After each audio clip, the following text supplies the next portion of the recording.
Distinguished colleagues, may I ask you to take your seats?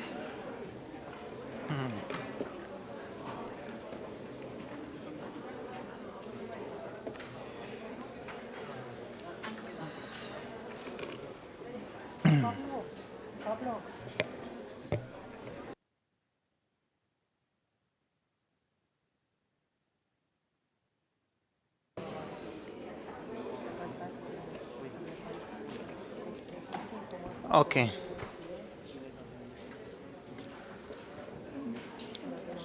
Dear members of the committee, distinguished delegates, ladies and gentlemen, may I have your attention, please? I hope you have all taken places and are comfortably seated. For those who are following us online, I hope you have been able to log in and can hear me well. Before starting the session, I would like to make an announcement about the interpretation arrangements. As usual, the debates of the session will be interpreted in English and French, which are the working languages of the committee. If you do not hear the interpretation, please do not hesitate to inform the Secretariat. It is now my great pleasure to invite Ms. Krista Pickett, Secretary of the Committee and Director of the Culture and Emergencies Entity, to address us with a few words on behalf of the ADG Culture. Ms. Krista, you have the floor. Thank you very much, Honorable Chairman, Excellencies, Ambassadors, ladies and gentlemen, dear experts. On behalf of ADG Ottone, I'm very pleased to welcome you to the 12th session of the Subsidiary Committee of the Meeting of States Parties to the 1970 Convention on the means of prohibiting and preventing the illicit import, export, and transfer of ownership of cultural property. First and foremost, I would like to thank you for your presence here today. This meeting is a key opportunity to highlight the importance of UNESCO's advocacy for culture on the international stage, including our work to ensure that culture is included as a standalone goal in the post-2030 development agenda. This is particularly important in the context of the preparation for the UN Summit of the Future in 2024, which is expected to lay the foundations of the future development agenda. Within this broader advocacy, we have seen how the illicit trafficking of cultural property is becoming a major item on the agenda in global and regional fora. The fight against the illicit trafficking of cultural property will be at the heart of the discussions of the forthcoming G7 Culture Working Group, acknowledging its link to money laundering, corruption, tax evasion, organized crime, and terrorist financing. Furthermore, return and restitution of cultural property with a focus on indigenous communities features among the priorities of the upcoming G20 summit under the Brazilian presidency in November.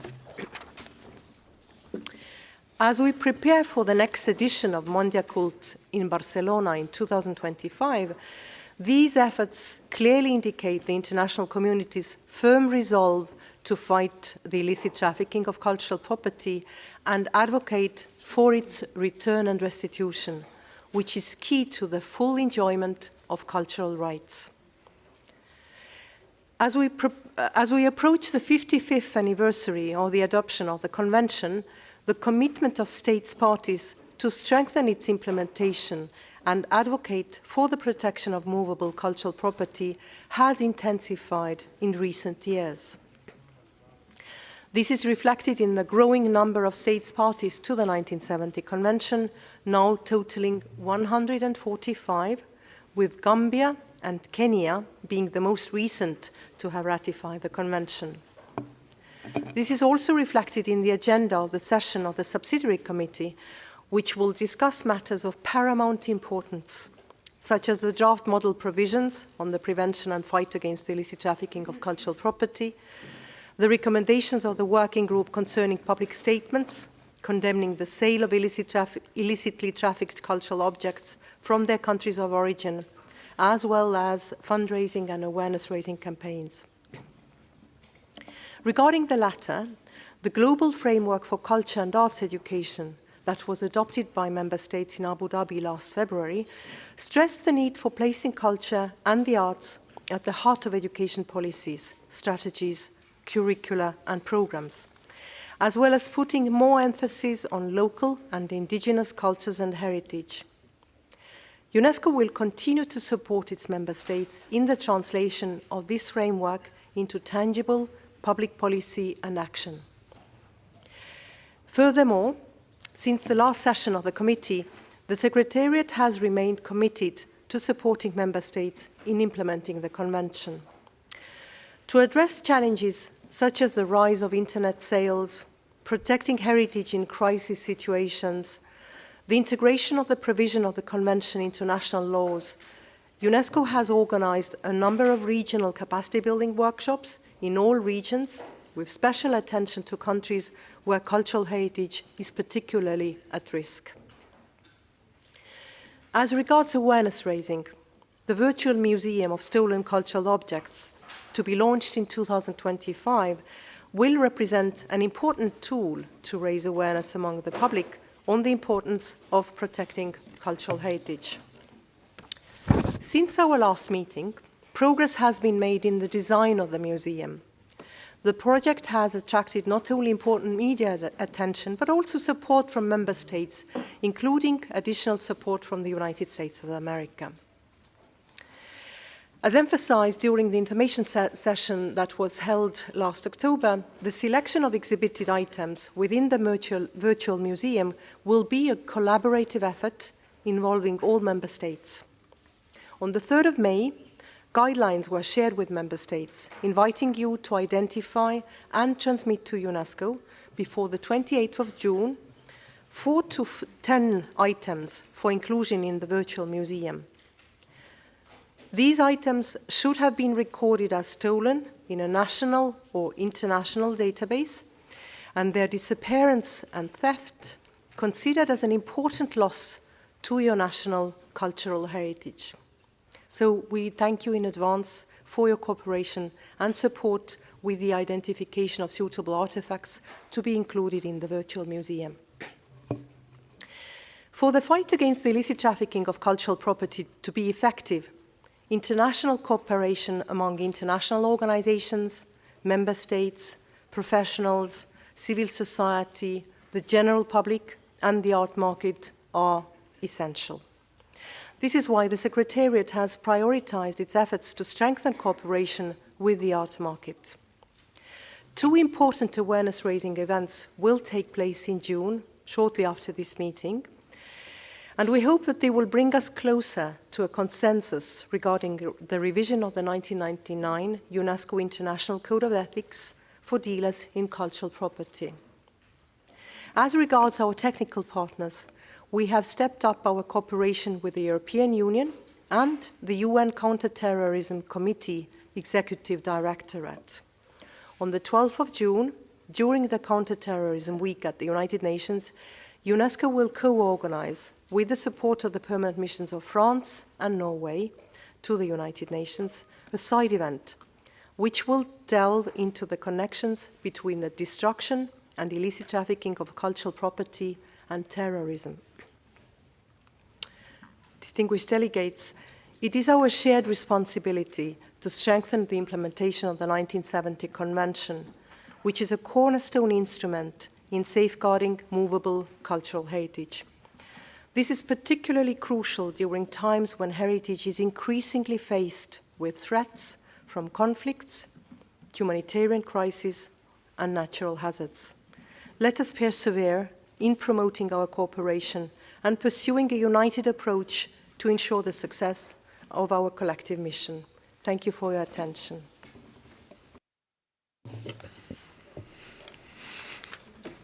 Thank you very much, Ms.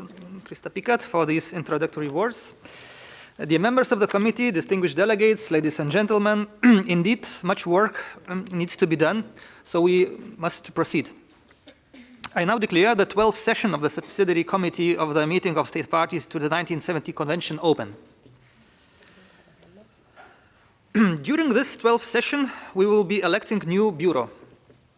However, for the start of the meeting, I will act as your chairperson, overseeing the election process of the new chairperson. Before we begin with the election of the new bureau, I would like to give the floor back to the Secretariat to give you some practical information on the session. You have a floor. Thank you, Mr. President. Chers membres du comité. Dear committee members, distinguished delegates, ladies and gentlemen, I would like to welcome you all to the 12th session of the Subsidiary Committee. We look forward to working with you over the next 2 days. All session documents are available online in both working languages. In order to facilitate exchanges during this meeting, we kindly ask you to apply the following rules as much as possible. For those participating online, and in order to facilitate the participation process, please check that you are named as follows on the Zoom platform. Name of your country followed by the name of the speaker. Please also indicate your wish to speak by raising your hand virtually on the platform. When speaking, please use only one language, English or French, in order to facilitate the work of the interpreters. When not speaking, please make sure you turn off your microphone so that no extraneous noise disturbs the meeting. In view of the heavy agenda, the Secretariat suggests that the Chair limits speaking time to 3 minutes per speaker. The Secretariat also encourages you to speak no more than twice per item, as much as possible. If you wish to submit proposals for amendments in writing, please send them to the official email address of the Secretariat that you know, convention1970@unesco.org. The Secretariat is also at your disposal to assist you in case of technical difficulties. For online participants, if you encounter technical problems, please report that via the platform's chat. Today's meeting started at 10 and will end at 5:30 p.m. with a lunch break from 1 to 2:30 p.m. Tomorrow's meeting will also start at 10 and will finish at 5:30 p.m. with the same break schedule. Thank you, Chair. Thank you, Madame Altnoder. So now I propose to start the session with the election of the new bureau, which means we are moving on the agenda item 2. So, dear colleagues, let us start with the election of the bureau. In accordance with the rules of procedure, we will be electing 6 members, a chairperson, 4 vice chairpersons, and the rapporteur. In accordance with the Rule 12 of the Rule of Procedure of the Subsidiary Committee, the members of the Bureau are elected in conformity with the principle of equitable geographical distribution. As per standard practice, this means that each of the 6 electoral groups is represented by 1 delegate in the Bureau. I wish to remind you that pursuant to the Rule 12.2, members of the Bureau are eligible for re-election for a 2nd term of office, provided that the country that they represent continues to be a member state of the committee at least until the end of the new term of office. The members of the committee, we have received a proposal for the position of a chairperson from the electoral group 5A for Her Excellency Ms. Ramata Bakayoko Lee, Ambassador, Permanent Delegate of Côte d'Ivoire, to chair this session of the committee. May I consider the committee accepts this proposal?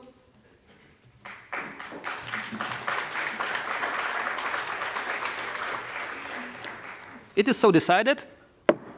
I wish to congratulate Her Excellency Ms. Ramata Bakayoko Lee from Côte d'Ivoire for her election as a chairperson. Madame l'Ambassadeur.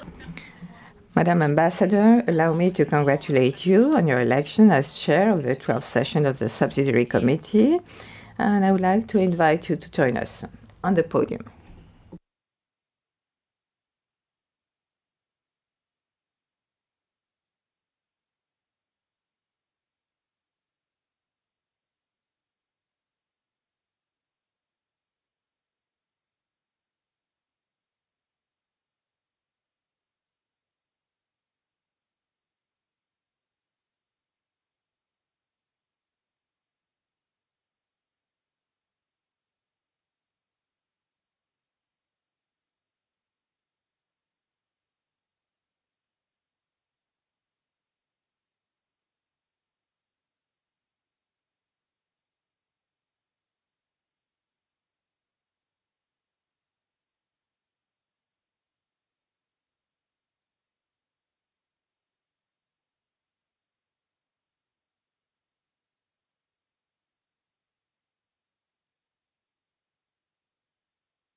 Chers membres du comité, distingués.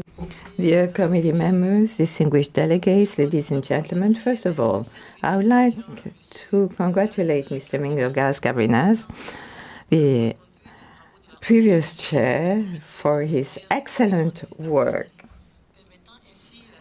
which enabled us to organize this 12th session. I would also like to thank the members of the committee for electing me.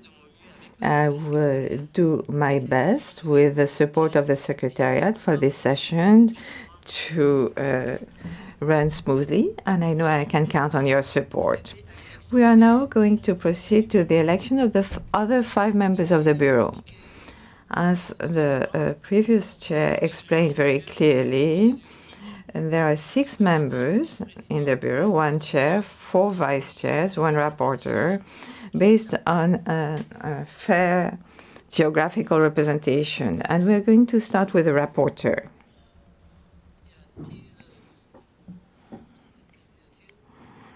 There's some nomination. I see that Argentina would like to speak. We want to propose Councillor Bruno Cetola from the delegation of Brazil as rapporteur of the 12th session of the committee. We are sure he's going to do a great job about this. Thank you. J'ai pas entendu parce que.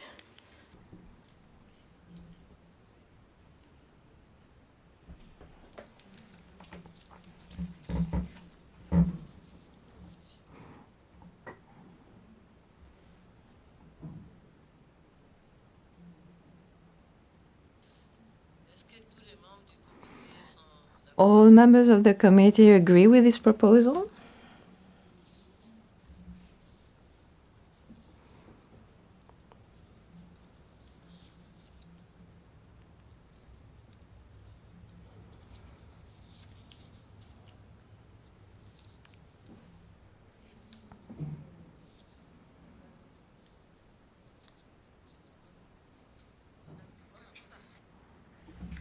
Very well, very well.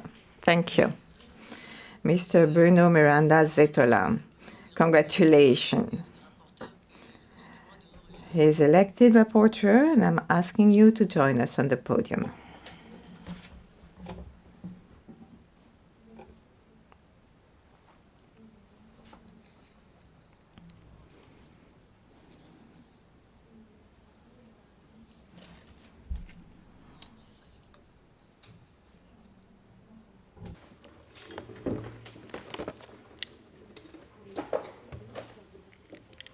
Continue. Voilà. Je tiens donc à féliciter. So I would like to congratulate Mr. Bruno Miranda Zetola on his election as rapporteur, and we are now going to elect the 4 vice chair. And on the basis of a fair geographical distribution, the groups the chair and the rapporteur are from should not be actually considered. So are there any nominations for Group 1?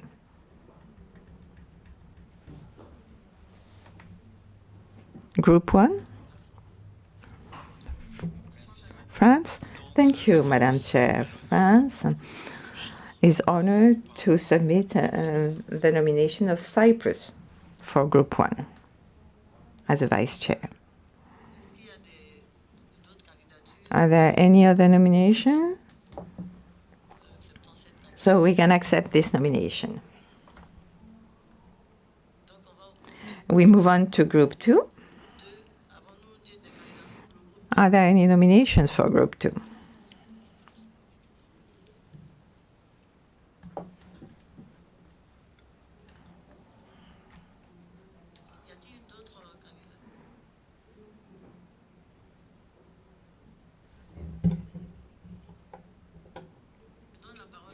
I give the floor to Lithuania.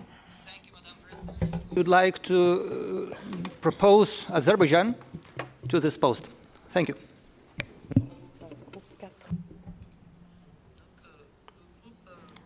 Thank you. Group 4.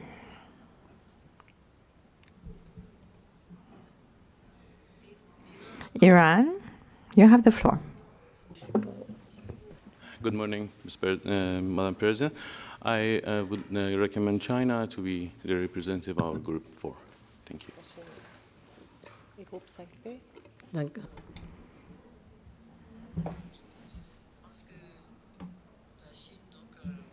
So China, yeah, for Group 4. Now, Group 5B. 5B. As I'm part of Group 5A, it's not possible to have other nominations for that group, so Palestine has the floor. Thank you, Madam Chair. I'm honored to present the nomination of Egypt for Group 5B.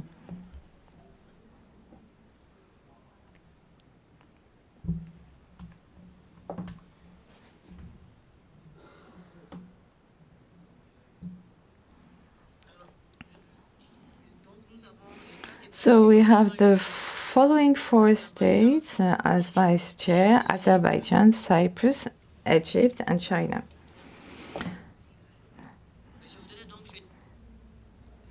I would like to congratulate all of you for your election.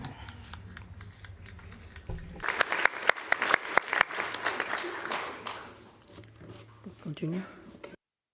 Bon, le bureau est déjà constitué. So the bureau has been established. So may I ask you to adopt the decision 12 SC2 as shown on the screen.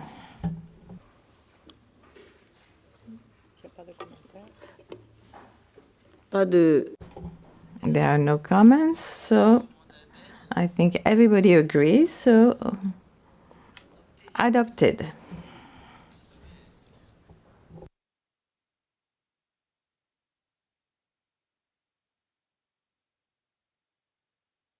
Nous passons au point 3. We now move to item 3, adoption of the agenda and timetable. The provisional agenda is set out in document C70-2412 SC3. And I give the floor to the Secretariat to present this provisional agenda. Thank you, Madam Chair. For this session, there are 16 items on the provisional agenda, 8 of which are accompanied by an online working document available in the 2 working languages of the committee. Upon adoption of the agenda, it is proposed to adopt the summary records of the 11th session of the Subsidiary Committee. We will then review 2 reports. Item 5, oral report of the rapporteur on the 11th session of the Subsidiary Committee, And item 6, report of the Secretariat on its activities. Under item 7, the Subsidiary Committee will be invited to consider the draft model provisions on the prevention and fight against the illicit trafficking of cultural property. We will then move on to the overall results framework for the 1970 Convention, item 8. Under item 9, the Subsidiary Committee will be invited to consider the recommendations of the working group concerning public statements condemning the sale of illicitly trafficked cultural objects from their countries of origin, pursuant to paragraph 5 of 40C Resolution 42.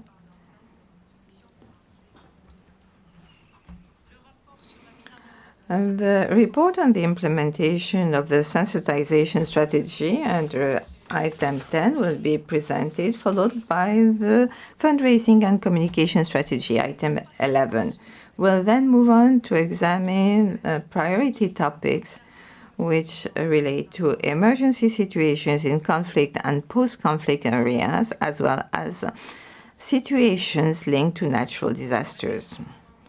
The issue of online sales and misuse of the internet relating to illicit trafficking, then ICTs and artificial intelligence, and then provenance, due diligence, and inventories.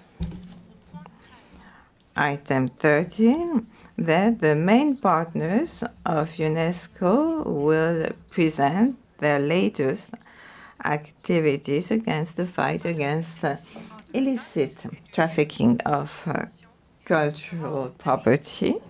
And then the committee will decide on the date and place of the next session and adopt the list of decisions adopted. And the rapporteur will conclude the session by presenting his oral report. Thank you, Madam Secretary. Do we have any questions or comments on what has been presented or the provisional agenda? Palestine has the floor. If I may, Madam Chair, I would like, first of all, to congratulate you as you assume the chairpersonship, and to tell you how happy it makes me that you will be directing the procedure. As regards the agenda, I do have a small suggestion for an amendment. As you know, as part of the General Assembly for our convention, we had asked the Secretary to systematically include a point on any other business. And this is the amendment that I should like to suggest we make to the agenda. I also have a question for the Secretariat as regards point 12A, which is emergency situations.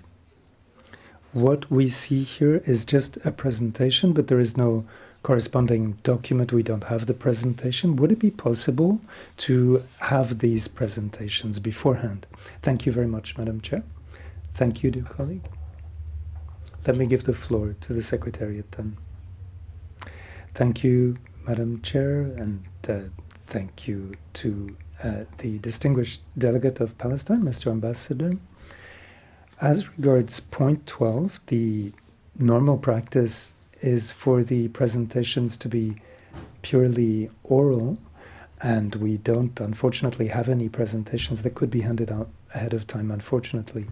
Thank you very much.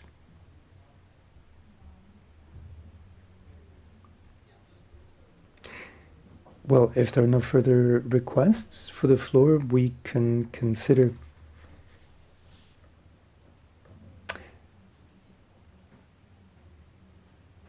so the additional point to amend the agenda that we need to enact on any other business.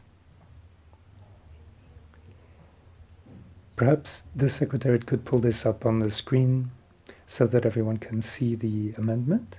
Perfect. Thank you very much.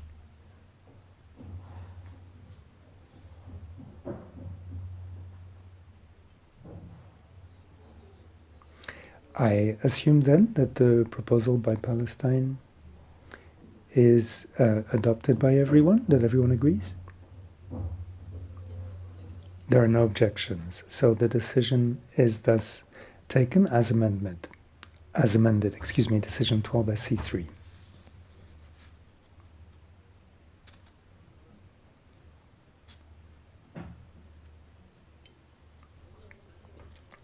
which enables us to move on to point 4, adoption of the minutes of the previous session of the Subsidiary Committee.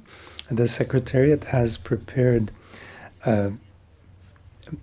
reports about all of the points that were brought up during this session, and we will see if there are any objections or comments on these minutes. Of course, if there are not, we will move on to the draft resolution.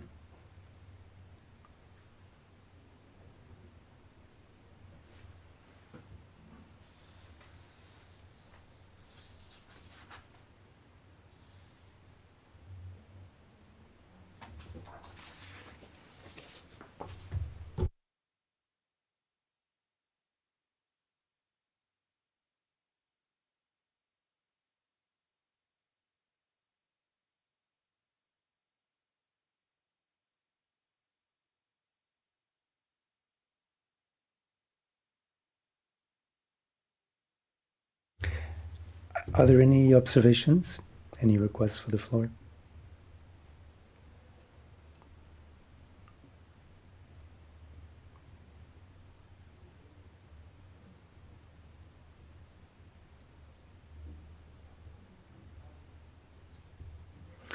No observations, so we can move on to adopting Resolution 12 SC4, Decision 12 SC4, which is now adopted.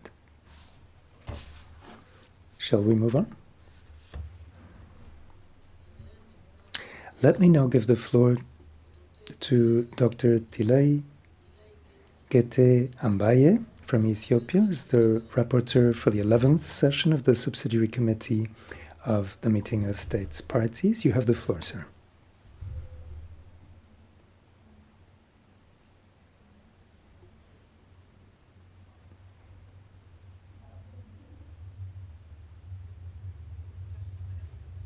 Thank you very much, Madam Chair. Perhaps I could take the floor on behalf of Dr. Tilay, who was called back to Ethiopia because he had reached the end of his mandate here at UNESCO, and make the presentation in his name then. The 11th session of the Subsidiary Committee.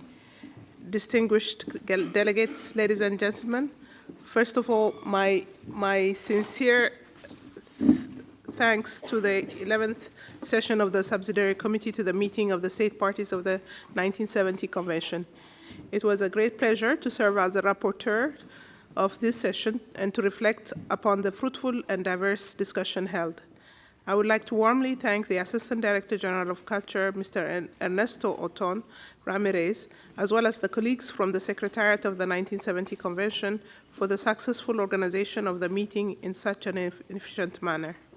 The 11th session of the Subsidiary Committee of the Meeting of State Parties was opened by Mr. Ernesto Oton, Assistant Director General of Culture. He underlined, among others, the importance of the Mondia Cult Declaration, as well as the organization on the 27th June, a day of exchange for experts from different regions to present some of the new types of agreements and partnership on the return and restitution of cultural property. Then, the 11th session of the Subsidiary Committee elected its bureau in the following way. Mr. Mindogas Gabrinas, Chairperson of the Subsidiary Committee, France, Brazil, China, and Libya as vice chairs, and Dr. Talaye as rapporteur. Following the presentation of the oral reports and the adoption of the agenda with amendments, the Secretary of the 1970 Convention then proceeded to present the report of the Secretariat on its activities. She underlined several initiatives, such as the organization of the in situ trainings to support cultural heritage professionals in Ethiopia in October 2022 and Cameroon in March 2023, financed by the Heritage Emergency Fund, and the Sub-Regional Capacity Building Workshop in Poland in January 2023 on the fight against illicit trafficking of Ukrainian cultural property in partnership with the National Institute of Cultural Heritage of Poland. During discussions, the importance of capacity building and the return of the restitution of cultural property was underlined, as well as the situation affecting the protection of movable heritage in several countries, including Ethiopia, Palestine, Azerbaijan, and Ukraine, which underlined the importance of Article 11 of the Convention. The committee also underlined the need to monitor illicit trafficking in the Arab region. The United Kingdom also announced the return of 750 cultural objects to Italy. During the adoption of the decision, an amendment was introduced recalling that the Mondia Cult Declaration also called for an open and inclusive international dialogue for the return and restitution of cultural property to countries of origin under UNESCO aegis, and encouraging UNESCO to promote the effective implementation of existing legal frameworks or policies for the return of cultural property to its countries of origin or its restitution in case of illicit appropriation through proactive mediation by the UNESCO Intergovernmental Committee for promoting the return of cultural property and by ensuring the effective implementation of the UNESCO 1970 Convention, particularly Article 11 of the Convention. Furthermore, some delegation had some comments on the scope of the Virtual Museum of Cultural Objects. In this regard, the Secretariat clarified that this was a pilot project and that further information would be provided in the dedicated information meeting to be organized. Regarding the analysis of national reports, some members raised the issue of the accessibility of the online reporting form as well as the confidentiality of data. The draft decision was adopted without amendments. As for the consultation of the art market, the Subsidiary Committee welcomed the efforts undertaken by the Secretariat to consult the art market on the revision of the Code of Ethics for dealers in cultural property, and took note of the action plan provided in the working document aiming to reach a consensus between the representatives of the art market and member states in this regard. The two items on the return and restitution were subject to lively discussions. Among others, the committee invited the state parties to make financial contribution to support the Secretariat activities, also invited member states who have not yet become parties to the 1970 Convention to do so as soon as possible, and further encourage interested member states to consider becoming parties to the 1995 UNIDROIT Convention on stolen or illegally exported cultural objects, Turkey and Egypt. The importance of the rules of procedure for mediation and conciliation was also underlined. Regarding the item on the public statements, the Director General, the committee decided to establish an intergovernmental open-ended working group under the co-chairmanship of the chairperson of this session, as well as the previous chairperson of the expert working group on the public statements by the Director General, that will meet as many times as necessary, mandated to submit to this 12th session of the Subsidiary Committee a final draft of the criteria and procedures for public statements. The committee then proceeded to examine priority topics. As for the resource mobilization plan, the committee requested the Secretariat to submit to its 12th session a draft fundraising and communication strategy, including proposals for the financing of its implementation. The committee also took note of the priority fundraising areas identified by the Secretariat in consultation with state parties, and encouraged state parties to make additional voluntary contributions. Following the presentation on provenance, the committee underlined the growing interest from the academics on this topic, as well as the need to use new technologies. Regarding inventories, the committee commended the publication of the guidebook on inventories and highlighted the importance of capacity building. As for the use of inventories for return and restitution claims, it was underlined that states may support their request for the recovery and return of cultural property with a reasonable scientific report resulting of scientific analysis or experts' evaluation on provenance of the unlawfully excavated property as stated in the operational guidelines of the Convention. I would also like to take this opportunity to thank the technical partners who provided a presentation to the committee, namely UNIDROIT, Interpol, the European Union, the International Council of Museums, and ALIF for their important insights regarding the fight against illicit trafficking of cultural property. The chairperson then proceeded to the adoption of the decisions. Following my oral report, the chairperson closed the 11th session of the committee. I thank you. Je remercie Madame l'ambassadeur. Thank you, Madam Ambassador Male Ayagaide of Ethiopia. And we're going to continue now.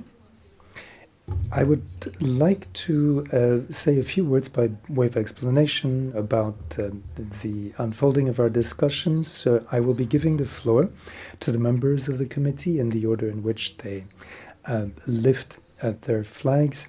I would also appreciate the help of the Secretariat in identifying the people requesting the floor in the room. I will be trying to give priority to those who have not yet spoken, and may I encourage you, insofar as possible, to only speak twice at most as part of the same point. I should like to encourage you to limit your contributions to 3 minutes. We will have a chronometer that we can use if need be. We have also invited observers to take part in this session, in particular states parties to the convention who are not members of the committee, intergovernmental organizations, and non-governmental organizations. As part of our general discussions, they may request the floor. Once the members of the committee have finished with their own contributions, we will give them the floor at that point if time allows. Nevertheless, it is important to stress that in the discussions on adoption of a specific decision, observers cannot take the floor. Only the members of the subsidiary committee can do so. There is 2 minutes of speaking time for observers. I would encourage you to submit ahead of time to the Secretariat any amendment that you may wish to make. Please do not forget that the sooner these amendments reach the Secretariat, the better, because this will enable the Secretariat to translate the said amendments and to be ready to display them on the screen when you bring up the points concerned. Do we have any proposals or suggestions about this overall approach which the Bureau is proposing? It seems not to be the case, so we can move to point 6 of the agenda. And we're going to hear the reports on the activities of the Secretariat. You have the floor, Madam Secretary. Madam Chairperson, distinguished delegates, ladies and gentlemen, it is my pleasure to provide you with an overview of the key results of the activities undertaken by the Secretariat of the 1970 Convention since the last session of the Subsidiary Committee in May 2023. The declaration unanimously adopted at the UNESCO World Conference on Cultural Policies and Sustainable Development, Mondiacult 2022, gave an impetus to UNESCO's action in the fight against the illicit trafficking of cultural property. The document in front of you is structured around the requests formulated by Member States in paragraph 16 and 17 of the Mondiacult Declaration. I would like to start by congratulating Gambia and Kenya for their ratification of the 1970 Convention since the last session. As I said in the opening remarks, now we have a total of 145 states parties to the Convention. Since the last session of the committee, the Secretariat has pursued its efforts to protect cultural heritage in Afghanistan, including through the preparation and implementation of an action plan that was presented to the Executive Board at its 217th session. In this regard, I am pleased to inform you that the Secretariat supported the training of over 50 law enforcement and judiciary authorities from 6 Central Asian countries to fight against the illicit trafficking of cultural property and we have tangible results. A number of seizures of cultural property were reported by customs in Kyrgyzstan and Pakistan following the training that was held in June 2023 in Uzbekistan. This demonstrates the importance of training all stakeholders involved in this fight, and this is why the Secretariat plans to organize a follow-up activity also in Kazakhstan later this year. Due to the ongoing war in the Gaza Strip, UNESCO has been monitoring the situation regarding the illicit trafficking of cultural property in close collaboration with key UNESCO partners. As you know, a program of emergency assistance for Gaza, including an action plan with immediate implementation, has been prepared, which includes support for safeguarding of cultural heritage and cultural institutions. UNESCO has also continued to monitor the situation in Ukraine, and in the framework of the UNESCO Culture Hub in Lviv, the Secretariat organized 2 workshops for Ukrainian museum professionals, training over 86 museum professionals in collection management, digitization, and other sustainability aspects. More information on the activities of the Secretariat during the emergency situations will be provided during the presentation of the relevant priority topic tomorrow. Regarding the support to the SEEDS and Africa, the 2 UNESCO Global Priority regions, where, as you know, the rate of ratification remains low, the Secretariat organized a regional workshop in Brazil in October 2023 in cooperation with the Brazilian authorities, which benefited over 80 law enforcement, judiciary, and museum professionals from 14 countries in Latin America, the Caribbean, and Africa. Continued efforts were undertaken for the implementation of Flagship Program 3, Objective 2, with activities ranging from trainings on the importance of ratifying the 1970 Convention, on practical tools to fight the illicit trafficking of cultural property, and the provision of technical assistance for the restitution of cultural property in Africa. As you know, the Secretariat is also fostering cooperation with the art market, and 2 major activities with art market representatives will be held in June, immediately after this meeting. The first one will be on the 10th of June, which concerns an awareness-raising workshop for the international art market and museums to fight against the illicit trafficking of Afghan cultural property. And on the 14th of June, the first workshop of the action plan concerning the revisions to the 1999 International Code of Ethics for dealers in cultural property. I would also like to underline the Secretariat's efforts to foster cooperation with international partners. Our cooperation with the European Union has been strengthened through the implementation of the project Fighting Against the Illicit Trafficking of Cultural Property in the Western Balkans, and with the UN Counterterrorism Committee Executive Directorate through the development of a joint initiative with the International Association of Prosecutors on the terrorist dimension of the destruction and the illicit trafficking of cultural property. This important project, for which funding is currently being sought, aims to enhance criminal justice responses to the destruction, looting, and illicit trade of cultural property and their linkages with terrorism.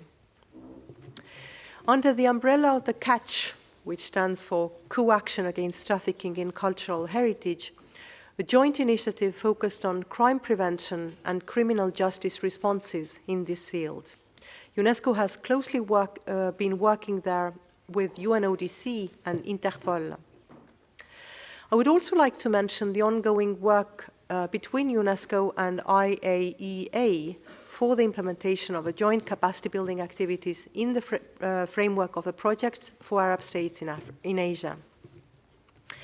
Regarding the Virtual Museum of Stolen Cultural Objects that was announced by the Director General during Mondial 2022, we have made progress, in particular as regards the design of the museum. The project, as I said, benefited from media coverage, but also some additional support. And as you remember, this design of the museum has been proposed by architect Francis Kere. And we are now in the process of selecting items that will be displayed at the virtual museum. And you have received a communication to this effect on the 3rd of May, inviting you to identify and to transmit to UNESCO by 28th of June 4 to 10 items recorded as stolen within national or international databases and whose disappearance and theft constitute an appreciable impoverishment of your national cultural heritage. Awareness-raising initiatives such as the virtual museum are crucial to protect movable cultural heritage. And in this regard, I would like to take the opportunity to also comment the various efforts that you, as state parties, have taken. For instance, the cultural heritage custodians of Antalya, a project in Turkey that also I had pleasure to witness firsthand last October. Finally, I wish to highlight the roundtable event that was held at the UNESCO headquarters in June on new forms of agreements and cooperation in the field of return and restitution of cultural property. As you would recall, 10 examples of successful return and restitution of cultural property from different regions of the world were jointly presented by experts of the parties concerned. This was a first in a series of dialogue events in the field of return and restitution that UNESCO has organized, and we intend to organize similar events during the next 2 years, starting with Africa, where we plan to organize an event during the second semester of this year in partnership with the African Union. To conclude, I wish to express our sincere gratitude to all states parties that have contributed to these efforts within the implementation of the activities, as well as our key international partners, many of whom are with us here today. We will continue to work together at all levels and unite our efforts for an effective and coordinated response. Thank you very much for your attention. Merci, Madame. Thank you, Madam Secretary. I would now like to open the discussion. Thank you for this very clear and concise presentation. Let's draw up the list of the countries that wish to take the floor.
Madam Secretary, if you would like to read us the list and make sure we haven't forgotten anyone. Thank you very much, Madam Chairperson. So on our list, we have Palestine, Brazil, Cyprus, Libya, France, Azerbaijan, Argentina, Turkey, China, Egypt, and Lithuania.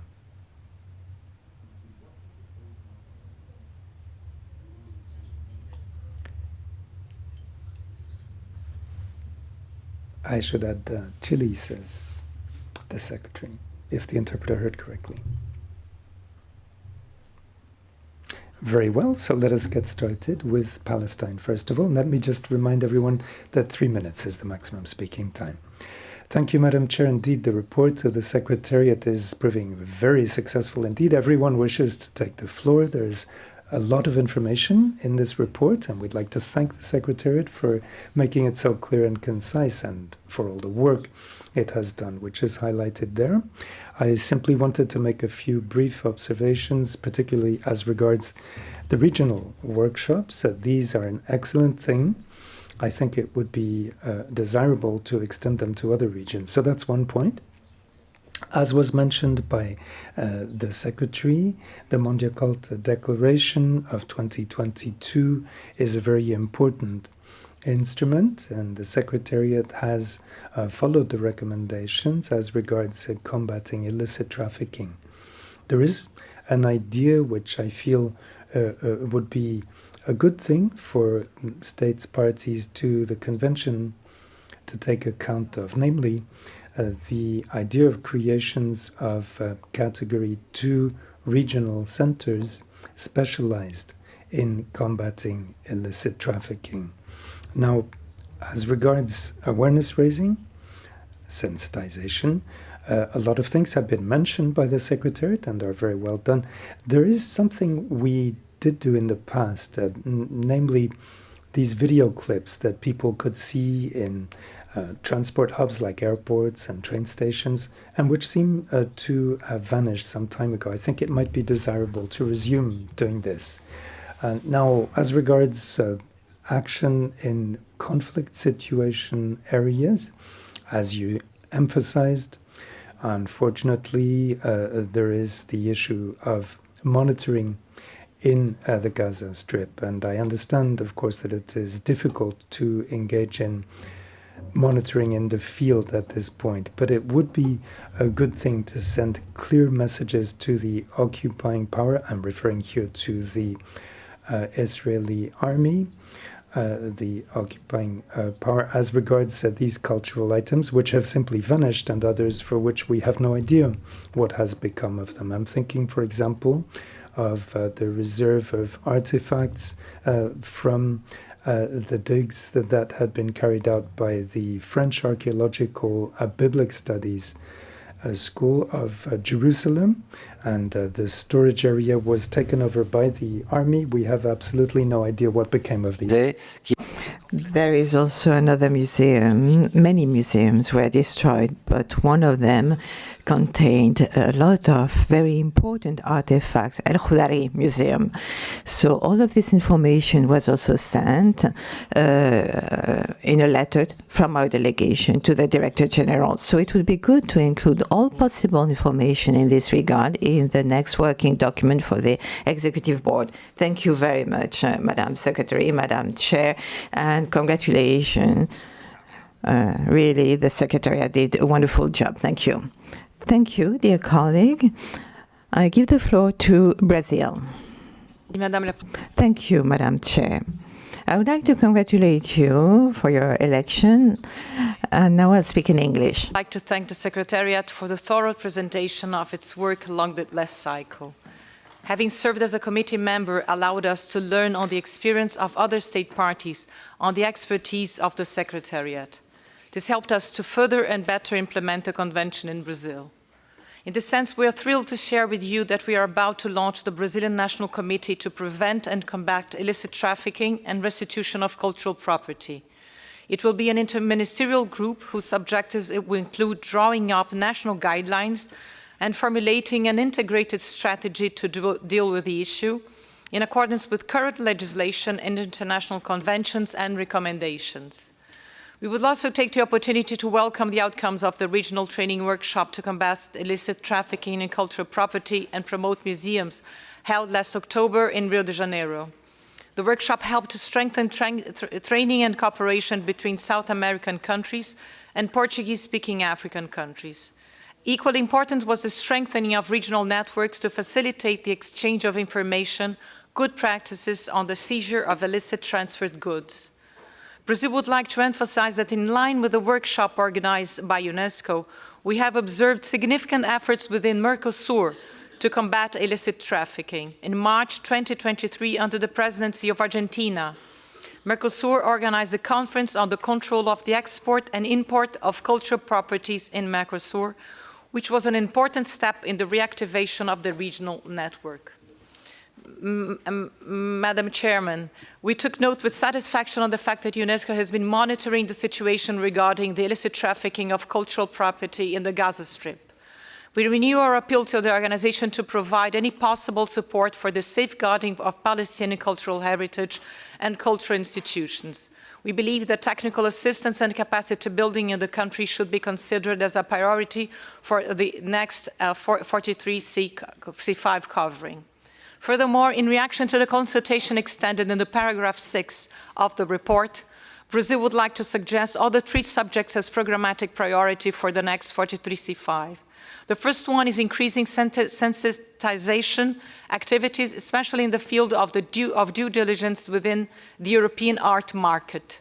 The second one is to work on capacity building programs to other relevant stakeholders, such as judges and prosecutors. We understand that they have a fundamental role to play in the implementation of the Convention, and we must do more to involve them in UNESCO's discussion on combating illicit trafficking. Finally, we would like to support UNESCO in its discussion on the return and restitution of cultural property. In this sense, the Cusco Forum, a very important regional initiative that will be further presented by the Peruvian delegation, is a good example of how we could make the provision of Mandia Cult more concrete. Mr. Chairman, Madam Chairman, dear colleagues, to conclude, we'd like to commend the work developed by the Secretariat in the current cycle. We believe that we're achieving a more balanced implementation of the Convention and that the Secretariat is making a serious effort to encompass new themes, objects, and approaches to the further implementation of the Convention. Thank you. Merci à la distinguée. Thank you very much, Brazil. And I give the floor to Cyprus. Madam Chairperson, I would like to take this opportunity to congratulate you for the election as Chairperson of the Bureau and warmly thank the members of the Subsidiary Committee for electing Cyprus as one of the Vice Chairs of the Bureau of this session. Cyprus would like to congratulate the Secretariat for the report on its activities and expresses its support and appreciation for its ongoing efforts towards enhancing the protection of cultural heritage on a global level. We especially note the Secretariat's ongoing efforts for universal ratification of the 1970 Convention. All advocacy, awareness raising and capacity building activities are of utmost importance, as are UNESCO's efforts to enhance best practices, such as in the case of the guidebook for inventories, an especially valuable resource. Of equal importance are the Secretariat's efforts to encourage the introduction of penal or administrative sanctions in national legislations. The ongoing work by the Secretariat and the relevant consultative and drafting committees to finalize the draft model provisions on the prevention and fight against the illicit trafficking of cultural property is essential within this framework. Of special importance are UNESCO's efforts to monitor the situation regarding the destruction and illicit trafficking of cultural property in countries suffering from conflict, war, and occupation, and it is hoped that further close monitoring and subsequent action plans and assistance will contribute towards safeguarding cultural heritage and cultural institutions in these areas. Cyprus, as a country whose cultural heritage has suffered the irreversible consequences of military invasion and a 50-year ongoing occupation, is unfortunately in a position to witness the long-term effects and complexities that arise from these difficult and catastrophic circumstances. Fortunately, the efforts made by the Cyprus authorities and the National Committee for Combating the Looting and Illicit Trafficking of Cultural Heritage for the identification and the return of stolen and illegally exported cultural objects have led to a substantial number of returns as a result of bilateral negotiations and, in many cases, voluntary returns of objects by private individuals. Cyprus places great emphasis on bilateral and multilateral cooperation in the fight against the looting and illicit trafficking of antiquities, and especially the return and restitution of cultural property. Within this framework, over the last year, returns of Cypriot antiquities have been successfully concluded from various countries, such as the USA, Australia, the UK, Italy, Germany, and France, while others are expected to be completed soon, and we thank the authorities from these countries for their cooperation and support. Apart from enabling the return of cultural objects, bilateral agreements have provided the framework for the realization of various co-funded projects that aim towards enhancing the protection of cultural heritage. Such projects complement and reinforce previous and ongoing activities undertaken in Cyprus. We are extremely happy to announce the commencement this year of 2 such projects that are part of a series of digitization projects co-funded by the Swiss Federal Office of Culture, and we take this opportunity to thank Switzerland for its ongoing support. These projects have emanated from the 2011 bilateral agreement between the government of the Republic of Cyprus and the government of Switzerland on the imposition of restrictions on the illegal import of cultural goods in accordance with the 1970 UNESCO Convention. The projects that began this year, namely digitizing movable antiquities from sites under threat and monitoring the movement of cultural objects, are part of Cyprus's strategy for enhancing the protection of cultural heritage which is under threat from military occupation and improving the monitoring of the movement of cultural objects, including, of course, objects from other countries that appear at Cyprus's points of entry. Last but not least, we look forward to further actions promoting the ratification of other international conventions, such as the 2017 Council of Europe Convention on Offences Related to Cultural Property, known as the Nicosia Convention, the only international treaty specifically dealing with the criminalization of the illicit trafficking of cultural property. The treaty is open for signature to all states. Thank you very much. Merci à la distinction. Thank you very much, Cyprus. I would like to remind you that you should speak for no longer than 3 minutes. I know that what you're saying is extremely interesting and important, but it's important to limit our interventions to 3 minutes. Livia, you have the floor. Thank you, Madam Chair. Thank you. First of all, I would like to congratulate all the new Bureau for the election for this important mission. And we appreciate the work done by the Secretariat and the approach they follow in presenting these activities in a clear manner that enable us to evaluate it, what was contained therein. My delegation remarks can be summarized in the following points. We welcome the accession of Gambia and Kenya to the Convention. We all agree that trafficking and destruction of cultural property represented impoverishment of indigenous countries from their treasures and irreparable damage of cultural heritage. Most reports and documents related to this convention always focus on the impact of the terrorism and its financing on trafficking in cultural property. From my view, what these terrorist groups have done is limit in impact and incidental, and their places of activity are specific. But on another hand, the matter is different when a state, I mean Israel, destroyed sites, museums, stores, and libraries, and we don't see this enthusiasm reflected in the reports of the relevant committees and convention.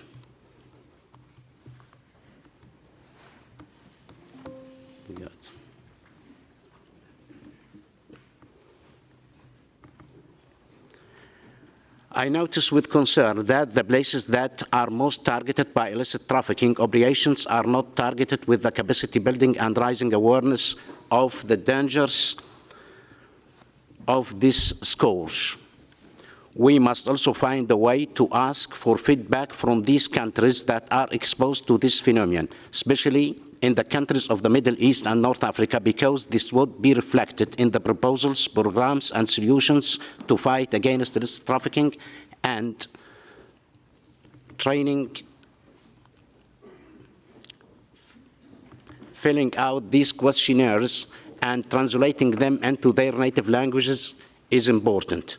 In conclusion, we have reviewed the content of the Annex Inventories, a practical guidebook for policymakers regarding the guide for conducting inventories, and we can only commend the effort and professionalism in its preparation and urge countries to be guided by it and call on the relevant academic department to include it into their scientific curricula. Thank you. Thank you very much. and Libya, and I give the floor to France. Madam Chair, congratulations for your election. I'm speaking on behalf of 38 countries. For more than 2 years, Russia has started an illegal and unprovoked invasion of Ukraine in violation with international law, including the Charter of the UN. Many cultural sites were destroyed. Collections on archaeological sites were exposed to a risk of looting. We support the monitoring conducted by UNESCO of the situation in Ukraine, as well as the assessment of damage in this area. Included in the mandate of UNESCO, every state should respect the cultural heritage of other states. The 1970 Convention is a convention to which Russia is a state party, and it reminds us that cultural properties are part of fundamental civilizations. Article 11 of Convention in particular states that are considered as illicit the export and transfer of forced transfer of ownership of cultural properties resulting from the occupation by a foreign power, and UNESCO has confirmed the damages for 351 sites, 129 religious sites, 137 historical or artistic buildings, 31 museums, 19 monuments, 14 libraries, and an archive. And Russian forces loot regularly Ukrainian sites. This war is a source of terrible human pain, and it is continuing, unfortunately. But the states parties to this convention and the 1954 Convention for the protection of cultural sites in case of armed conflicts will play an important role for the restitution of cultural property to Ukraine, and so that Russia is accountable. And I spoke on behalf of Albania, Germany, Austria, Bulgaria, Canada, Cyprus, Spain, Estonia, the US, France, Georgia, Greece, Iceland, Lithuania, Latvia, Montenegro, Norway, Belarus, Poland, Moldova, the UK, Slovakia, Sweden, Switzerland, and others. Unfortunately, the list was read too quickly. As France, I would like to echo the concerns formulated by the ambassador of Palestine regarding the situation of the biblical French school. Thank you. Thank you very much. I give the floor to Azerbaijan. Thank you, Madam Chair. First of all, I would like to congratulate you and all our colleagues on the formulation of the Bureau, on the election to the Bureau. And we would like to thank the Secretariat for the report presented, which gives a clear overview of the activities for the past year.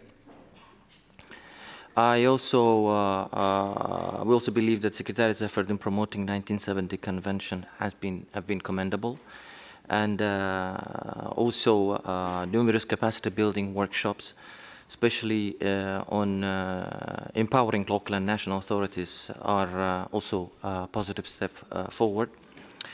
And we believe that more proactive engagement with international organizations should continue.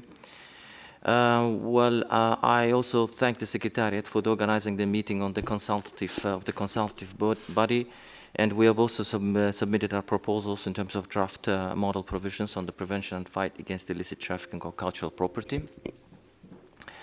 We have been actively supporting Africa as well as small island developing states, as these countries are deeply affected by the issue of illicit trafficking of the cultural property.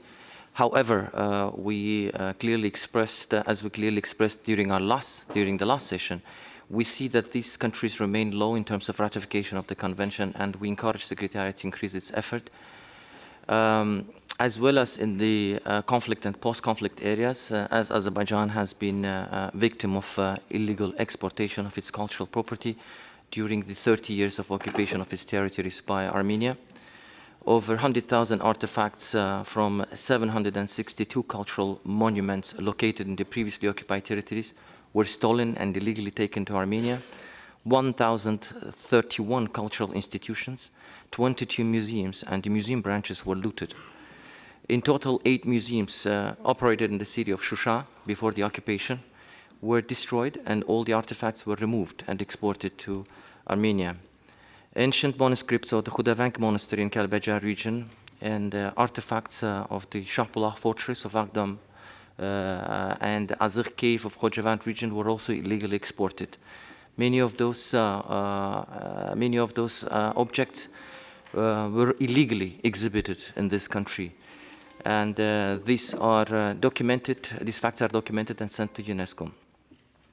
The study and return of rare museum objects and collections stored in foreign museums and belonging to the people of Azerbaijan is one of the principles of the state policy in the field of culture, and we have been closely working with UNESCO and relevant international organizations to identify these stolen and illegally exported cultural properties from Azerbaijan. Awareness-raising activities are highly important, and we welcome the initiative to establish the virtual museum of stolen cultural objects, and we will submit our list of the stolen objects as requested by the Secretariat. Regarding the 14th November International Day Against Illicit Trafficking in Cultural Property, we would like to propose to give more visibility to this International Day and organize an international conference at the headquarters on the annual basis as a part of the sensitization strategy. Maybe we can also add this to our future 43C5 document. Thank you. Merci aux distingués collègues. Thank you very much, our colleague from Azerbaijan. I now give the floor to Argentina. Thank you, Madam Chair. Argentina appreciates the clear and complete report of the Secretariat that includes the interests, demands, and expectations of the state parties to the 1970 Convention. Without a doubt, Mondiacult 2022 implies a turning point in the conception of culture and the role it plays in the harmonious and sustainable development of peoples with full awareness of the future challenges and demanding action, creativity, and commitment to assume the responsibility that follow to us. Mondiacult Conference in Barcelona 2025 will be a decisive moment to evaluate the results achieved and the directions and approach applied by countries under the principle that culture is a global public good.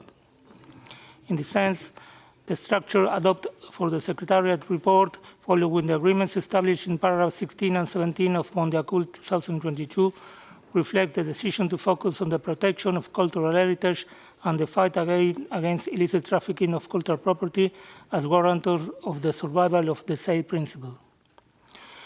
We cannot fail to mention the important work carried out in the preparation of the practical inventory guide included at Annex 1 in the report, which constitutes an indicative tool for the institutions and organizations in charge of the subject, with varied documentary reference and with an introduction to action developed by various countries. It's a compilation that provides suggestions and recommendations to approach the task, in addition to pointing out background and experiences in execution.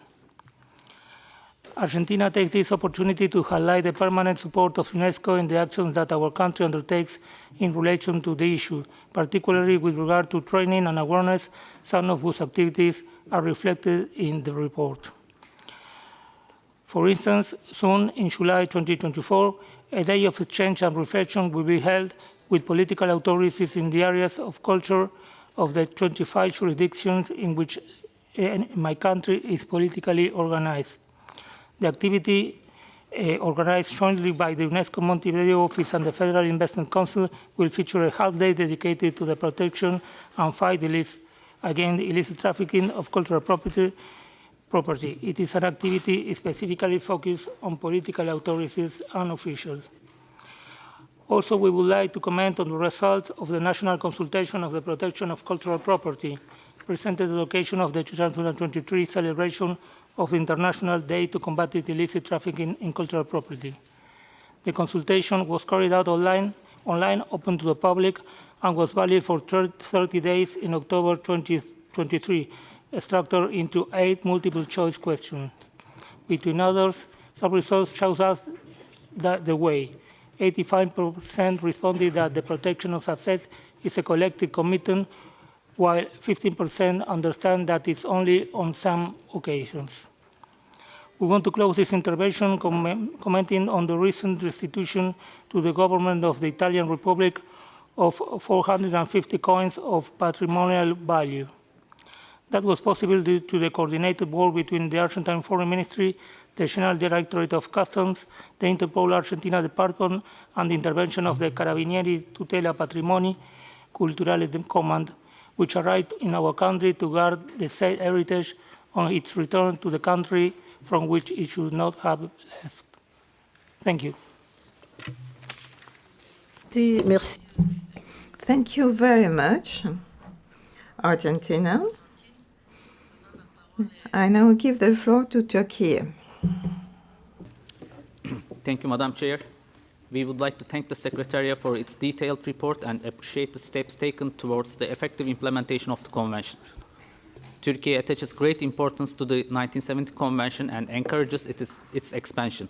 In this regard, we congratulate Gambia and Kenya on the ratification of the Convention.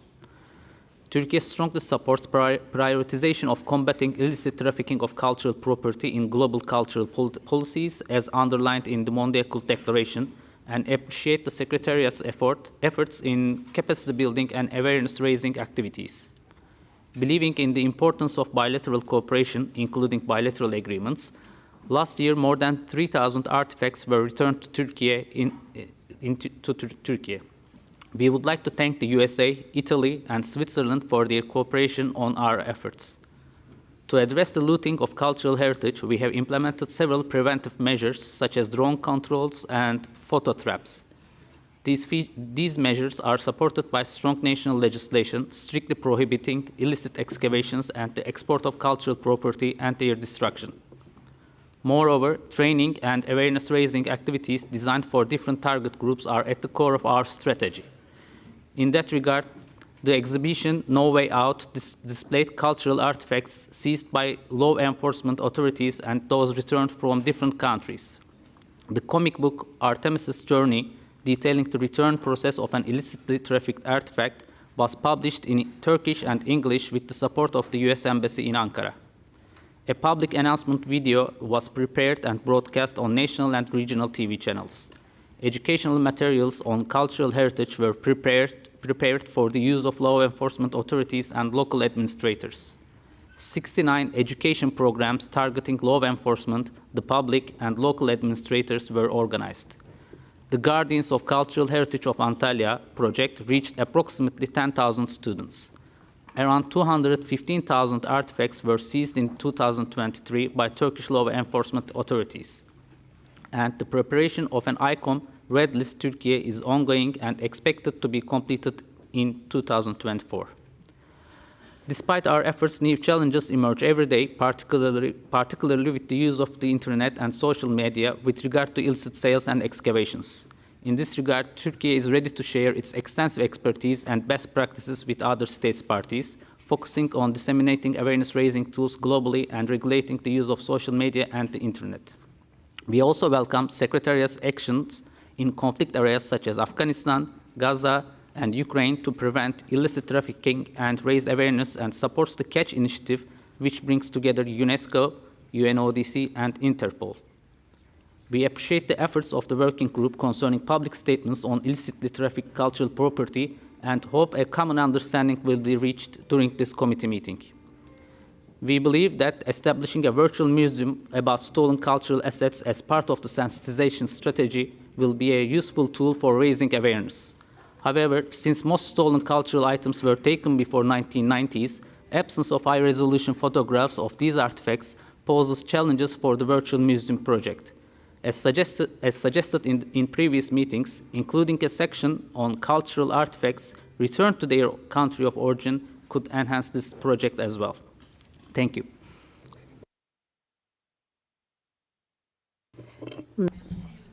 Thank you very much, Turkey. I give the floor to China. Thank you, Chair. Since this is the first time I intervene, please allow me to first congratulate you on your election and wish you all the success presiding over the session. China appreciates the detailed report by the Secretariat and commends the Secretariat for its effective work over the past year, especially congratulating the ratification of 2 new state parties to the 1917 Convention.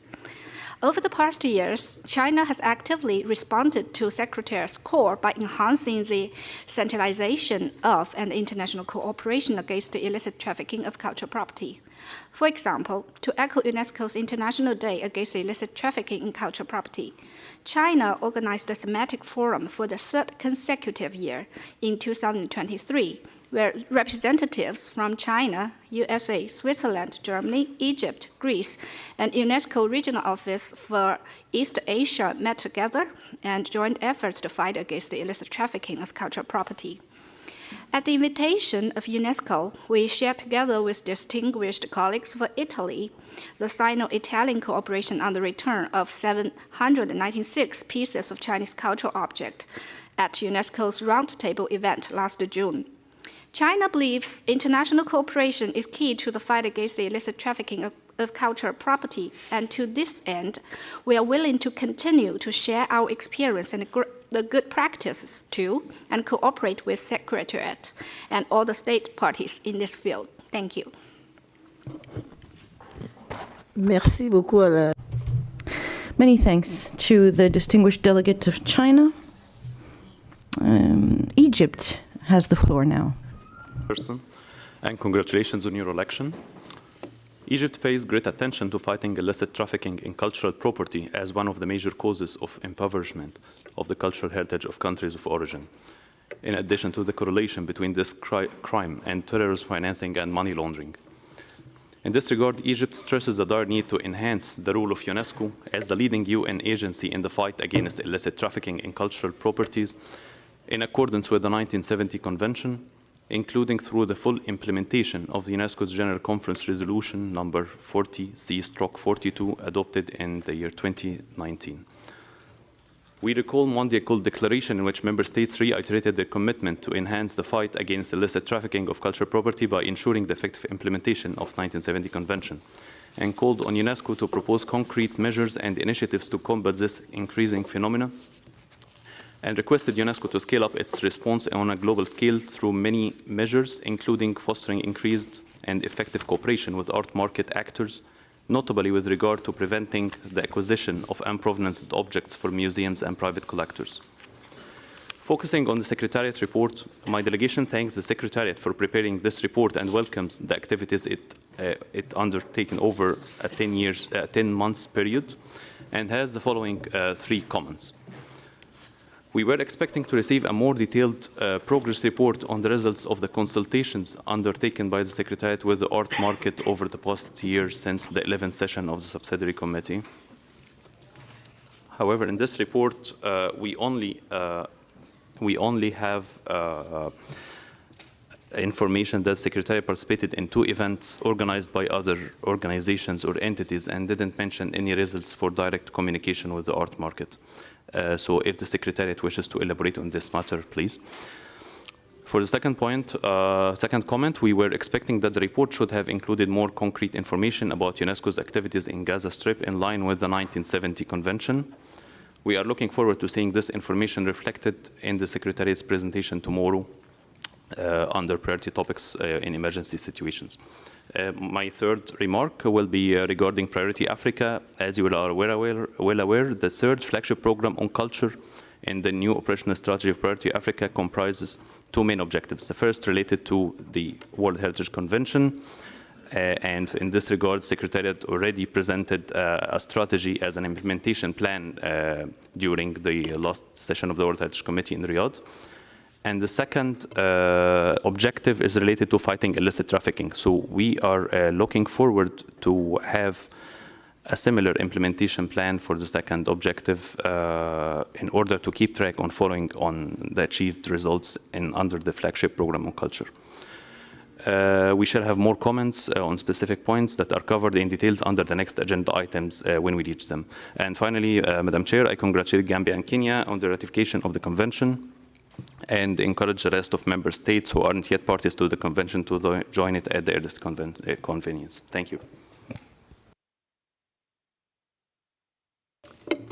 Merci aux distingués délégués.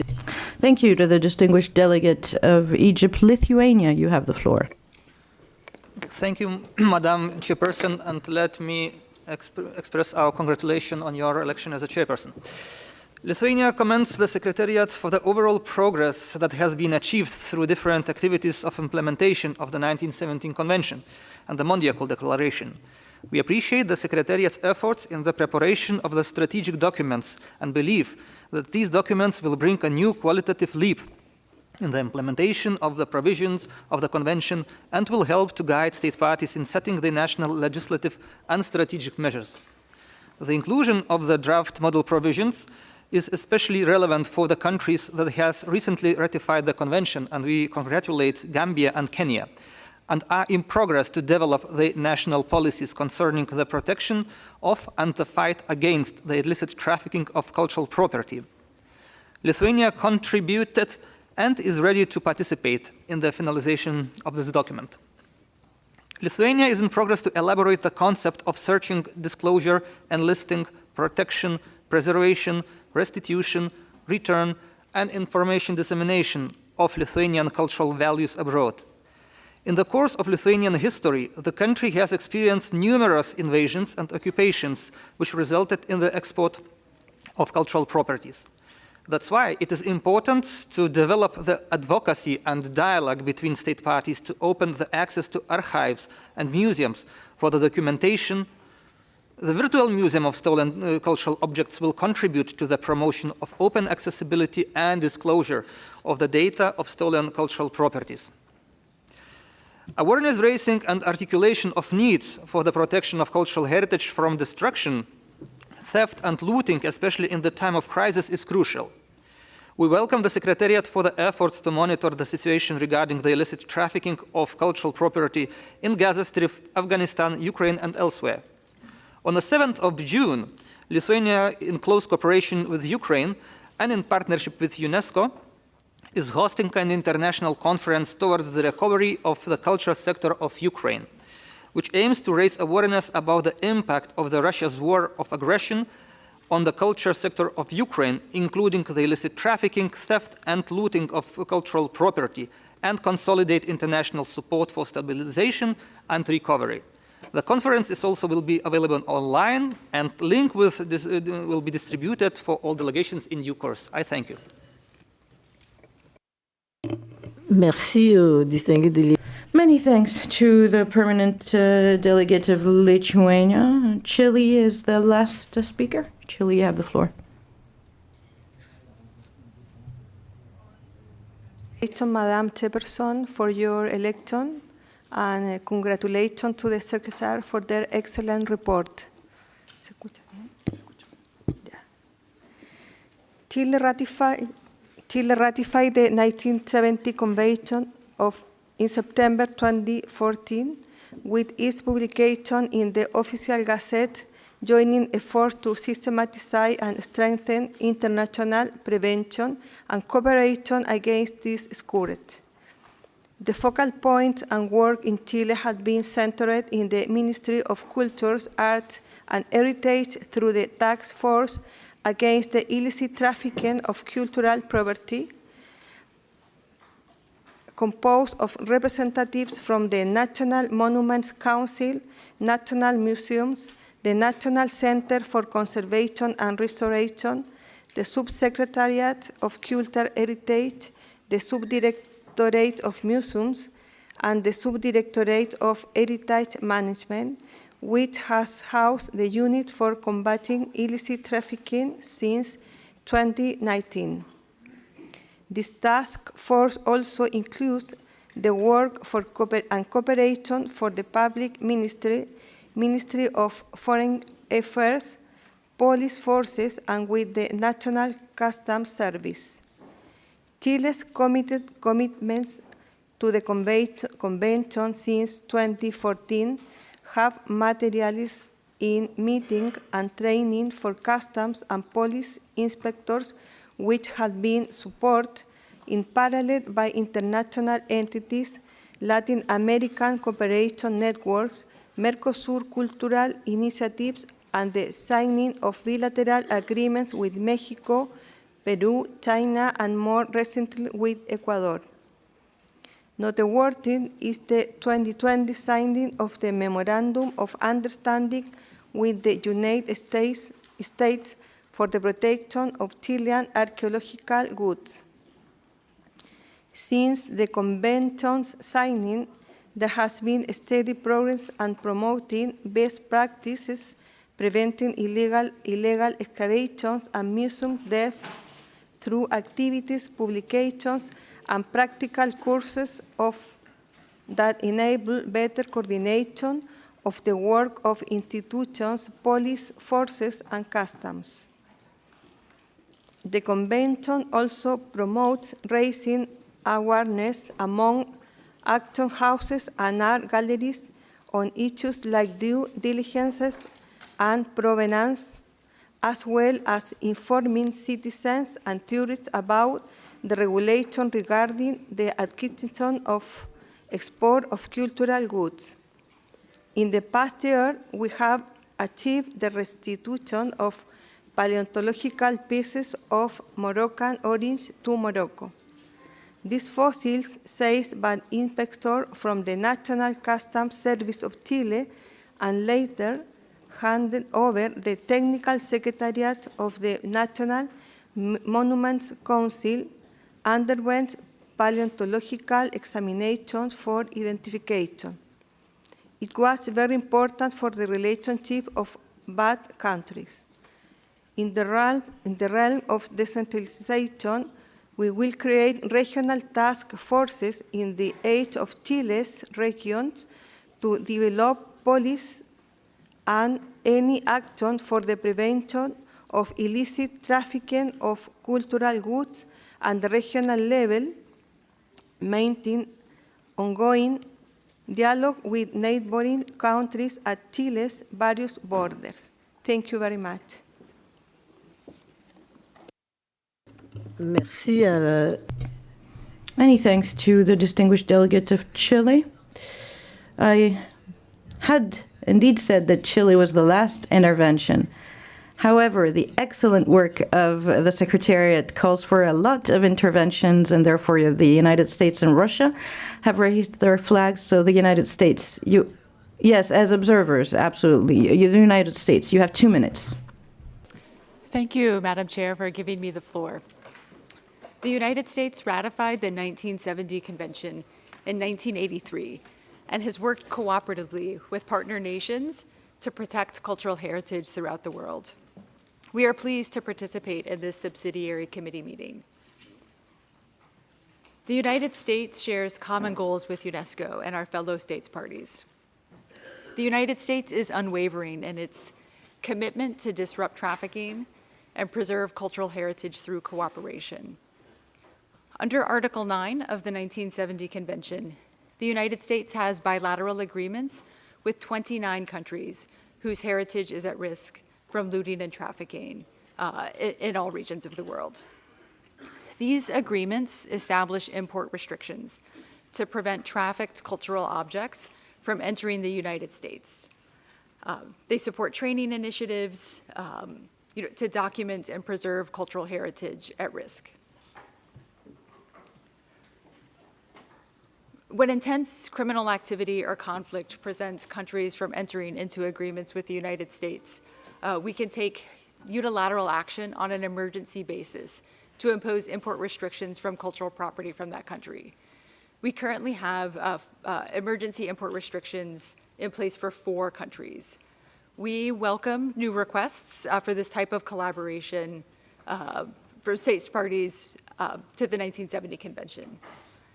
This work takes on even greater urgency during times of crisis, with emergency situations and conflict linked to that of natural disasters and climate change. These crises can prompt increased trafficking of cultural property and cultural heritage under threat. For decades, the United States has forged close partnerships with fellow states parties to implement the convention, including our bilateral agreement partners. With our agreement partners, we've supported a wide range of projects that build capacity, strengthen site protection, enhance inventories, build professional networks, engage communities, as well as promote temporary and long-term exchange of cultural property. In 2020, the United States created a specific cultural property agreement implementation grant program that's provided over $2.1 million to support 26 projects in 18 agreement countries. So we're pleased to be here today, and we look forward to many future collaborations. Thank you. Merci aux États-Unis. Thank you, the United States. The Secretariat will now take the floor to give the list of observers that wish to take the floor. Thank you, Madam Chair. So, on my list are Russia, Armenia, Ukraine, Germany, Burkina Faso, Peru, Guatemala, and Mexico. Thank you, Madam Secretary. Russia now has the floor. President, and congratulations for your elections. Congratulations also for all the Bureau members to be elected. We would like to thank the Secretariat for the report that was presented, but we would like to take the floor especially to strongly reject the groundless accusations against Russia of alleged violations of international obligations. We repeat once again clearly and loudly that the Russian Federation is firmly committed to fulfill its international obligations under the 1970 Convention and, moreover, has extensive practical experience in its implementation.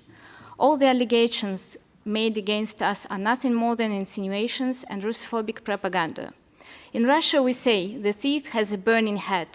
Guilty conscience gives itself away. The cat knows whose butter he has eaten. It is regrettable to see that a small group of states, with a tenacity worthy of better use, is jeopardizing any UNESCO committee in pursuing the one goal of desperately trying to deviate the attention of their own crimes of looting and stealing committed all over the world. We don't think that the committee really needs to be lectured by this kind of teachers. Thank you very much. Merci à la Russie.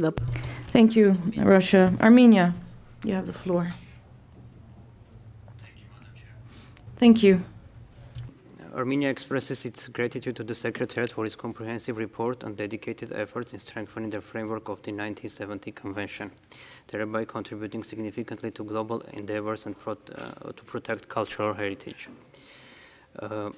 The UNESCO 1970 Convention was among the first international instruments ratified by Armenia following its independence in 1991, underscoring the importance my country places on the spirit and letter of this crucial document.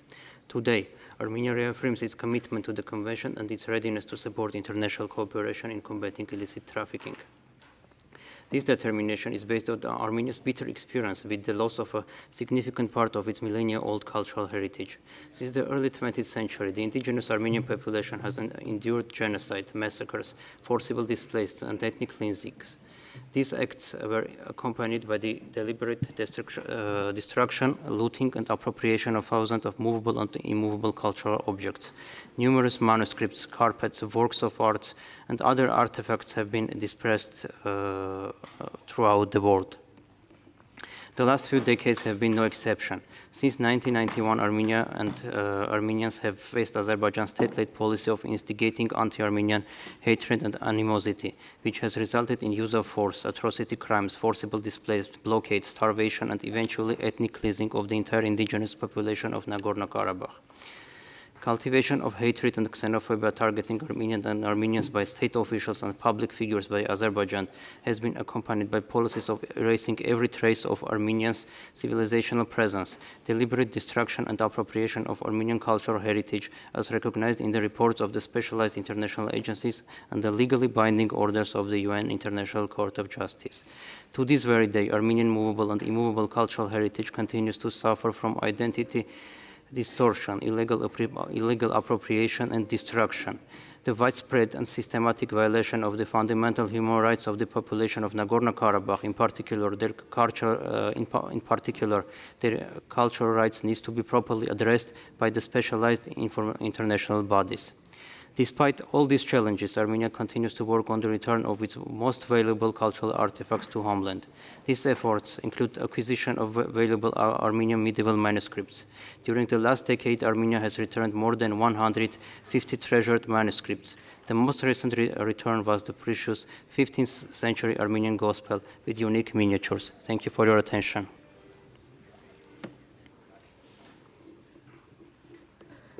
Merci. Thank you, Armenia. Ukraine, you have the floor.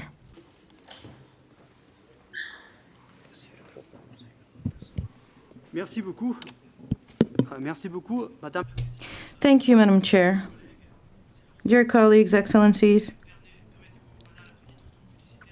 allows to congratulate you, Madam Chair, for your election. For the projects implemented and which are under implementation in Ukraine, for support of UNESCO to our country. The full-scale Russian invasion of Ukraine is accompanied by the destruction and looting of Ukraine's cultural heritage by Russia. As of May 24, as a result of this military aggression, almost 2,000 cultural institutions of Ukraine were damaged or destroyed, of which 324 were destroyed completely. Over 40 museums of Ukraine were looted by Russian invaders. One of the most known examples was the looting of the Kherson Local History Museum by the Russian invaders, in particular unique collections illustrating the history of ancient Greek colonization of the northern Black Sea region, as well as nomadic peoples in the region. Scythians, Sarmatians, and Huns were stolen. Hun jewelry of the era of the Great Migration, which are extremely rare in archaeological excavation and particularly unique. Despite all this complexity of the situation, already during the full-scale war, there were several examples of a successful return of stolen cultural assets of Ukraine. One of these returns was the Scythian Gold collection to Ukraine by this decision of Court of Appeal of the Netherlands, and after almost 10-year legal battle between Ukraine and Russia. The Scythian gold was legally transported to Amsterdam on a temporary basis for display at an exhibition in 2013. This exhibition belonged to 4 museums of the Autonomous Republic of Crimea, Ukraine, which at that time was not yet occupied by Russian troops. After the Russian occupation of the peninsula, the illegal so-called museums created by the Russian occupation authorities and de facto the Russian government itself, the Russian government itself demanded the return of Scythian artifacts. Instead, Ukraine legally appealing to the fact of the occupation of the peninsula and the belonging of the exhibitions to the Museums Fund of Ukraine, achieved a positive court decision in 2021. The collection was finally returned to Ukraine in 2023 and was already exhibited in the National Museums of the History of Ukraine. Other successful cases of the return of the authorities by the authorities of the USA and Estonia in 2023 to Ukraine of the stolen cultural assets during the temporary occupation of the territories of Ukraine by Russia. It is a characteristic that private individuals try to illegally smuggle them into those countries after the artifacts were stolen during the Russian occupation of Ukrainian territories. These once again clearly demonstrate the threatening situation for the cultural heritage of Ukraine in the territories occupied by Russian troops, by Russian army. From our side, on behalf of our delegation, we would like to thank the Group of Friends of Ukraine and the partner countries for the statement to support Ukraine in these difficult times. Thank you very much for your attention. Merci à l'Ukraine. Thank you, Ukraine. Please remember that you only have 2 minutes. For the observers, only 2 minutes, please. Germany, you have the floor. Ladies and gentlemen, thank you very much.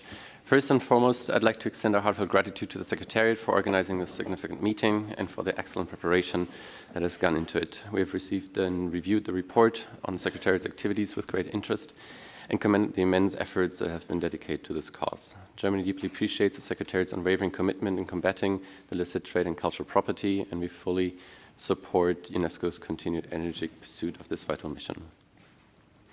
Germany takes the protection of cultural heritage very seriously. We are actively engaged in the fight against the illegal trade of cultural goods. Germany's strong domestic law, which which was renewed a few years ago, creates the conditions for effective international cooperation, especially through an improved return mechanism. This improved legal framework has led to a substantial increase in returns of cultural goods. In the last 2 years, the caseload we see at ministerial level has gone roughly from 20 to over 150, and have corresponded with over 50 signatory states. Some of those cases are featured as best practice examples on our website. This website, besides being a tool that's devoted to inform both public and private stakeholders on cultural property protection, serves national and international interests. There in the section Cultural Property Law Abroad with structural overview on the legal situation in more than 100 states parties inspired the EU. We're looking forward to seeing the third country's library being created under the forthcoming EU legislation on imports. We support other projects that address the challenges the cultural and investigative authorities face every day. One of these projects is the development of an app using artificial intelligence to provide initial information on the country of origin and cultural goods. Additionally, we support a competence network that is currently being established, providing expertise in identifying cultural goods. On an international level, we recognize the ongoing challenges in combating the illicit trade in cultural goods, and we review the model provisions as a helpful tool for further strengthening the Convention, and thank the Secretariat and the team of experts who drafted the document for the commendable work. Finally, we would like to congratulate Gambia and Kenya for the ratification of the Convention. Once again, we express our gratitude for the collaboration and the outstanding preparation by the Secretariat, and we look forward to fruitful discussions and continued cooperation. Thank you.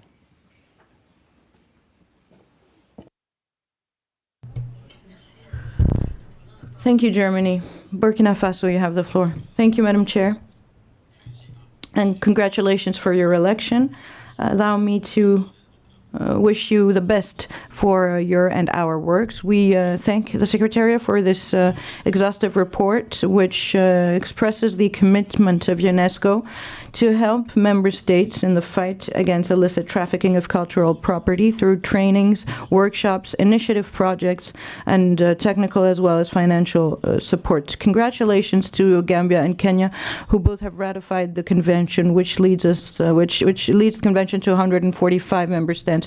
This is the result of the efforts led by the Secretariat in terms of awareness raising, which hopefully will lead to the international universal protection of cultural goods against illicit trafficking.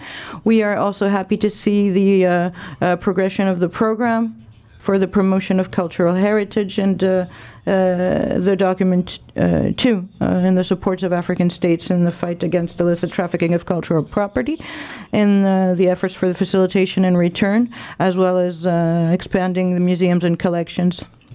The cultural heritage of Africa is often, unfortunately, subject to illicit trafficking, is an essential topic for which we should keep working relentlessly. We should also like to express our full support to the 2 additional initiatives for the continent, which should begin in 2024. One continental initiative for innovative partnerships for sustainable development of cultural development, as well as mentorship subventions and exchanges between museum professionals. And we encourage all member states to strengthen their support in the activities of implementation of the convention.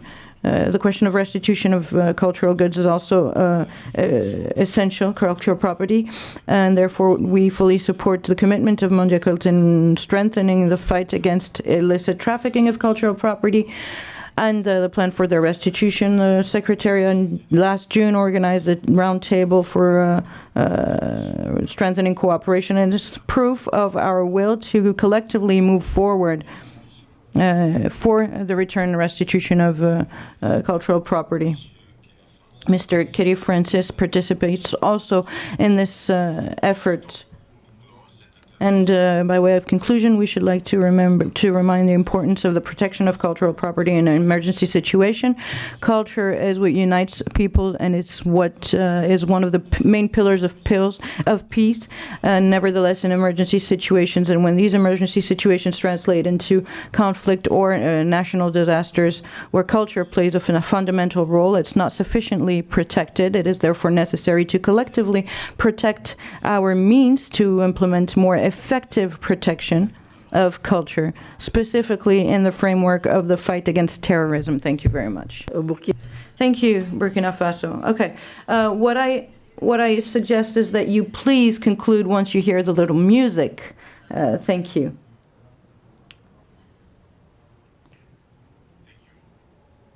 Peru, you have the floor. First of all, I would like to congratulate you for your election, as well as that of the vice chairpersons and the rapporteur. We would like to thank the Secretariat as well for the complete report presented today and the outstanding activities and initiatives developed during this period in order to effectively implement this convention. We would like to express our support to what has been said by the distinguished Ambassador of Brazil, especially regarding the need of increasing resources for sensitization strategy, working on capacity building and return and restitution. In that sense, we think that it is important to set up as a priority in the framework of the next 43C5, covering 2026-2029, the organization of regional activities, exploring new areas of cooperation to reinforce the efforts that the regions do in fighting illicit trafficking. Peru is one of the most vulnerable countries regarding illicit trafficking of cultural property. However, in the last 10 years, the country has recovered more than 17,000 cultural objects through different means and thanks to the cooperation and collaboration with our partners. For this reason, we'd like to share our experience and expertise in this matter, especially with the world. Therefore, for us, it's important to continue and reinforce the cooperation with UNESCO, especially to host the third edition of the Cusco Forum on the Protection and Recovery of Cultural Heritage. This forum, organized by Peru in collaboration with UNESCO, is proposed as a platform for sharing experiences that enables discussion of new modalities of return and restitution of movable cultural property, also for the identification of illicit trafficking routes and networks used by traffickers, and finally, as a platform of dialogue of strengthening capacities in the protection of cultural heritage and promoting international and regional cooperation. Thank you. Merci au Pérou. La parole. Thank you, Peru. Guatemala has the floor. Chair, for giving me the floor, I would like to begin my intervention by congratulating you for your election and welcome the ratification of 2 new countries of this important convention. We thank the Secretariat for the presentation of this report, structured around the main requests made by member states. It is important that all these efforts presented continue with a stronger ownership of us, to mainly promote the capacity development, encourage greater and effective cooperation and participation of all interested actors. For Guatemala, the fight against the illicit trafficking of cultural goods is a national priority. Therefore, Guatemala works with the program Guardians of Heritage as a local initiative to promote sensibilization. Guatemala participated at high level on the regional workshop in Brazil last year. We congratulate the initiative of the Virtual Museum of Stolen Cultural Objects as a clear project that contributes to raising awareness among authorities, culture professionals, and other general public, while sensibilization and the protection of cultural heritage. We believe that the renewal and implementation of regulations and policies should be promoted. Finally, we want to conclude supporting the importance of increasing resources for sensibilization strategy, promote capacity development, emphasizing the importance of the Cusco Forum and the last Mondia Cult Declaration to strengthen the promotion and action of the illicit trafficking impact in the memory, identity, and future of communities for the protection and enjoyment of cultural rights. Thank you. Merci au Guatemala. Thank you, Guatemala. Mexico has the floor. Chair, and allow me to congratulate you on your election along with the rest of the members of the Bureau. We appreciate this comprehensive report by the Secretariat, and we welcome the capacity building efforts in relation to the cultural heritage from conflict zones. We also welcome the technical assistance that has helped train law enforcement and judiciary authorities in different regions. Mexico participated in the regional effort that took place in Brazil, and we thank the Brazilian government and the Secretariat for this successful activity. Mexico recognizes, as Director Piquet mentioned, the importance of Mondiacal Declaration, which undoubtedly gave us a renewed mandate in order to strengthen our efforts against illicit traffic of cultural goods. And in that sense, we would like to support Brazil's input towards the paragraph 6 of this report, which asks for guidance for the next biennium's budget. We would also like to second the proposal mentioned by Turkey in relation to the Virtual Museum initiative, which is to have a space for countries to display those objects that have been somehow recovered by different means that can also help in this part of the sensitization strategy. Finally, we give our full support as well to a new edition of the Cusco Forum, as just mentioned by the distinguished delegation of Peru. We thank you very much. Thank you, Mexico. To close the speakers list, Azerbaijan has the floor.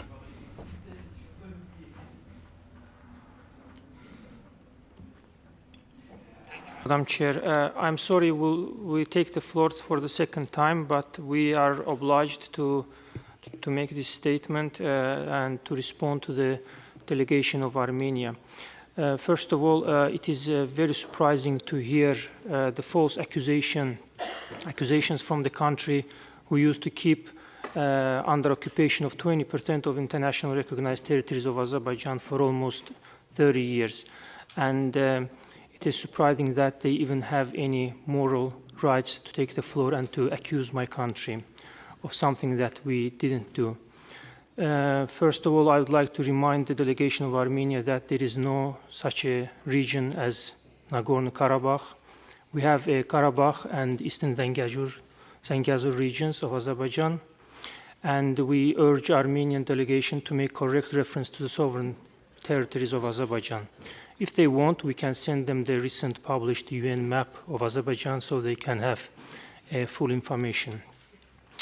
When it comes to the false accusations about the destruction of cultural heritage, there is a valid question how a country who didn't have any access to its own territories for almost 30 years can destroy and loot its own cultural property. So we urge Armenia not to mislead the international community with telling a myth and misuse this platform.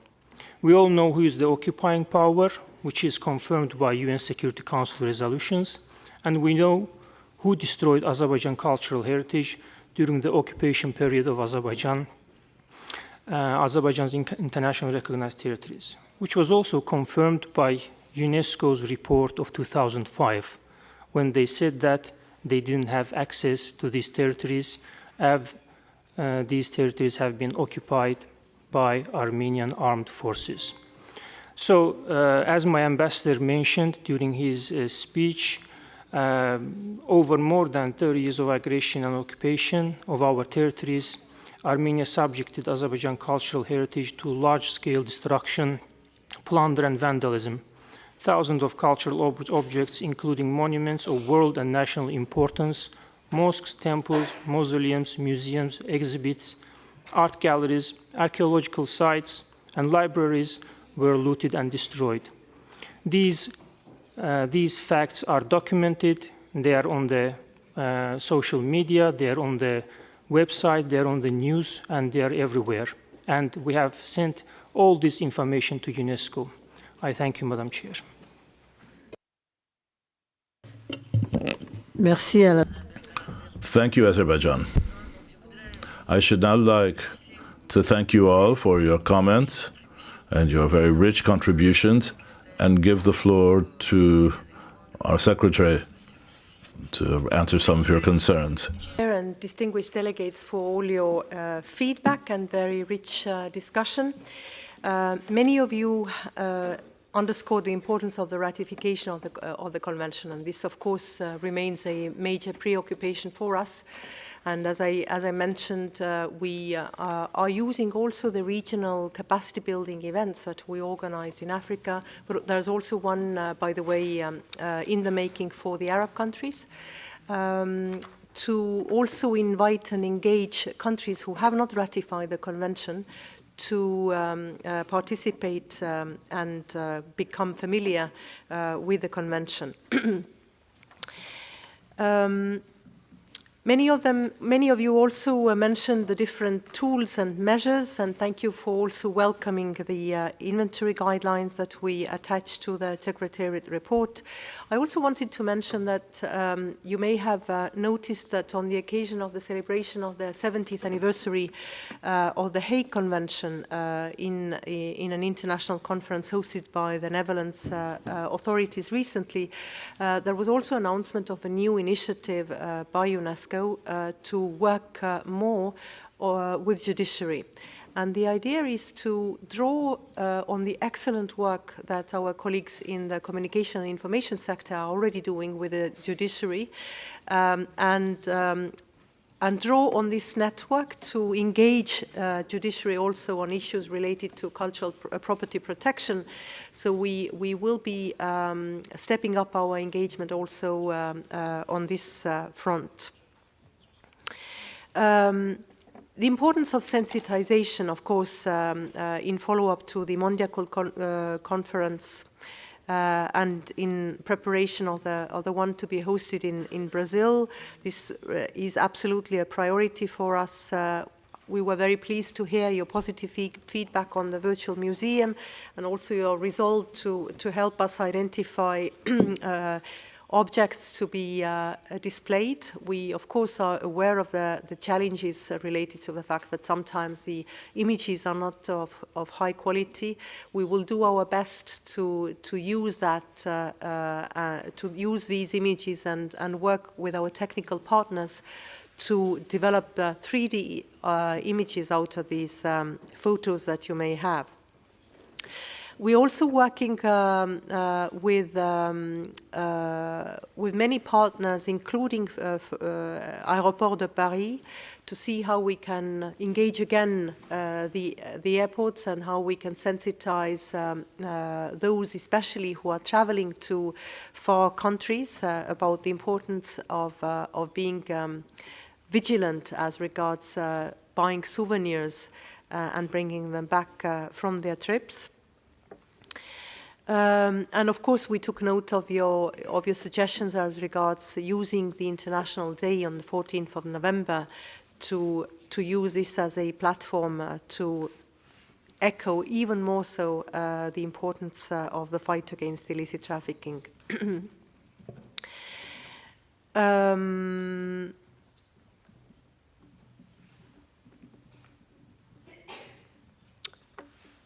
You also emphasize the importance of sharing best practices, and I think this debate already demonstrated how much good practices there are, good experiences. So of course we will try to reach out to you and make sure that we can share these experiences and promote them also on the occasion of the next days of exchanges that we will organize.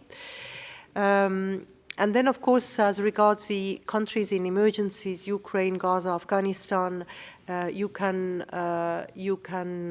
be reassured of UNESCO Secretariat's resolve to prioritize these countries. Of course, there are dedicated information meetings organized to explain to you exactly how the Secretariat works on these cases. A quick word, perhaps, as far as Gaza is concerned, since the distinguished delegate of Egypt asked specifically about Gaza. We, as I said in my intervention, the situation in Gaza does not allow us to really engage programmatically on the spot. So our efforts have been on monitoring and also coordinating the information, but also the initiatives underway by the different stakeholders.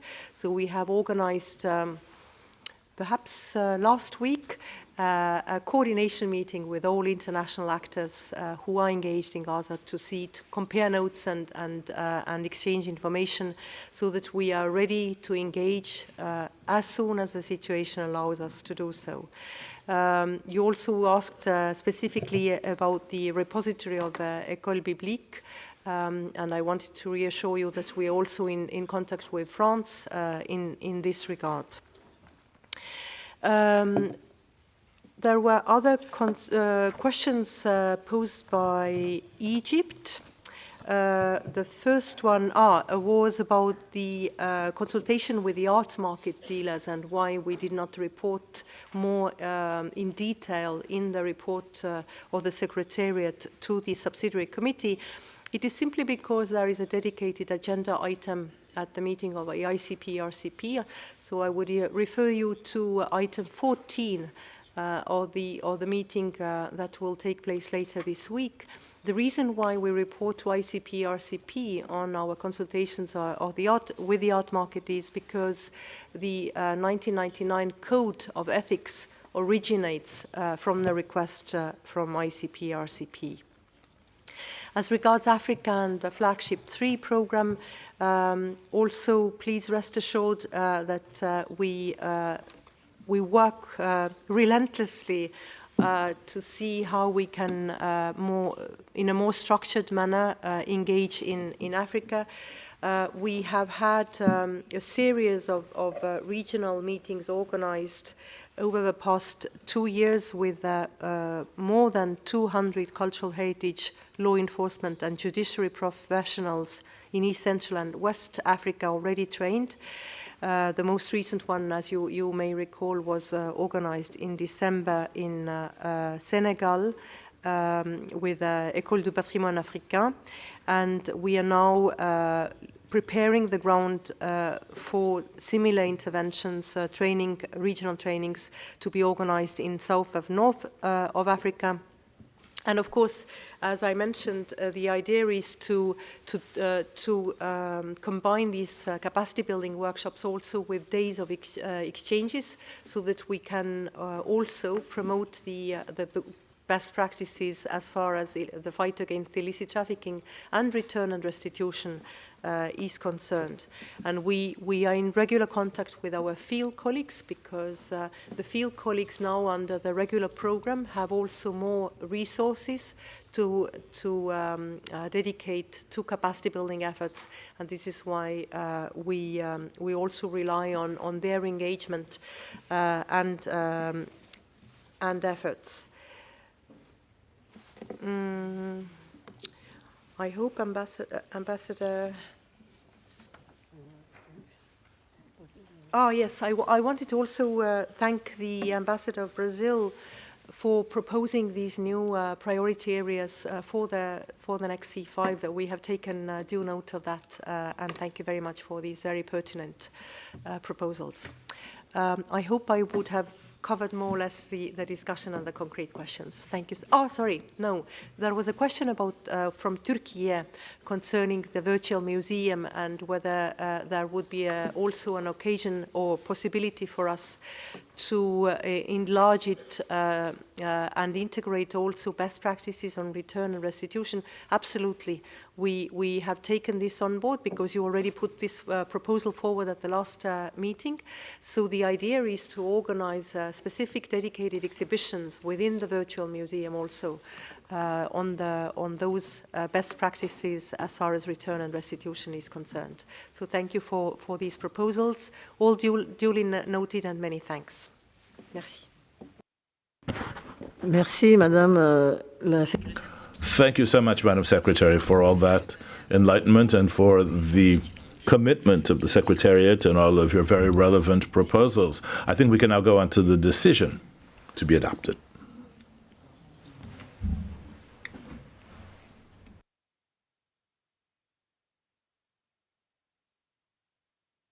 Are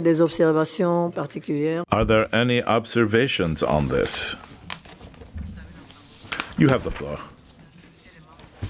Members of the committee.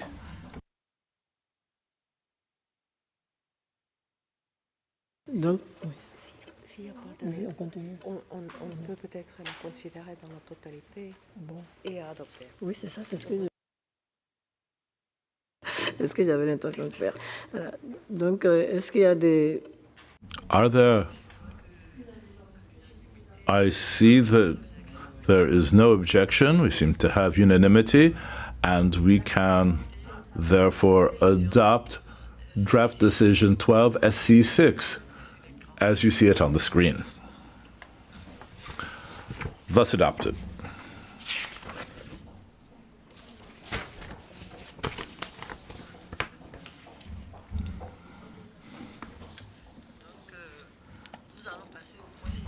So let's go on to point 7 of our agenda, which concerns the examination of measures on prevention and fight against illicit traffic of cultural items. The president of our drafting committee, the chair rather of the drafting committee, Mr. Vincent Negri, will present this document, and I'd like to thank him in advance.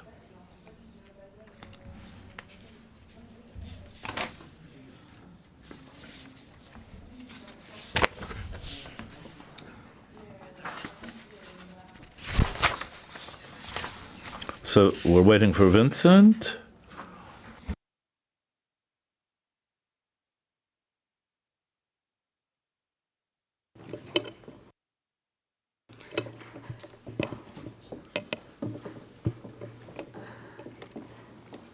Merci de nous rejoindre, Monsieur. Thank you, Vincent Negri, for coming to join us up here. And before I give you the floor, I shall give it to the Secretariat so that we can quickly examine this point.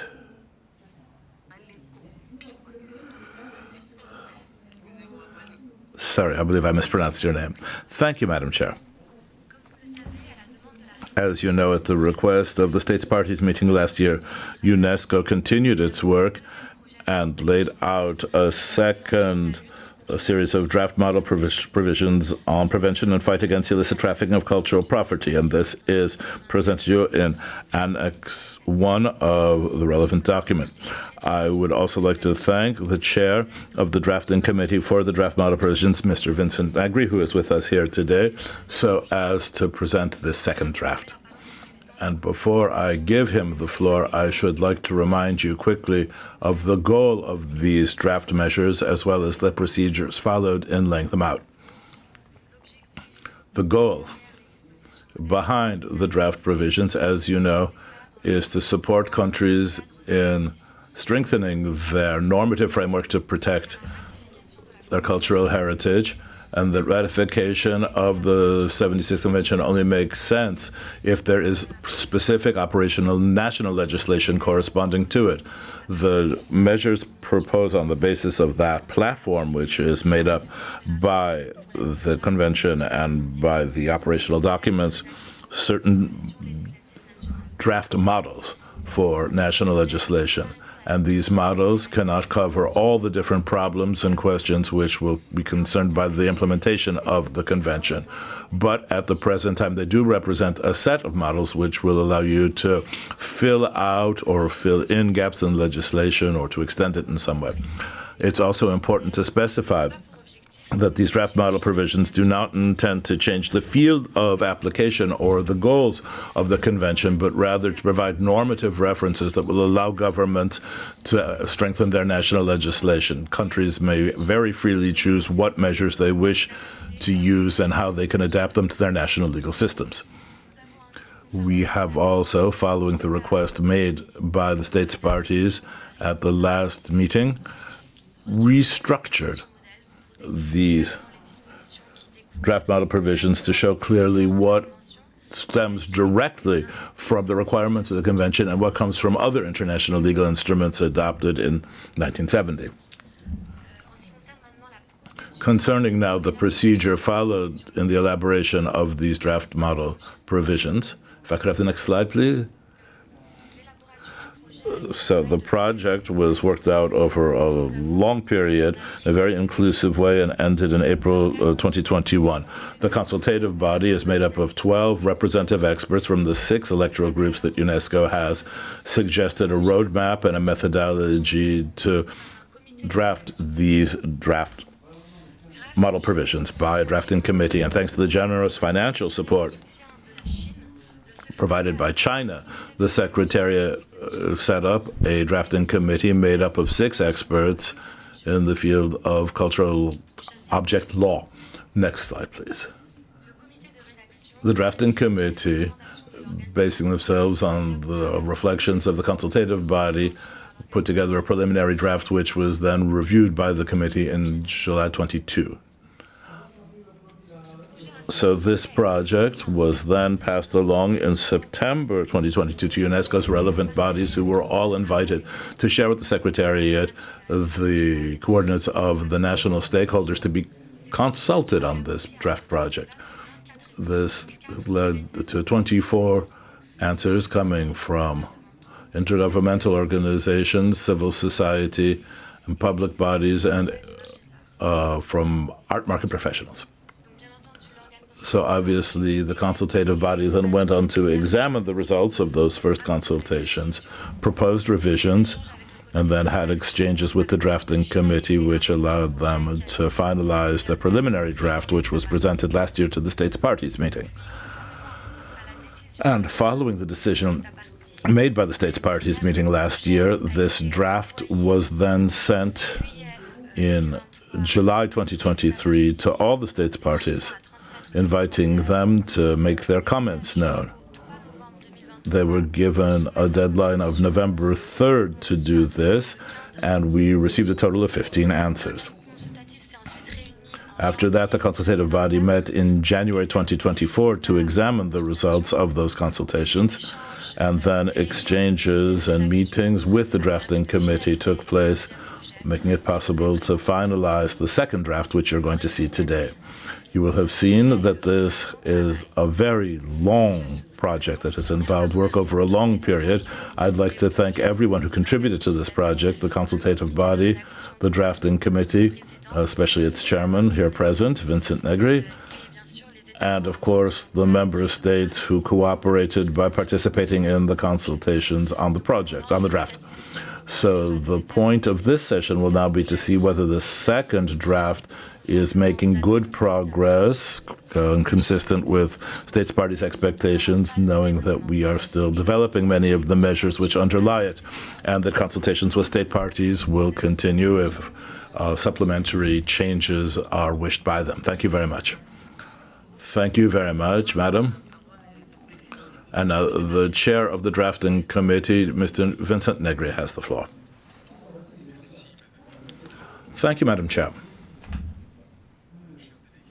Dear delegates, so a few preliminary words before I go into a detailed presentation of these draft model provisions to clarify the goals of this document, and then to say why it is necessary to work out such draft model provisions. Simply to recall to you that the 1970 Convention cannot be directly applied, and its implementation by states parties can only be made effective and strengthened by adopting relevant national legislation in those countries implementing the convention itself. And then we would have two different viewpoints or legal techniques. One would be to develop a uniform law, and you see that these measures would then have a substantial flaw, that everybody would have the same law, and we would therefore be wiping out local legal traditions, institutional specificities. And so the other choice was made, a legal technique that UNESCO had already used in 2011, which was to write out draft model provisions. In 2011, I would remind you, these provisions concerned cultural property and goods that were discovered, in other words, archaeological items, and these were adopted. So the second method was the one we chose to implement, and that means that we worked out, subject by subject, even more measures which would correspond to or echo the principles and the measures that are called for in the 1970 Convention. And the document that is being presented to you today contains 20 model provisions which in the form of 6 chapters, which are meant, obviously, to correspond to the different situations that member states are called upon to deal with in the implementation and application of the 1970 Convention. Well, all we're doing here clearly is suggesting model forms of drafting. And so this body of draft provisions should be considered a toolbox that is being made available to the states parties so as to strengthen their national legislations. And that means that the wording that you'll see in the document can be changed, adapted, made more complete by more detailed rules, sometimes by more flexible rules. But in any case, the goal that we all share is to perfect the 1970 Convention being made part of the legal systems of all the countries concerned. And so these model provisions are an indispensable extra part of the Convention and are meant to give even more detail in an even more consolidated form of law deriving from the 1970 Convention. You'll also see in these draft model provisions that they have been drafted following, let's say, a distinction which has been made by emphasizing measures which are directly connected to the 1970 Convention. That was a request made by the States Parties Conference last May to indicate much more clearly which are the measures that stem directly from the 1970 Convention and which are the measures which went further than the Convention. And I will come back to that further. Ce plus loin qu'en 170 s'explique. There are 2 reasons for going back further than 1970. Why? First of all, the convention dates back to 1970, which is, let's count, over 50 years after the entry into force of the convention. It entered into force in 1970, which means that between 72 and today, I think we will all agree that international law has significantly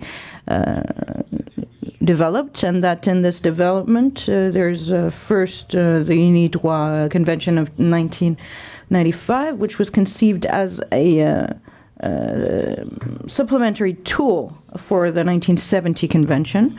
But in other situations, other conventions were adopted within UNESCO, for example, the 2005 Convention on the protection of the diversity of cultural expressions. Declarations as well, such as the 2007 UN Declaration on the Rights of Indigenous People. And, we could keep listing all of those texts that show that cultural issues in international law is increasingly important, present, and is becoming a sort of general objective to establish policies. And in this targeting of culture and heritage of these texts, my most recent example is the Mondial Declaration adopted in September 2022 in Mexico, and it establishes a list of principles. It's not a convention, but these principles are quite strong, and it mentions illicit trafficking and return.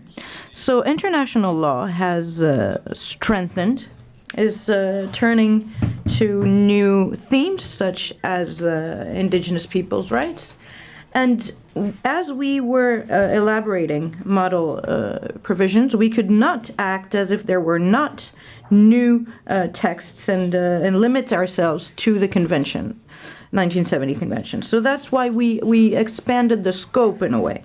Another goal which aimed to go further than the 1970 convention is that we are looking to draft in the framework of national laws. And there's a typical model, typical way of drafting these laws. And in most of your states, it ends with a chapter on sanctions when there's a violation of the provisions. And so in the corpus, chapter 6, the last chapter, also is a proposal for texts on sanctions.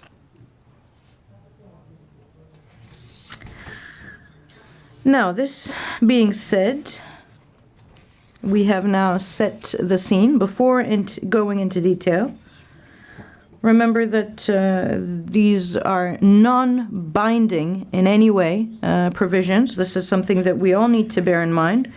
It is really just a toolkit for member states. We're not looking at drafting an international treaty, not at all. And we are not either aiming to reproduce the articles of the 1970 Convention of UNESCO. And it was a major challenge for the drafting committee and within our discussions with some states when it came to adjusting and fine-tuning. We were trying to look at the fact that, or avoiding looking at the different texts of the convention. Of course, they need to be aligned with the convention, these provisions, but not reproducing the convention. And it's been quite challenging to find the wording that looked at the wider hypotheses while being aligned with the UNESCO 1970 Convention. Another challenge, as you can imagine, is that although we all share a common goal, which is to fight against the illicit trafficking and preventing the illicit trafficking, we all know, let's be honest, we all know that the respective positions of states are not always aligned. And so the drafting committee had to be aware and respectful of the various positions, not always converging. And so the idea was to propose model provisions that aimed at striking the right balance. How can we strike a balance when positions seem to be diverging? Well, it's about drafting things in a balanced manner, drafting things that reflect the requests of members. And when there are specific requests, you may have seen that the structure of these model provisions is twofold. You have in bold the wording of the provision and then a comment following the wording. And these comments aim also in a way to clarify the content of the provisions and to offer alternatives to states who may wish to go further. Meaning that with these comments, we allowed for a possibility of variations in the intensity of the model provision. So those were my introductory remarks, and now I can move on to the corpus that was drafted. So this corpus is structured in 6 chapters, each of which, or Actually, the 6 chapters are preceded by general provisions. Could be a sort of a generic obligation, which we have to remind the states of their obligations, and an obligation in their national legislation to guarantee the protection of cultural heritage on their respective territories. Now, of course,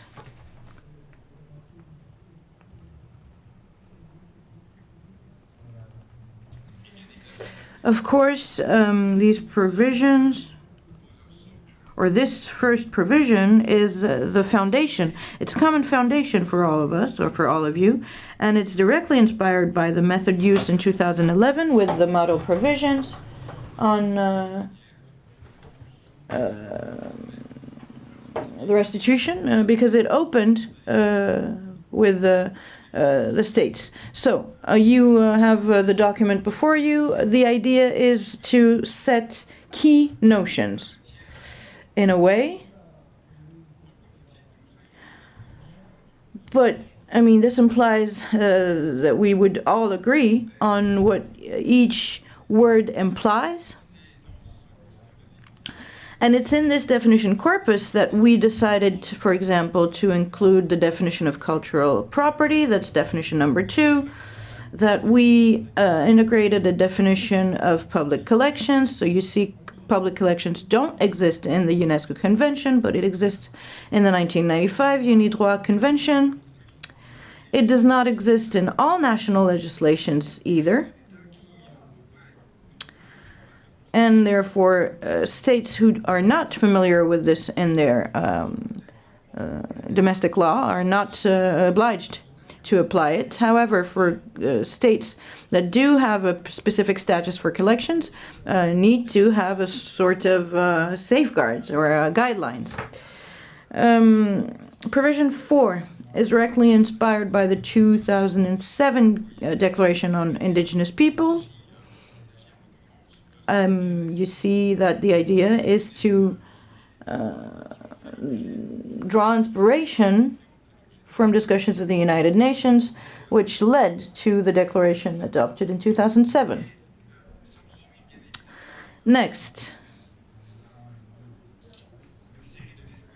is a series of provisions within Chapter 2 on national protection services and common tools, such as the inventory. This was a bit of a challenge because the difference between federal states and unitary states, you can only imagine that responsibilities are not shared in the same manner by the various structures within different states.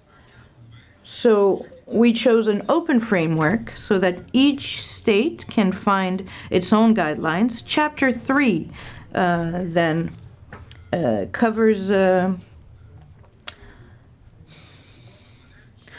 one of the main flagship issues of these model provisions, echoing Article 6 of the 1970 Convention. It's about also export and import rules, while taking into consideration the various interests of the different states. And so that's on export rules. And then Chapter 4, which is even more central than Chapter 3 on circulation. Chapter 4 is on return and restitution. On these issues, it appeared that we could give you a few examples in the comment section. When I say examples, I mean the idea that this or that principle or this principle has already been implemented and can be found in this or that domestic law. That gives you even more references on things such as domestic laws that already implement this type of provision. And on return and restitution, which was discussed at the conference of the state parties in 2023, we have decided not to insist too much on the burden of proof without completely dismissing it, because it still is in part of the commentaries for the states who wish to go further. And this is what I was saying earlier. This is part of our method to have sort of a medium line within the corpus of the provision, trying to strike a certain balance, and giving the possibility to countries who wish to go further to do so.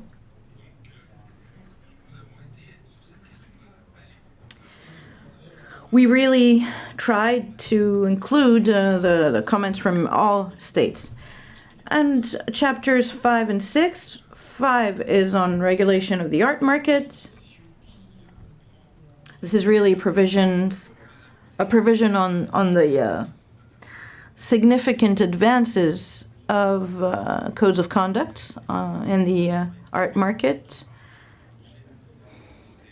and the will to have common rules, will which is expressed by stakeholders, rules of around illicit trafficking. The idea is to make sure that art market stakeholders are active actors in the fight against illicit trafficking. And last but not least, chapter 6, as I said, is a chapter with possible wordings for possible sanctions when there is a violation of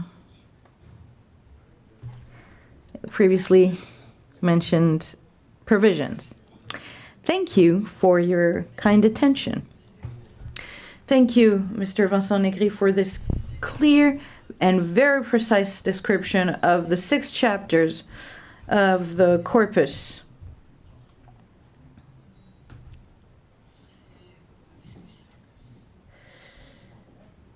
of the draft model provisions on the prevention and fight against the illicit trafficking of cultural property. And we can now move on to our discussions. I now open the floor for any questions or comments.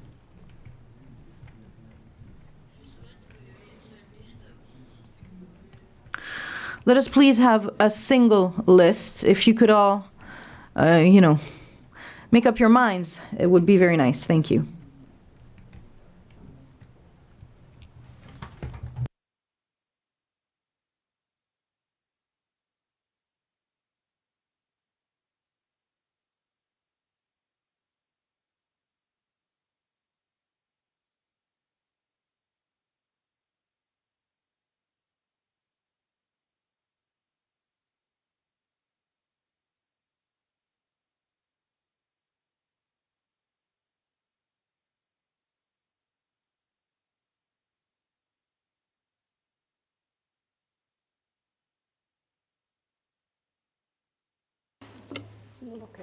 La secrétaire va lire la liste des pays. So, Madam Secretary will be reading the list of countries who wish to take the floor to make sure we haven't forgotten any. I have requests from the floor: Cyprus, Argentina, Brazil, Azerbaijan, China, and France, and Libya. And observer countries, Germany, the Netherlands, Norway, and the United Kingdom. Thank you. Merci.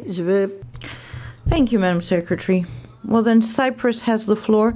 Please do stick to your 3-minute time limit for members of the committee and 2 minutes for observer countries. Cyprus, you have the floor. fully supports the ongoing efforts to finalize the draft model provisions on the prevention and fight against the illicit trafficking of cultural property by the Secretariat and the Consultative and Drafting Committee. We are honored to have had an expert from Cyprus on the consultative body of the model provisions. These are of utmost importance, keeping in mind that the effectiveness of the 1970 Convention depends on its strong implementation in national law by all state parties. It has been made clear by now that the draft model provisions are non-binding and that they do not aim to modify the scope of the 1970 Convention. The provisions do not impose any obligations whatsoever, but rather provide standard-setting references, making up for gaps and weaknesses in order to strengthen the application of the 1970 Convention. When examining and assessing these draft model provisions, it is, we believe, extremely important at all times to consider that since 1970, as Mr. Negri has stressed today, the world has changed, international law has developed, best practices and ethical standards have been enhanced, societies have different characteristics, and awareness on various issues, in many cases, have been heightened. Under this light, these model provisions have the potential to position the 1970 Convention in a contemporary setting. We also support the two headings introduced in the draft model provisions, which distinguish what is considered as implementation of the 1970 Convention and what is a result of other legal instruments adopted since 1970 that are capable of enhancing the implementation of the 1970 Convention. Thank you. Merci à Chypre. Thank you, Cyprus. Argentina, you have the floor. Thank you, Madam Chair. We want to thank the drafting committee for all the effort and the work they have done all this year, and and also thank that they have addressed the main concern we sent with our proposals. And we have just more minor comments about provisions 6 and 20. As far as I understand, we should have another chance to send additional comments for the following work. So I think we are not going to discuss the provisions now here at the meeting, but we will be sending them in order to continue to do work. We thank you. Thank you.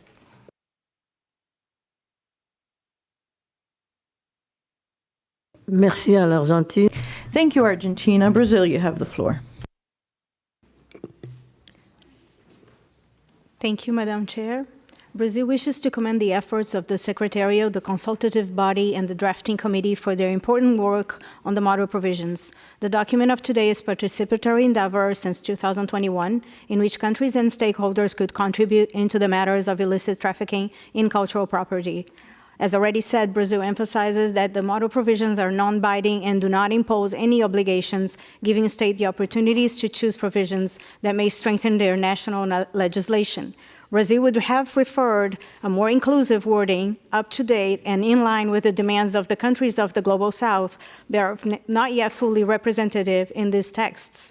As is, the document still has some footprints of an art marketing protectionism over the rights of communities, and that could be seen as ethically incompatible with the 21st century pursuit of peace and social justice. The burden of proof, per se, makes the requesting country in a severe disadvantage to claim illicit trafficking, and UNESCO must make all efforts to participate into equalizing those claims. A nation would never go under false pretense to request illicit trafficking goods if not based on reasonable justification. The requesting nations are in general already in a disadvantage point since it is a loss of its cultural property to begin with. A nation would never go under false pretense, and the requesting nations are in general already in a disadvantage. Therefore, providing documentation and international support to the claim should be the first step into leveling the negotiations. Secondly, each state must enforce its legal and ethical agenda to the private sector to comply with the efforts of a global effort to pay historical debts from colonial exploitations and looting of nations. Anyway, in general, we are satisfied with the document. Even though we prefer a more critical document, we understand that it's an important step forward to combat the colonial ideas in order to update and move forward with the implementation of the Convention. Thank you. Merci au Brésil. Thank you, Brazil. Azerbaijan, you have the floor. Madam Chair, Madam Chair, first of all, we would like to thank the Secretariat for the document and the drafting committee for its work. Model provisions are important document to strengthen the national legislation of every country on the illicit trafficking of cultural property. And Azerbaijan has submitted its proposals regarding this issue. And we have also attended the online meeting of the consultative body to examine the results of the above-mentioned proposals. We just want that these consultations to be continued with the consultative body and the drafting committee until the adoption of the final provisions. Thank you. Thank you, Azerbaijan. China, you have the floor. Thank you, Madam Chair. China wants to commend the drafting committee and the Secretariat for their unremitting efforts in consultations and text improvements for the model provisions. We note with appreciation that the current version has made clear distinctions between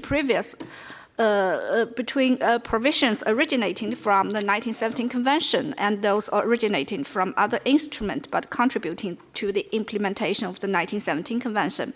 And we believe this distinction not only answers to the comments and requirements from the 7th meeting of the state parties and the consequent consultations, but also fully stresses concerns about model provision extending beyond the framework of the 1917 Convention. The present version of the model provision provides a very practical reference for better implementation of the Convention by the state parties, and we believe that the introduction of the model provision will offer direct and effective guidance for the state parties to strengthen the alignment between their national laws and convention, and enhance the effective implementation of the convention. China supports the current text of the model provision and is willing to cooperate with the Secretariat on the promotion and sensitization of the model provision after its release. Thank you. Merci à la Chine. Thank you, China. France. Thank you, Madam Chair. The French delegation should like to thank the Secretariat for leading new consultations with state parties. We should also like to thank the drafting committee for the new project which is being presented to us today. As opposed to the project that was proposed last year, everything that has to do with legal provisions other than the 1970 Convention is included in the new version. However, as we had said previously at the last meeting of the state parties to the Convention, we should prefer that texts that are not consensual for all member states are not included in these modeled provisions. And the 1995 Unidroit Convention, which, as a reminder, was ratified to date only by 54 state parties. Thank you. Thank you, France. Libya.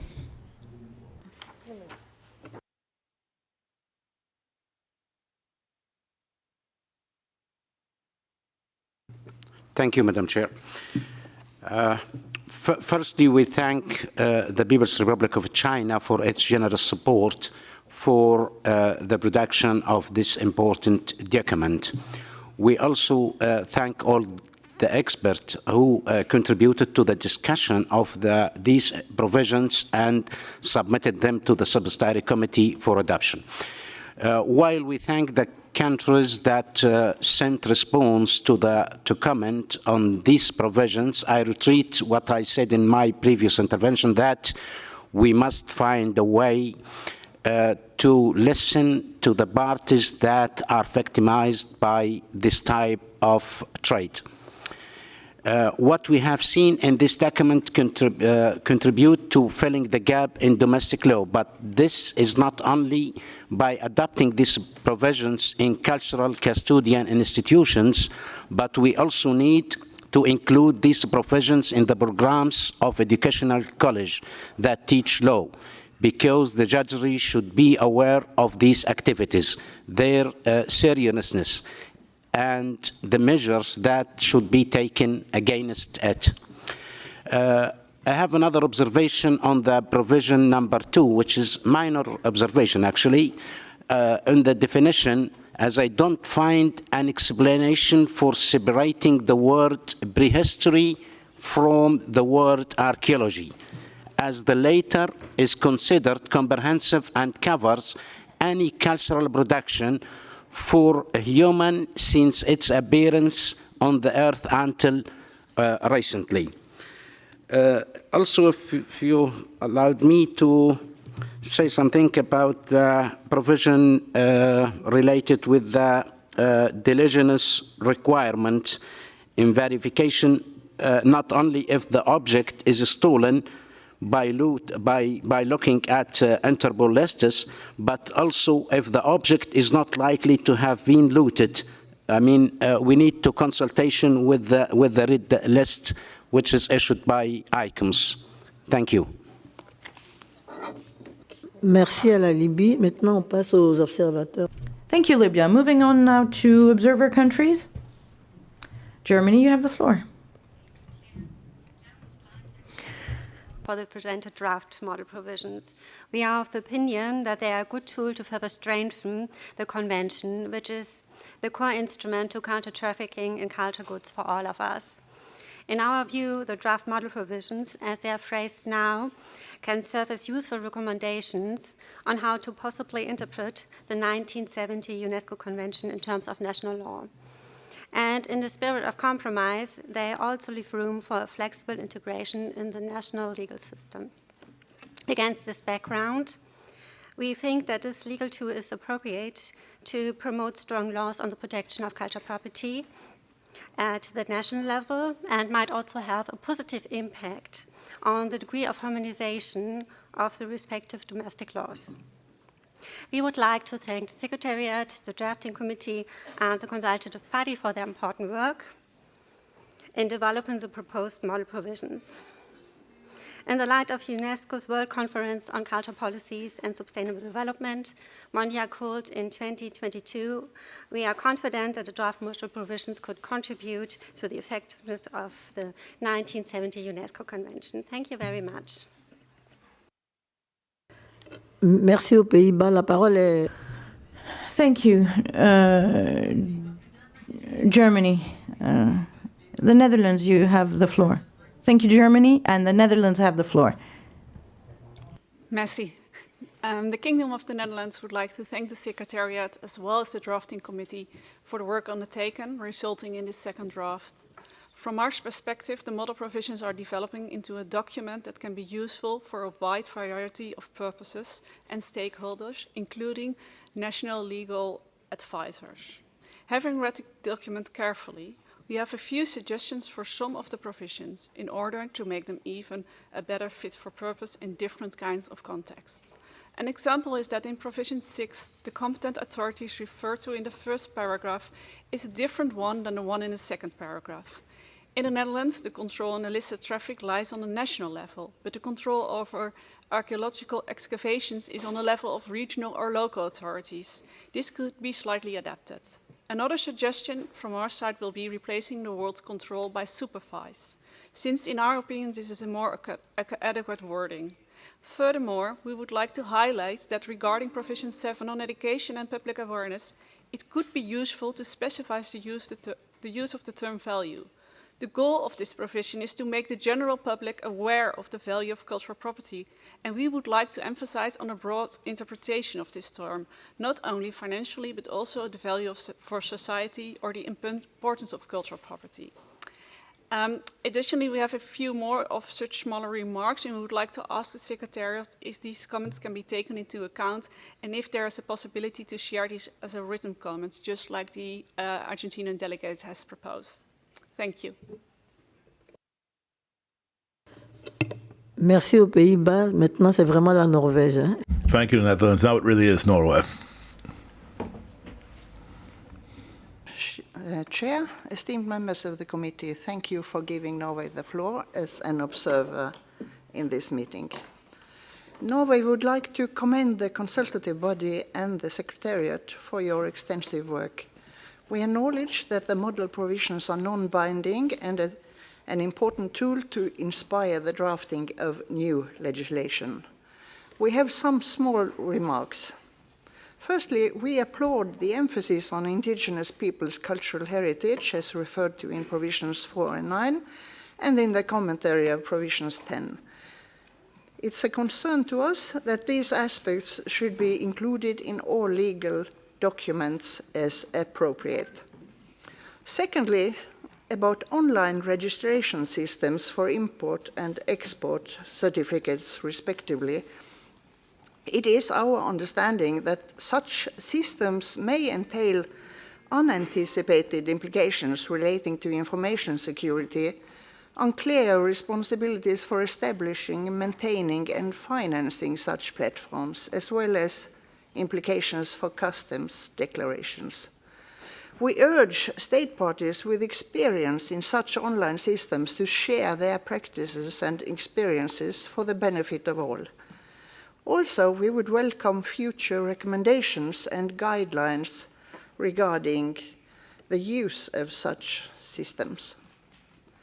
Thirdly, about provision 5 on the notion state of origin, we are concerned that it could lead to confusion if the same designation also should apply to the state to which an object has been legally transferred. We suggest elaborating on the use of terms in the commentary to this provision. Also, the notion transit state should be considered. Finally, we suggest that in provision 7, the mentioning of competent authorities should be in plural, as several bodies often share responsibilities for education and public awareness raising. Thank you. Sorry to take too much time. Merci à la Norvège. Thank you, Norway. Ukraine has the floor.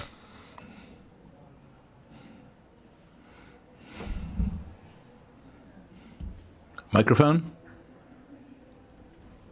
Do you mean the United Kingdom?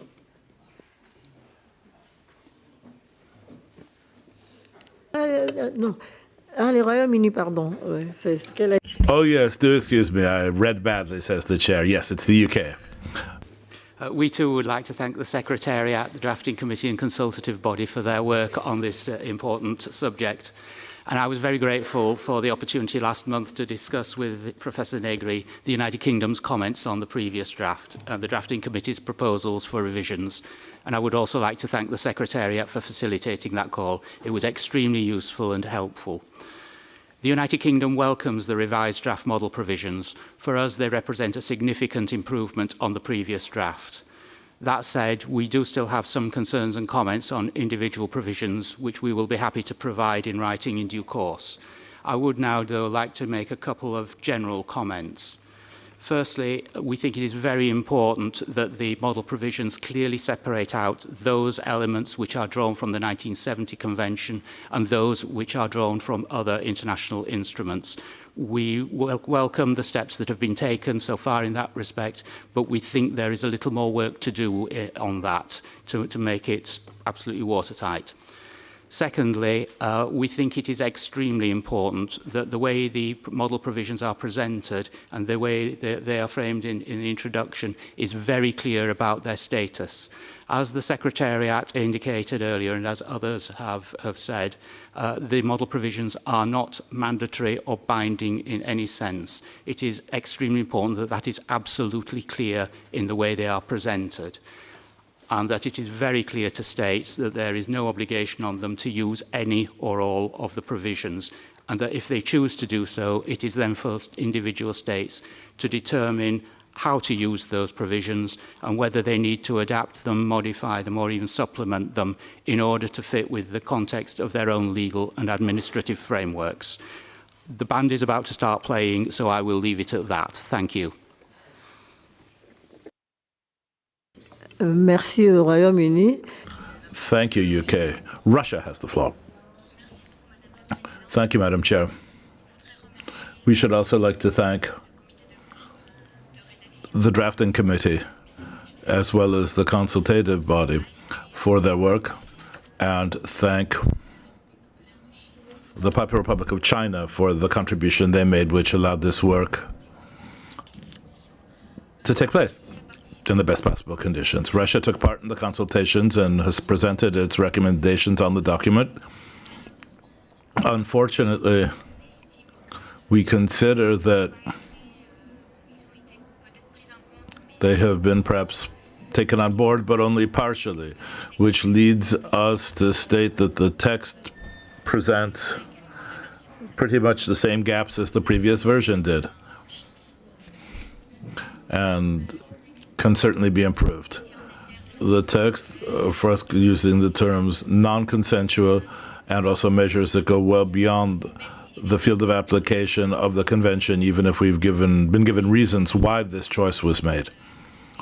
We are very pleased with the ongoing consultations with state parties. We've understood we can still go on presenting our comments and amendments, and we consider that consultations should be followed up until we arrive at a consensus text that is consistent with the convention. Thank you.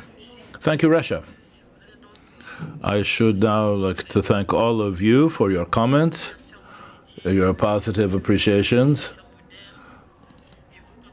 and your contributions and suggestions, which will allow us further to improve and enrich it.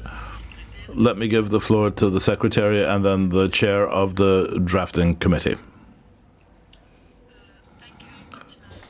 And distinguished delegates for all your comments.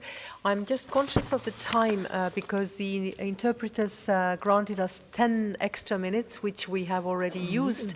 So I would suggest perhaps that I would just recognize the fact that we will pursue the consultations on the text, and those member states who have proposed additional comments or have still concerns, we will have time to accommodate and find the best possible consensus text possible in advance of the meeting of states parties in a year's time. If you allow, we would then let the President respond to specific comments in the afternoon already. Thank you. 2h30. Voilà. Donc, merci à cause du temps. Donc nous allons reprendre à 14h30. Oui. Voilà. Merci à tous pour vos contributions.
Chers membres du comité.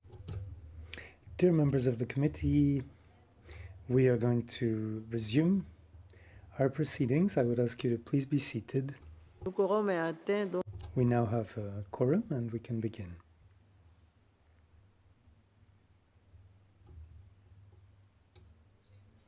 So we're going to continue then, and I hope you will have enough energy after lunches so as to be as energetic and efficient as this morning. Let me give the floor now to Vincent Negri to address the concerns you expressed. Thank you. Thank you, Madam Chairperson. So,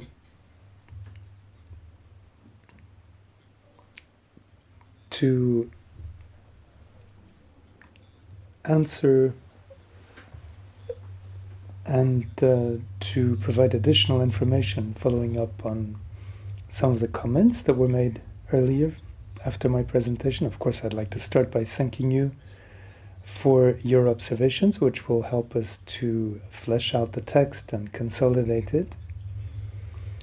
Some member states expressed the intention to supply the Secretariat with their own observations. Argentina, the Netherlands, the United Kingdom expressed such a wish, and of course I would invite other member states who would like to do the same to act along the same lines and send observations to the Secretariat on a particular part of the text or provision. It being understood that, of course, we are striving for a perilous balance with this exercise. It's not always possible to fully address your concerns, but we can only try to address concerns as fully as possible so as to endeavor to satisfy you.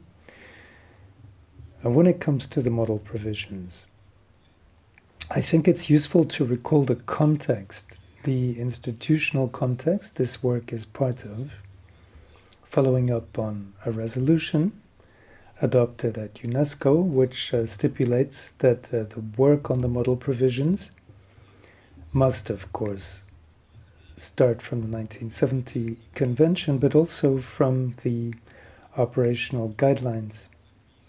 So that, of course, we can only do the same and rely also upon those operational guidelines, which mention the commitment of member states to ratify the 1995 UNIDROIT Convention, hence the references to the UNIDROIT Convention. This is based upon the roadmap which was set for us when these draft provisions, model provisions, were being drafted. I will not speak too long. I just wanted to encourage you to tell us, to send us your observations. Please don't hesitate to contact us.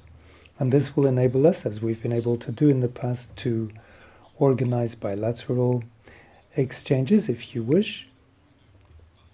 Needless to say, our role is to refine and to improve as much as possible these model provisions, to listen carefully to what you have to say and to provide any useful explanations you might not have received today, so that you have any useful additional information so as to fully understand the reasons why a particular provision may be drafted in a certain way, or why we may not have been able to fully take on board what you were recommending.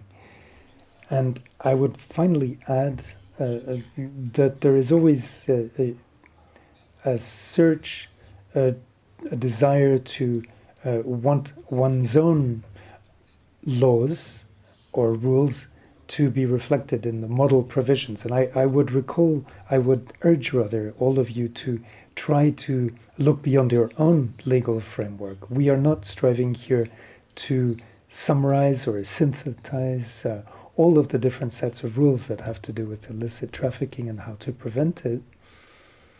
Rather, what we're trying to do is, of course, possibly to draw inspiration from various national provisions, but certainly at no time are we striving to make sure that in our model provisions we have taken account of things that appear in a given country's laws. That is not really the purpose, if I could put it that way. As I was saying earlier, the idea rather is to provide a toolbox, and not all of these tools will be useful to you, but they may be useful to others nevertheless. So we do need to approach this in the spirit of sharing and pooling this toolbox. But certainly I'd like to thank you very kindly once again for your responses. Thank you very much, Mr. Vincent Negri, for the excellent presentation you made earlier of the corpus, and also for these answers you just provided to address the concerns expressed. We are now going to move to the draft decision, but I am informed by the Secretariat that Turkey wanted the floor. Turkey has the floor. La résolution, bien sûr. Much, Madam Chair. Actually, we have a question to the Secretariat. When we look at the 5th paragraph of the decision, we see that the committee will not be in a position to see the final version. Instead, the comments here will be taken into account before the final version is submitted to the meeting of states parties. However, in the Resolution 7 MSP 8, which is a resolution adopted by the meeting of states parties, it says, requests the Secretariat to organize consultations with the states parties. This is done. Invites the drafting committee and the consultative body to consider inputs and views to consultations with states parties. This is done.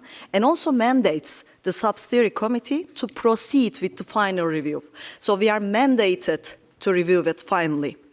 But we are aware that the subsidiary committee meeting will take place after the meeting of states parties next year.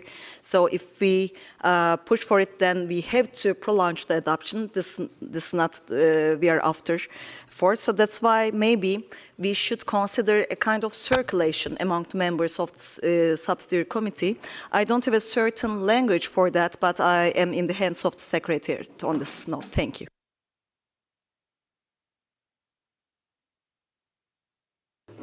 Merci à la... Thank you, Turkey. Perhaps the Secretariat would like to respond.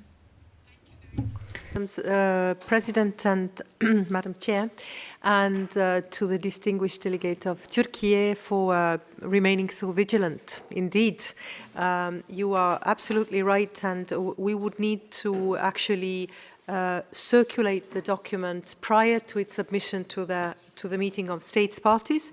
So if we look at the paragraph 5, can we have it on the screen, please? Then we could perhaps propose the following formulation, and I now read the whole paragraph. Requests the drafting committee to finalize the model provisions, taking into consideration the comments made during its 12th session, and circulate a revised draft among the members of the subsidiary committee before presenting the final draft to the next meeting of states parties in 2025. I hope that this responds to your concerns. Thank you. Merci, Madame la Secrétaire. Thank you to the Secretariat. Are there other requests for the floor? Turkey has the floor. Thank you very much, Madam Chair. And maybe members of the subsidiary committee, for their approval, maybe we can add for their approval, right, before the before.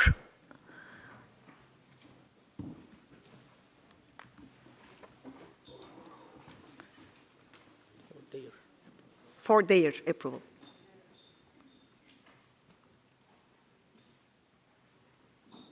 Thank you.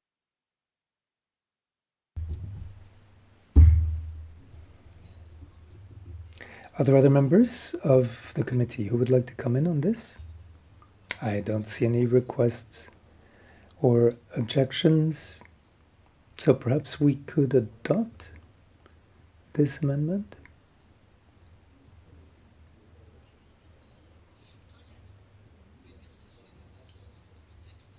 Of course, any contributions on the draft decision as a whole are also welcome. Please don't hesitate to ask for the floor. It seems there are no objections, and we can adopt this draft decision 12 SC7 as amended.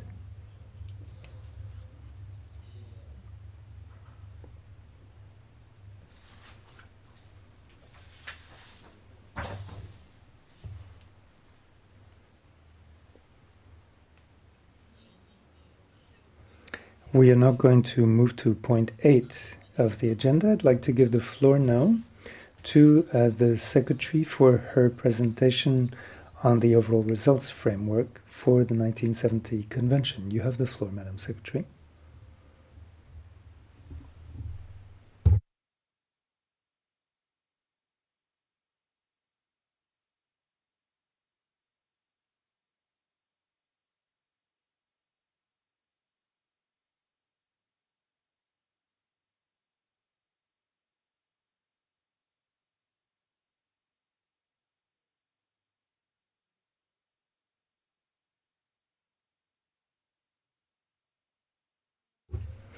Thank you, Madam Chairperson. Ladies and gentlemen, Excellencies, as you know, periodic reports are extremely important for the exchange of information on national legislation adopted, as well as the various measures taken to implement the Convention.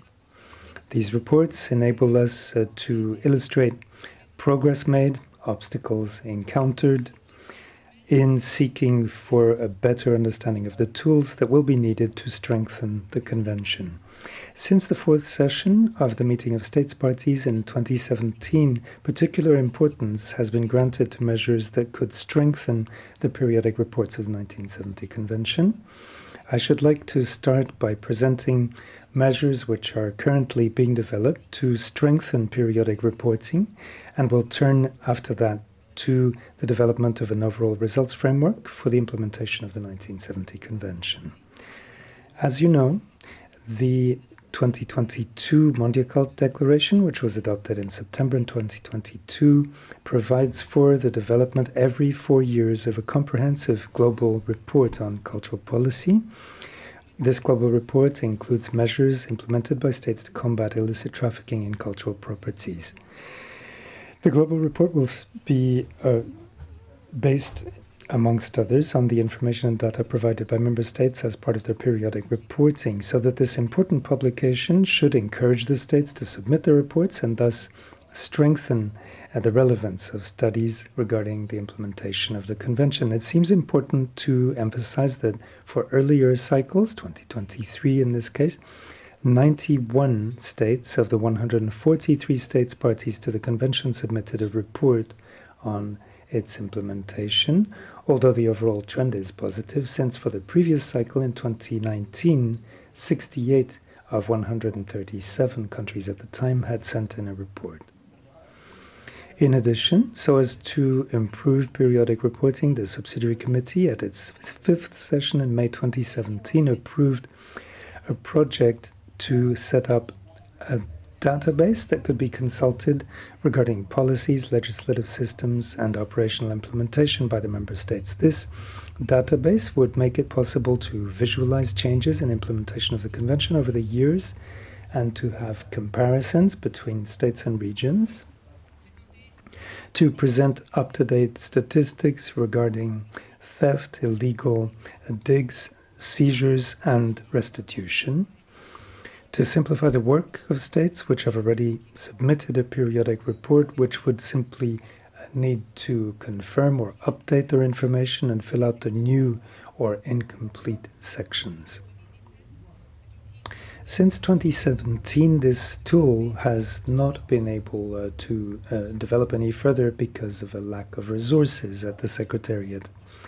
In accordance with the so-called single window proposal presented by the International Standards and Legal Affairs Office, it is now proposed to set up a single online platform for the monitoring and assessment of the implementation of all the normative instruments of UNESCO. The methodology proposed for this new platform is presented as part of the working document in its third section. It is based upon the recommendations by the Internal Oversight Service on periodic reporting at UNESCO, taking into account the specific characteristics of different normative instruments in the field of culture. Following up on the 2022 Mondial Cult Declaration, the Secretariat began a thinking process about how best to align the cycles for periodic reporting for the different normative instruments of the organization in the field of culture, while taking account, in so far as possible, of the legal framework of each of these instruments. Such alignment would enable us to have holistic sectorial analysis to feed into the global report.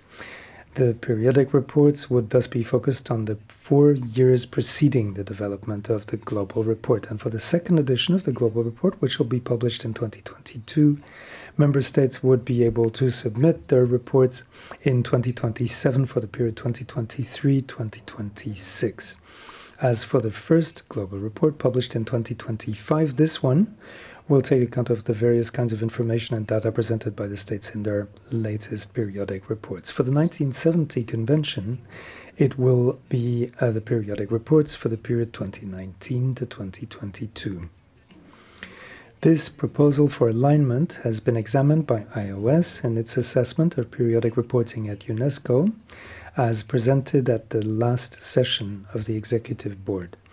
The Internal Oversight Service recognized that there would be a number of advantages to engaging in such a process and recommended that the culture sector develop a theory of change for the alignment of periodic reports.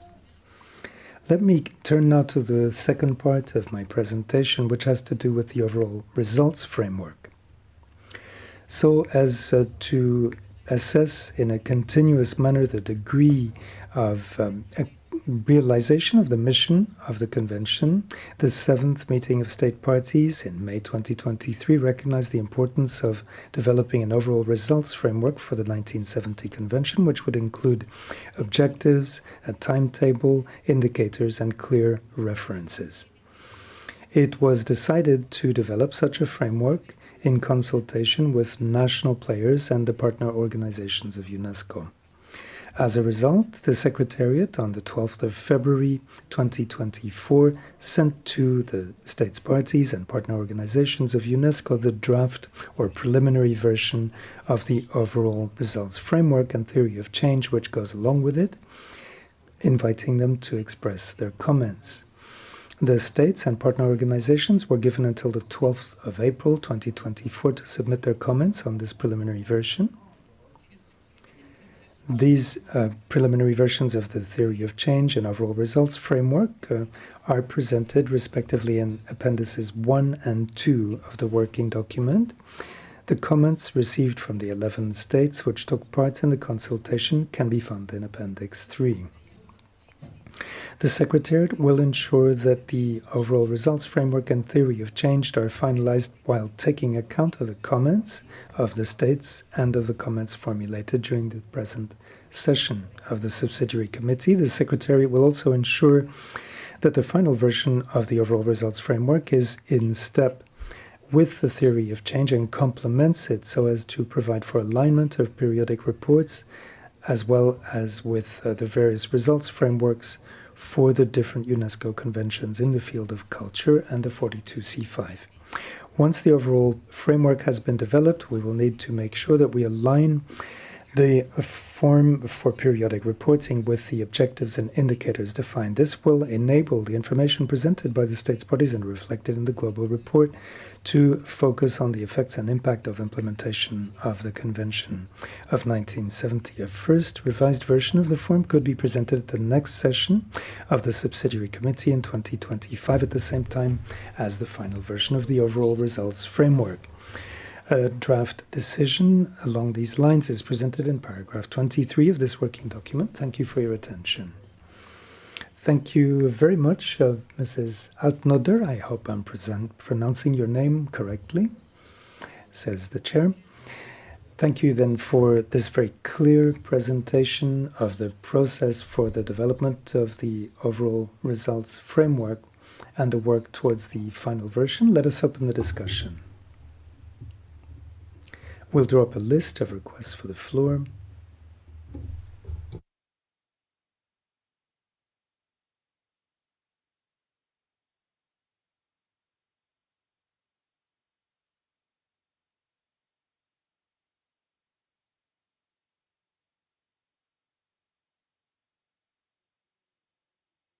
So Brazil and Lithuania have requested the floor. Brazil, first of all.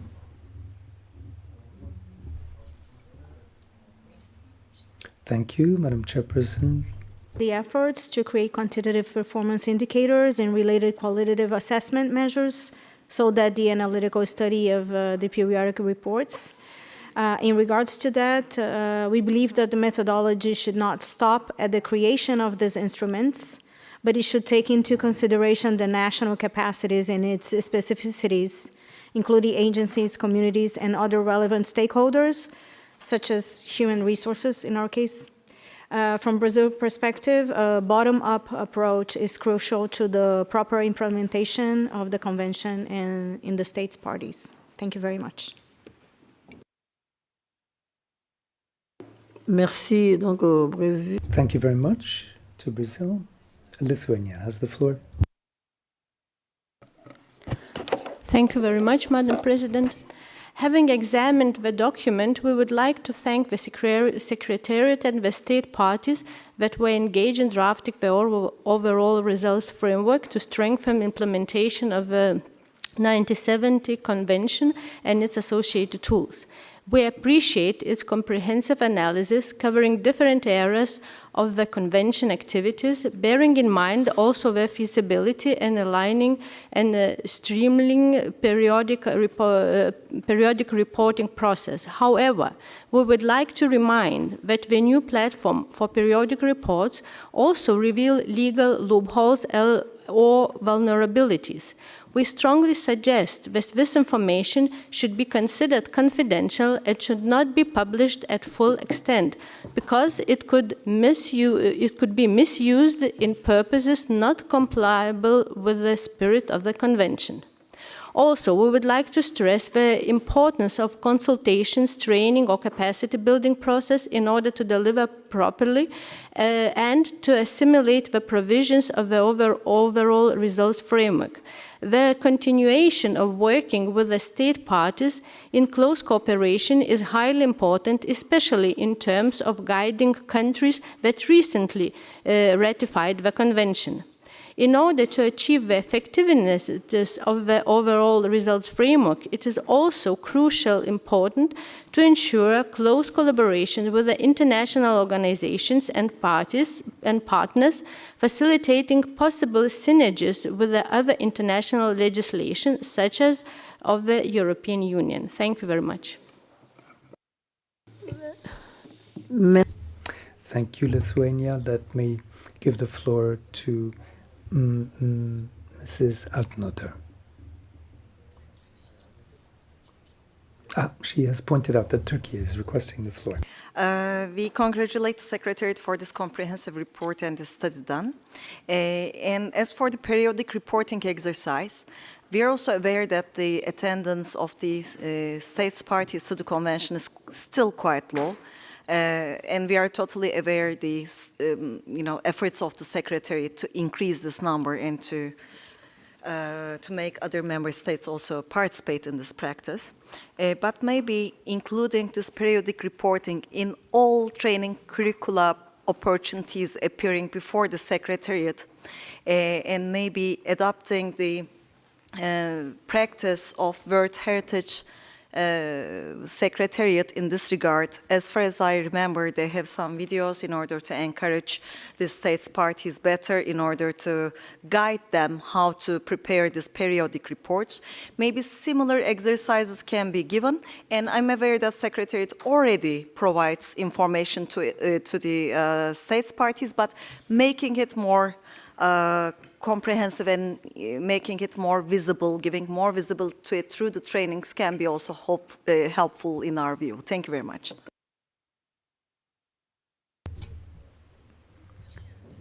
Thank you, Turkey. If there are no further requests for the floor, I'll give the floor back to Mrs. Altnoder. She's going to answer the comments of Brazil, Lithuania, and Turkey. Would like to quickly say that all your comments are well noted, and regarding the bottom-up approach, regarding the strengthening of national capacities and the inclusiveness also of this process.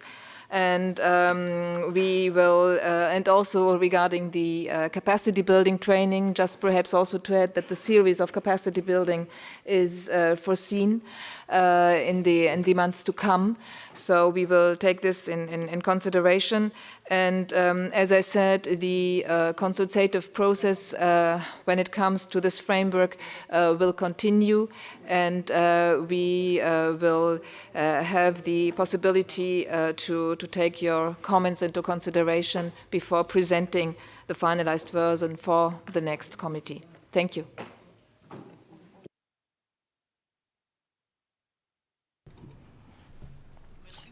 Thank you very much. So now we are going to look at the decision.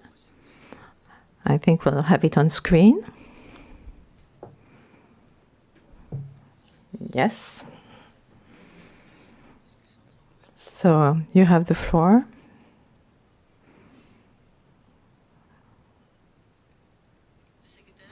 The Secretariat informs me that Iran has a proposal for an amendment. Iran, you have the floor.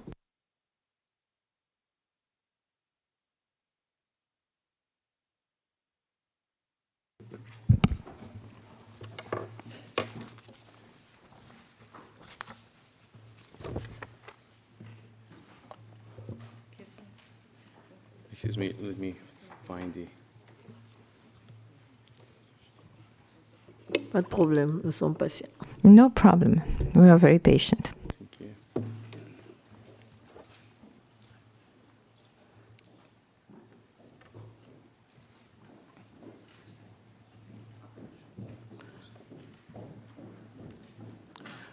It's on item 10, in which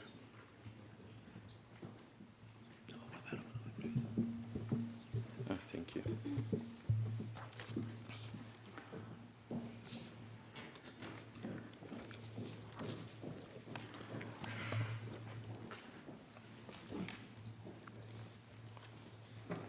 In this item, number 10,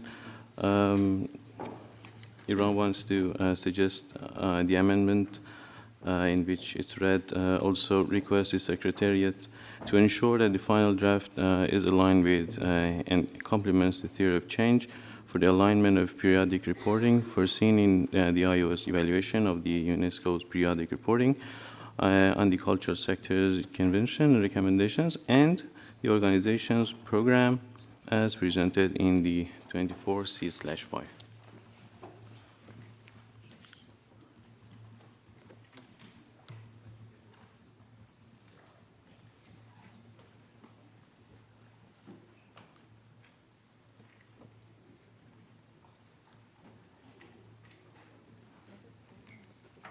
On soumet l'amendement. So you see this amendment. The members of the committee. You see the proposal.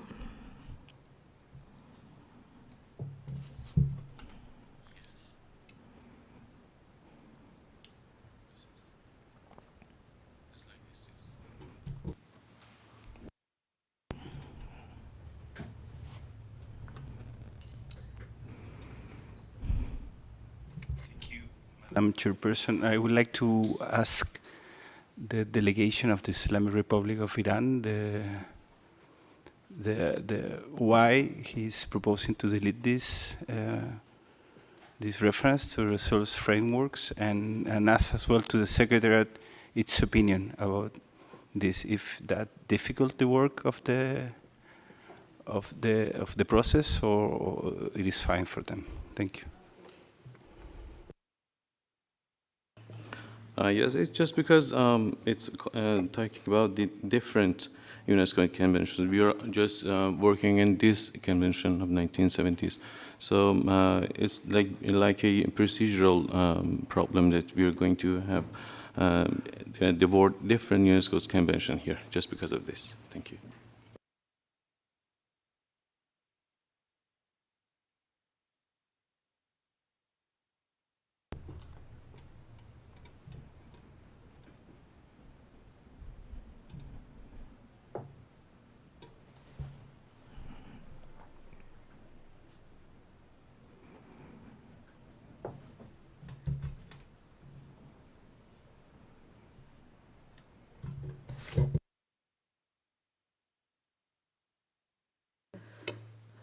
façon, c'est les membres du comité.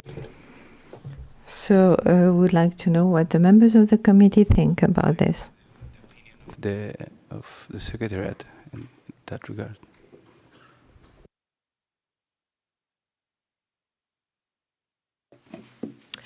Thank you, Madam Chair. The Secretariat had proposed the inclusion of the reference to the results frameworks of the different UNESCO conventions, since we really tried to make sure that we work in synergies with the other frameworks that are in preparation, and also that it ultimately comes together also in the framework of the global report that will be submitted to Mondia Cult. But if members of the committee feel that there is no need to refer to the frameworks, I think that we can live with that, because the culture sector's conventions and recommendations are mentioned in the paragraph. So we are in your hands. Merci. Thank you very much, the Secretariat.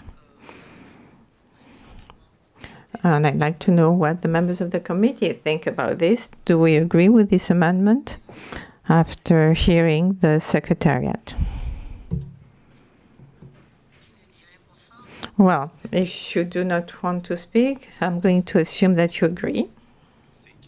We would prefer to keep the original, but if there is consensus in the room that we can go along.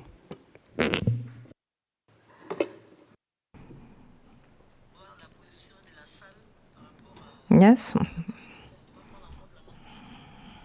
So you would prefer the original text. What do you think in the room? I assume if you do not say anything, it means you agree.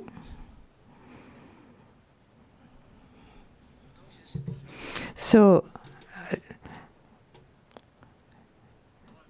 Lithuania? Thank you. We haven't heard enough argumentation why it should be deleted, but we have had explication from the Secretariat why it should be retained. So we would like to echo to our colleague from Chile and to retain this text. Thank you.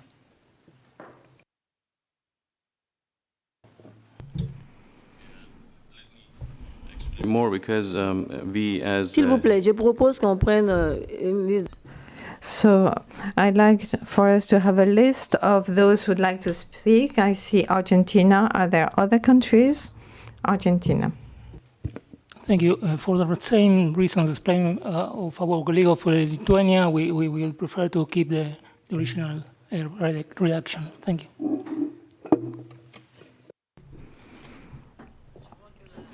I see that there's a trend towards maintaining the original. France.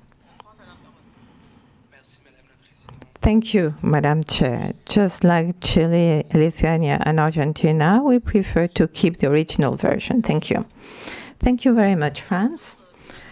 No other country wants the floor? Cyprus. We also prefer to keep the original. Thank you.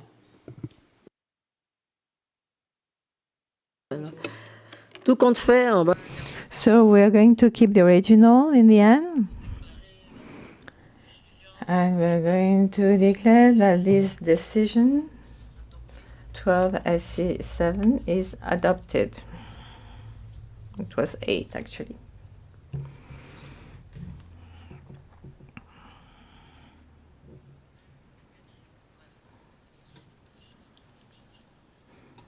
keeping the original text.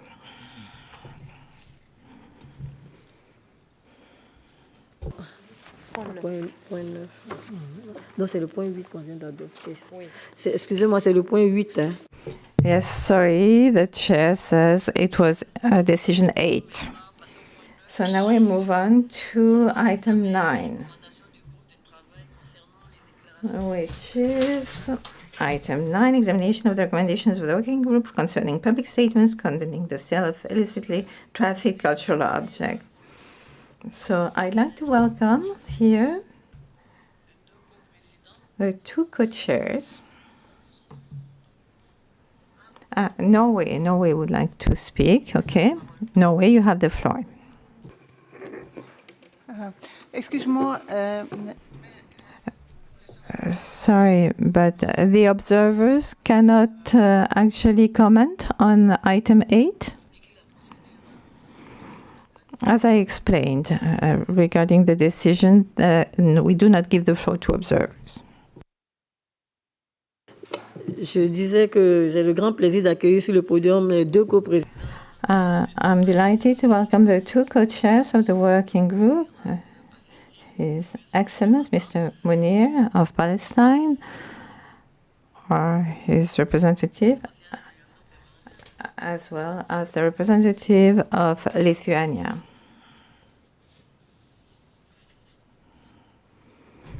C'est les deux, non? Normalement, on a besoin de deux. Mais la Palestine est là. Ils sont là, ils sont en face. Ils sont en face. Oui, mais c'est pas l'ambassadeur. Ok, d'accord. D'accord. Il faut qu'on l'appelle, parce qu'on va savoir. Il était là le matin.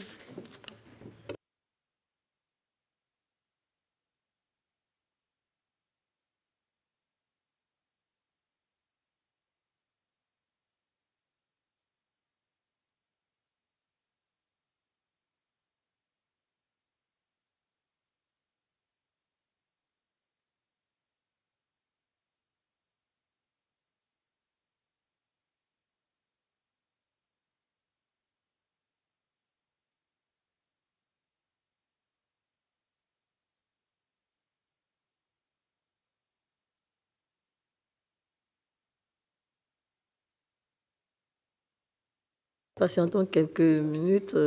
We're going to wait for a few minutes so that the co-chair from Palestine can join us.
Pause quoi, de 3 minutes. Voilà.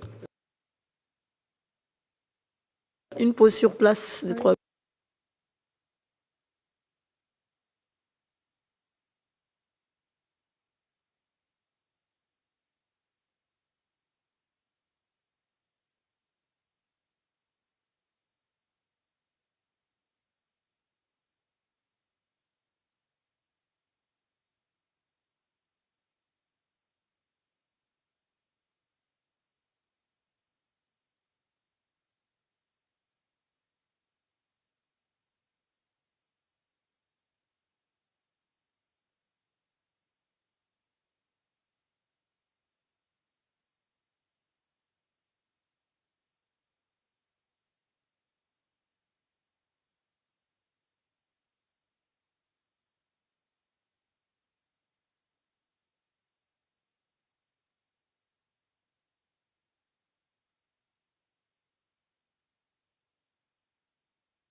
Merci.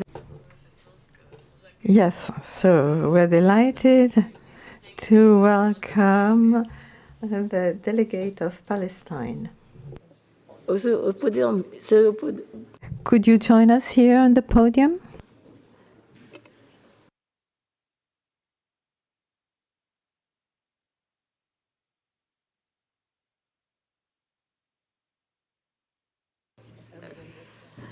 Voilà. Je voudrais saluer donc les... So, we are delighted to welcome the two co-chairs from Palestine and Lithuania. Mr. Co-chair, you have the floor to present the report of the working group concerning the public statements by the Director General. Thank you. Thank you very much, Madam Chair. Good afternoon to you all, and I'm really sorry about being slightly late. As you know, the situation is extremely difficult in Palestine, and we always have some small emergencies to deal with. So this is why I was late. Thank you again, Madam Chair. Ladies and gentlemen, distinguished delegates, dear colleagues. First of all, I would like to sincerely thank the members of the Subsidiary Committee of the 1970 Convention for entrusting Mr. Gabrenas, here present, and myself the honorable task of chairing the working group held on the 16th of January, 7 February, and 8th of April 2024. I would also like to express my gratitude to the Secretariat for providing us a comprehensive and accurate report of the discussions held during the 3 meetings of the working group. I'm pleased to be here to recount the discussions that took place. It was very difficult and hard discussions that took place during these sessions of the working group. While I will focus my intervention on both the points of consensus that emerged during the working group meetings and the discussions on the factual statements, which was a very difficult issue, I will let my co-chair, Mr. Gabrenas, recall the discussions on public statements foreseen in the 2019 General Conference resolution. So, turning first to the points of consensus that emerged during the working group.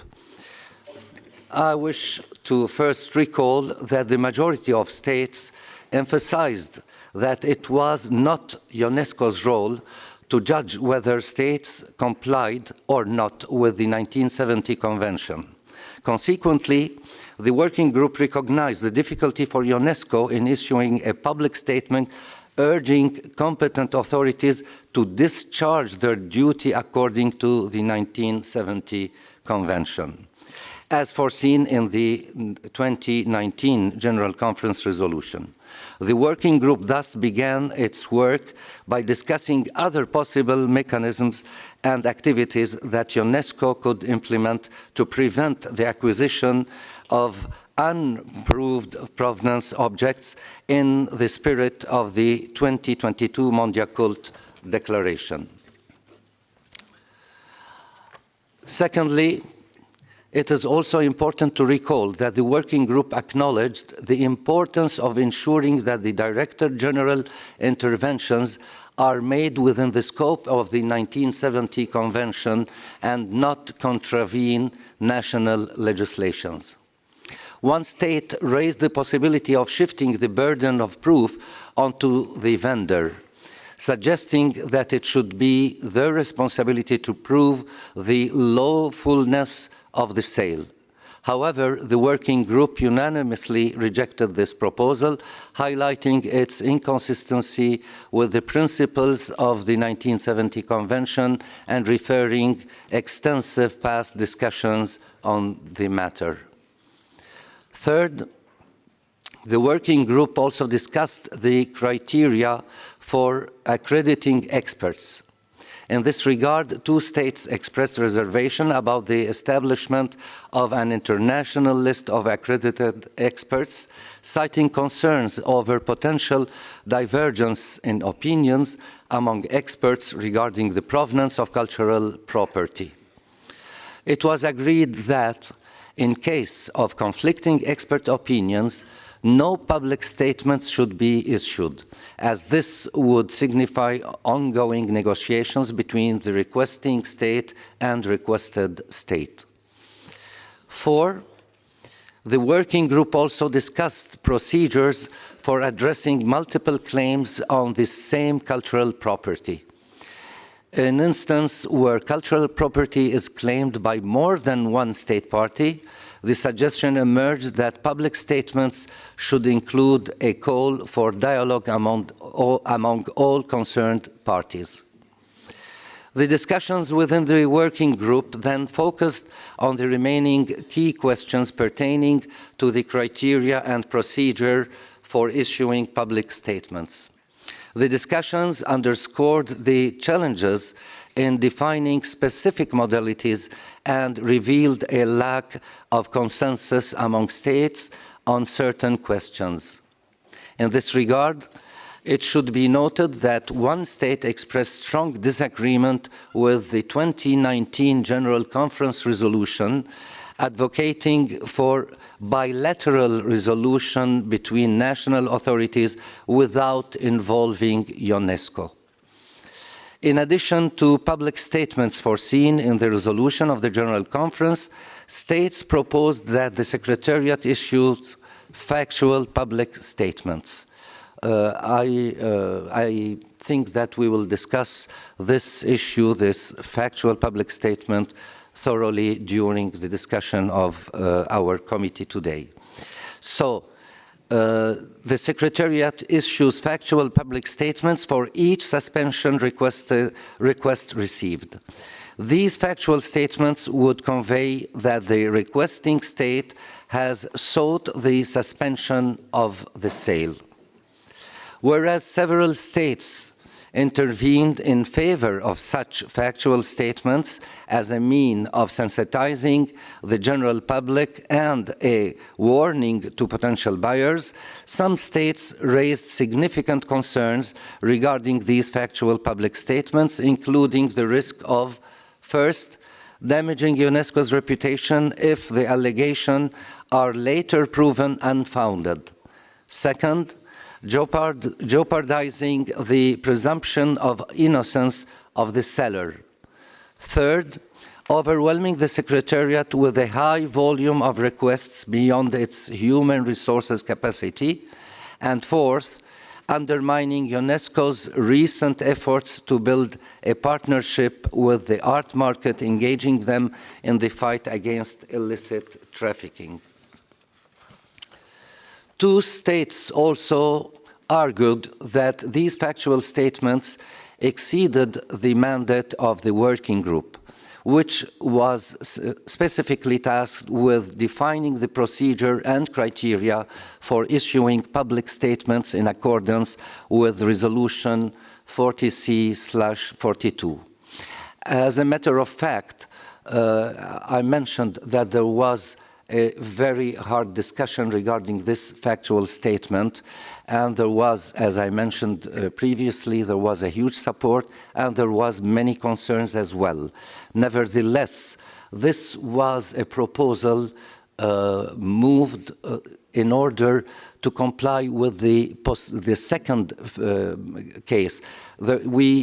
We talked, and you can see in the different steps in the annex, you can see that in case where the cultural property in question is proved unquestionably that it is stolen or illicitly trafficked, following documents and concrete proofs, undiscussable, as I said. Here there is no difficulty, the public statement of the DG could be done. But in other cases, there is a huge difficulty, And to avoid having a DG statement, this idea was mentioned to have a factual statement, not by the DG, but by the Secretariat. But in any case, we will discuss this issue again during our work this afternoon. So I will now give the floor to my co-chair, Mr. Gabrenas, to pursue the recount of the main points raised in the context of this working group. Thank you so much. Over to you. Thank you, Ambassador. Ladies and gentlemen, distinguished colleagues, I would like also sincerely thank the members of the Subsidiary Committee of 1970 Convention for entrusting His Excellency Munir Anastas and myself the honorable task for chairing this working group.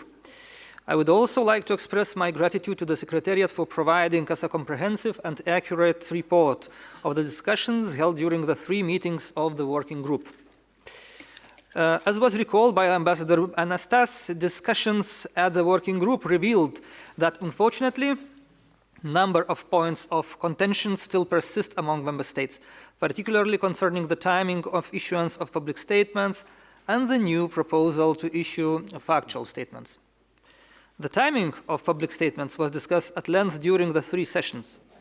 While some states advocated for public statements to precede the sale, seeing them as an important means for sensitization to prevent an eventual illegal transfer of ownership, others emphasized the importance of granting the requested state a reasonable time frame to respond to the requesting state's allegations and for UNESCO to conduct in-depth examination of each case.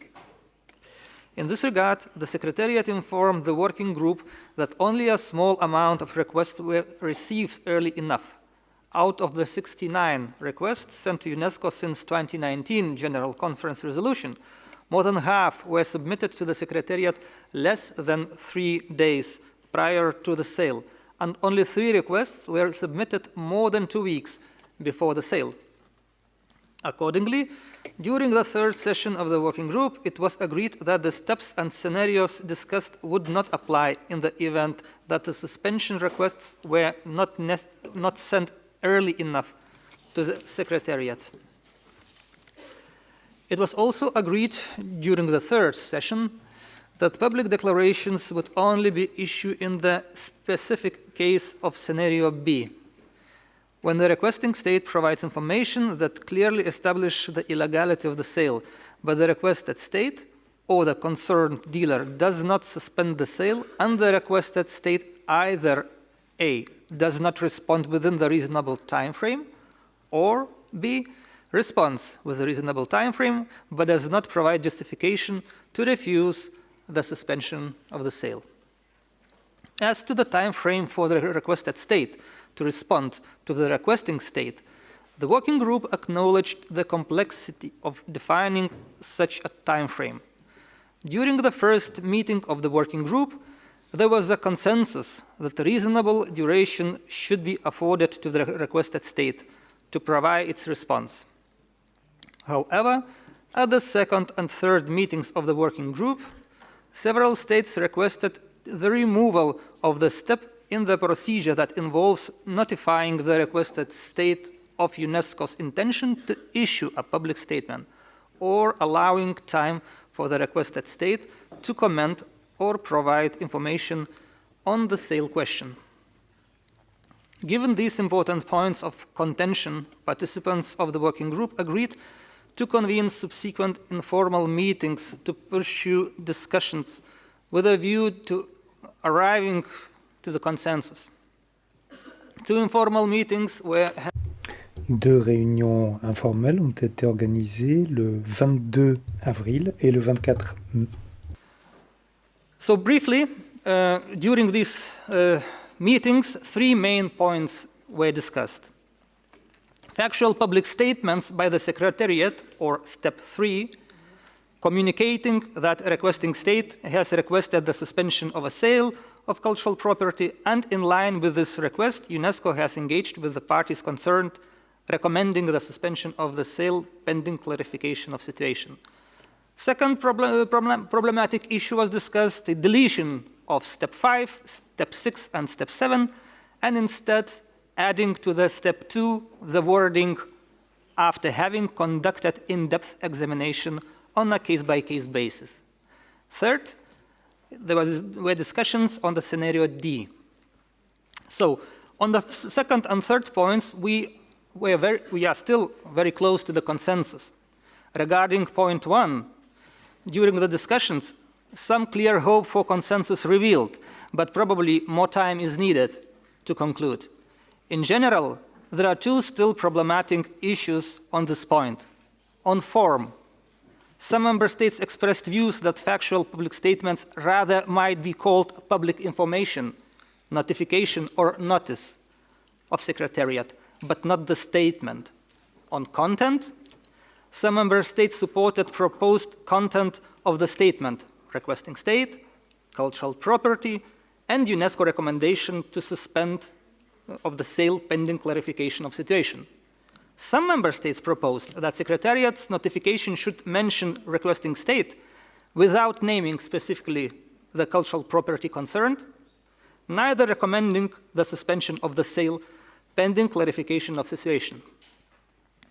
Thank you, colleagues. I hope I have diligently reported on the main points raised in the context of the working group and subsequent informal meetings.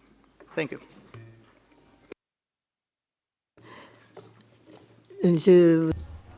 Thank you very much. I should like to thank both of our co-chairs for the quality of their report. I see that this was not an easy task for the working group.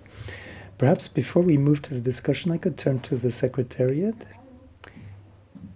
to Mrs. Picat, perhaps, to provide a little bit more information about this report.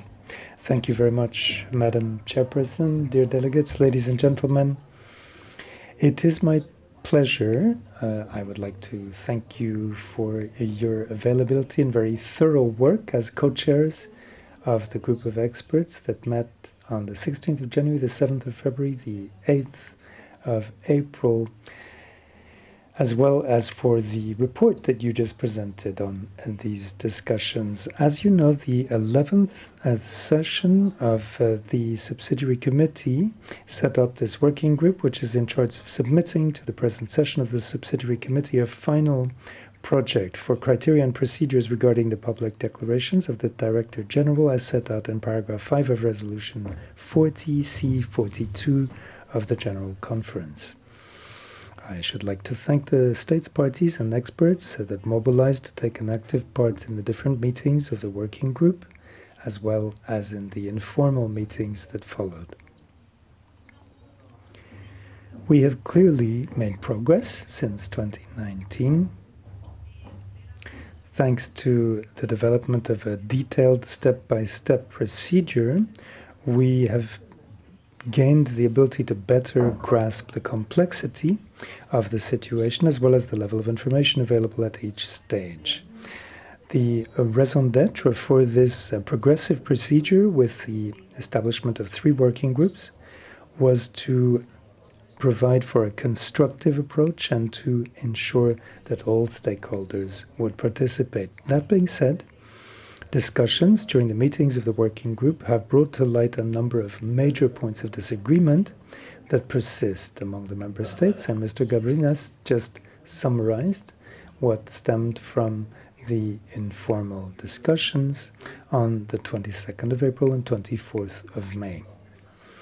As mentioned by our 2 co-chairs of the working group, and as recalled also during the proceedings of the various working groups which have been set up to think over these issues since 2019, the thinking process about the various stages and scenarios to culminate with a public declaration must take account of the importance of preserving the credibility and impartiality of the organization. And I should like, in this connection, to thank each and every one of you for the concerns that you expressed and for your determination to select options with maximum impact while preserving the credibility of the organization.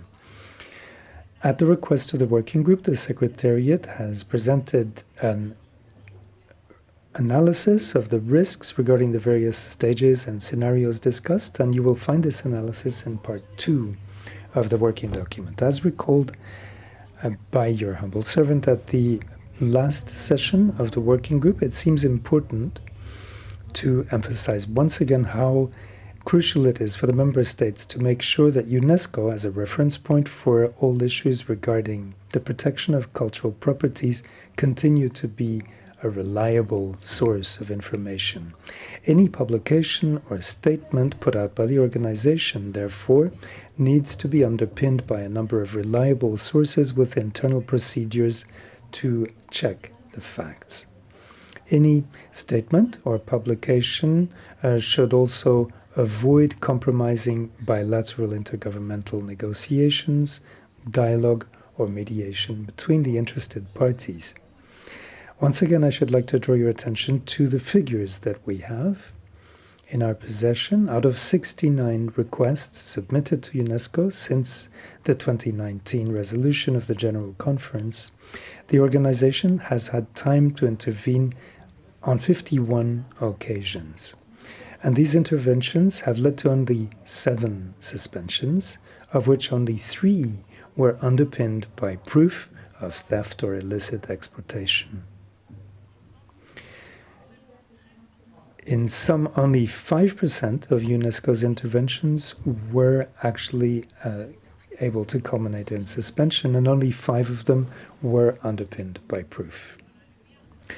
Given these figures, it would appear that we are calling into question the credibility of the organization and the cooperation between member states for only very limited benefits.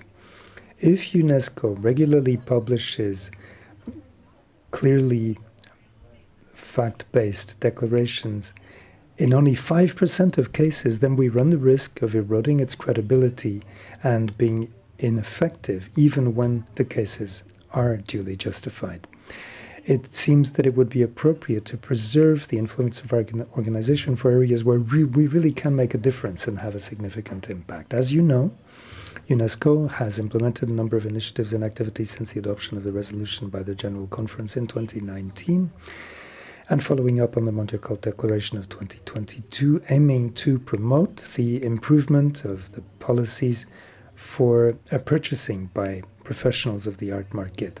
Annex 2 of the working document on this point presents the various activities and tools developed by UNESCO to this end. I'd like to draw your attention in particular to the development of the model provisions and to our work concerning the revision of the International Code of Ethics, the purpose of which will be to define the due diligence required from players on the art market. And let me take this opportunity to announce, as I mentioned earlier, that UNESCO, as part of the celebrations to mark the 70th anniversary of the Hague Convention, has launched a program for training in the legal aspects of safeguarding cultural heritage so as to strengthen the abilities of legal professionals to judge, to investigate, and to prosecute cases that have to do with cultural heritage protection. We will continue to deploy a range of activities to strengthen capacity and to heighten awareness among the public and art market professionals. Let me assure you that we are committed to continuing to think about how to develop activities and tools which have a real and significant impact in the struggle against illicit trafficking in cultural properties. Together, we can come up with effective strategies and practical actions to protect our shared heritage. Thank you for your attention. Thank you very much, Mrs. Beckett, for this presentation, which highlights the importance of preserving the credibility and impartiality of UNESCO when it comes to public statements and looking at strategies to combat such trafficking.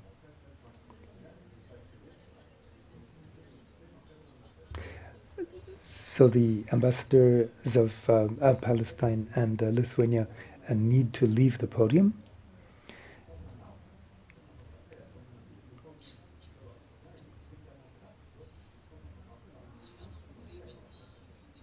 Let me then open the discussion. Who wishes to take the floor?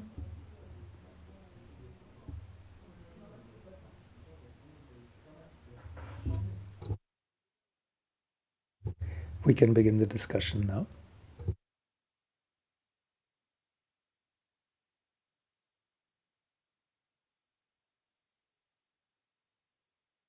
Well, since there is a moment of hesitation on this topic that much has been written about, I simply wanted to recall one point that you mentioned, namely that we need to pay close attention to the credibility of UNESCO. Let me just recall that all the member states that took part in the working group agreed on this principle. Our discussions, in fact, were based upon this principle. And this is why there were divergences of views. Perhaps to simplify things, we could put it like this. In fact, everything is explained in Appendices 1 and 2. In Appendix 1, you can see the different stages and scenarios. But in a nutshell, we could say that there was a clear agreement that included all of the states parties taking part in the working group.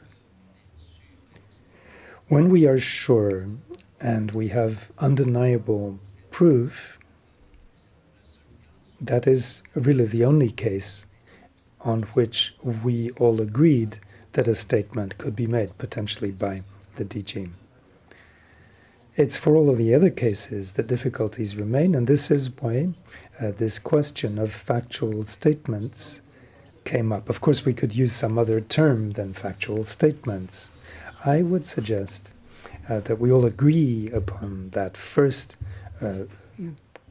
set of elements which I just described, and thus we'll be able to concentrate on other types of situations so that we can focus on what means we could use information, factual statements, or other solutions.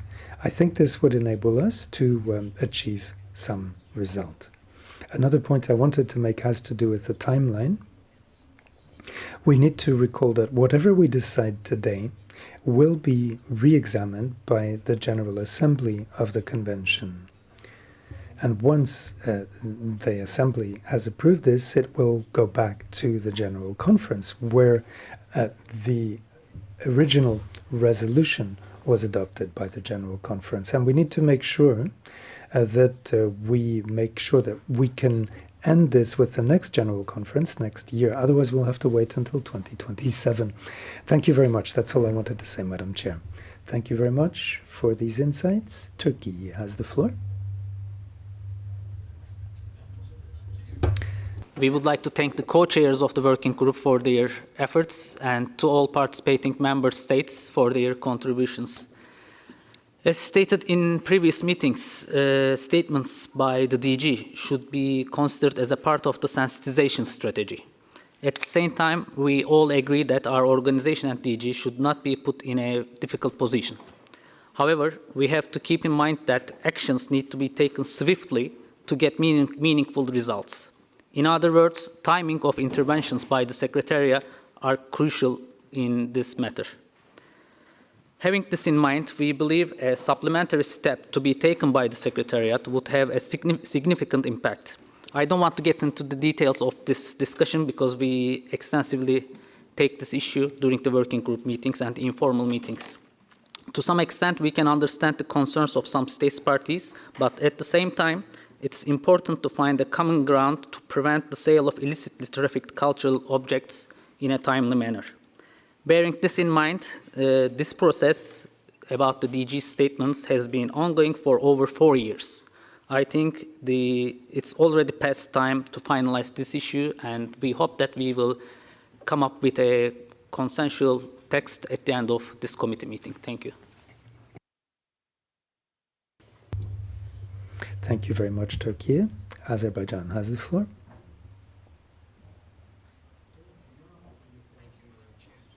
I would like also to thank both co-chairs for their excellent work and the Secretariat for the prepared document. Azerbaijan supported the issuance of public statements since the beginning and attended the meetings of the working group. We believe that public statement is an important document to raise awareness among the public and prevent illicit trafficking of cultural property, as UNESCO is the is the only organization mandated in this field. Azerbaijan has been active in the work of the working group, and we remember that we worked extensively on this issue, and also we believe that after the many years of consultations on this specific issue, it's already time to finalize this process and adopt the procedures at this committee meeting with the amendment which was made by Turkey, which we support. Thank you very much. Merci à l'Azerbaïdjan. Thank you very much. France has the floor. Thank you, Madam Chairperson. We should like to warmly thank the Secretariat for the document presented, which I think provides a very comprehensive overview of the content of our many exchanges during the 3 meetings of the working group. France is favorable to the principle of denouncing sales which stem from illicit trafficking on the basis of proof and of contradictory debate.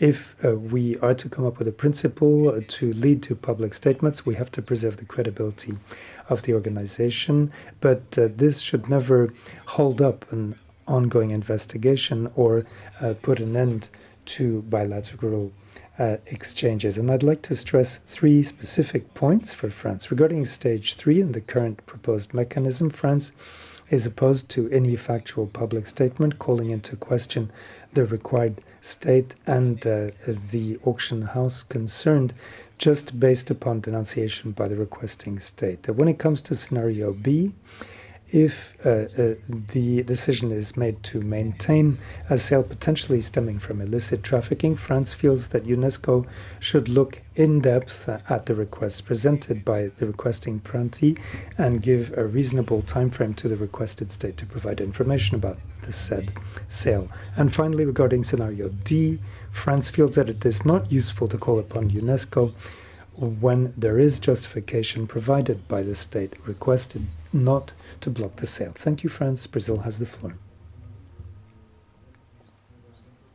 Thank you, Madam Chair. We had a very cautious approach towards this item because we understand it's not the role of UNESCO to act of judge of the commitment of the states parties.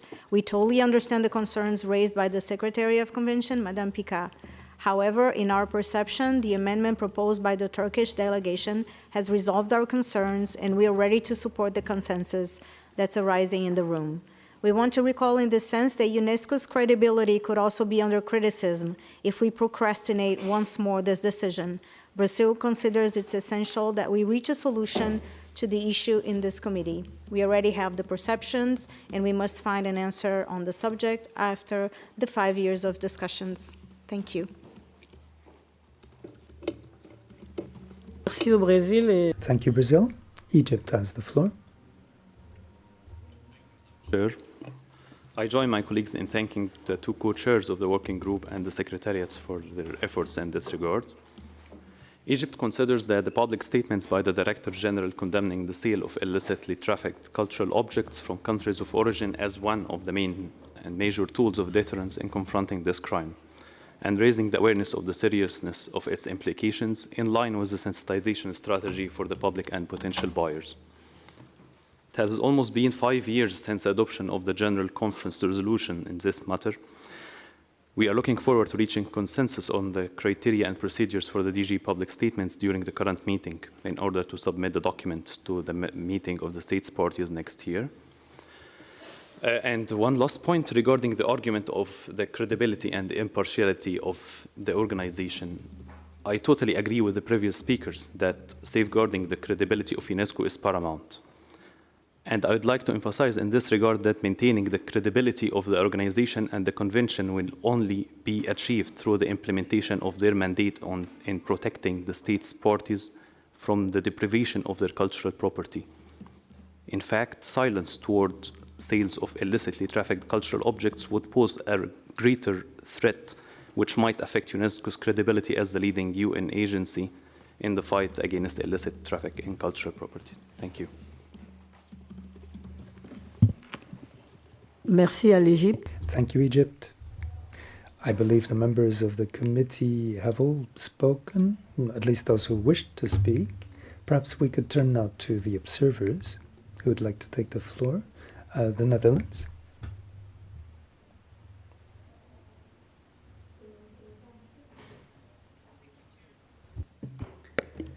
As the previous speakers already said, we have had extensive discussions in the working group, and we would like to thank the co-chairs as well as the other member states that participated in these discussions. The Netherlands is of the opinion that a focus on adequate national legislation, awareness-raising campaigns for the general public, and a continuous dialogue and information exchange with the art market are more effective measures to prevent illicit trade than issue. Maybe we can stop the clock because I just started. Thank you. An exchange with the art markets are more effective measures to prevent illicit trade than issuing DG statements. But being it a decision from the General Conference, we have to adhere to it. The conditions for issuing DG statements must be drawn up carefully, and a bilateral process must always be a first starting point. The Netherlands emphasized the importance of agreeing on a step-by-step approach, wherein national legislation is respected, and due diligence is of utmost importance to prevent naming and shaming of art dealers without a legal basis with associated reputation damage. The working group has discussed a step-by-step approach, and this wasn't easy. This wasn't an easy process, and although we have made progress in formal and informal consultations, a consensus proposal has not been reached yet. Especially the conditions in step 3 still raise several questions. On the form and the contents of the step. These should be clarified before adopting an approach. The Netherlands is of the opinion that more time is needed to continue formal and informal consultations to reach this consensus, to prevent a lengthy discussion on this item during the meeting of state parties next year. In the meantime, we will continue a constructive dialogue on clean art market between art dealers, organizations and the government. The Dutch government has been investing in a constructive dialogue for years.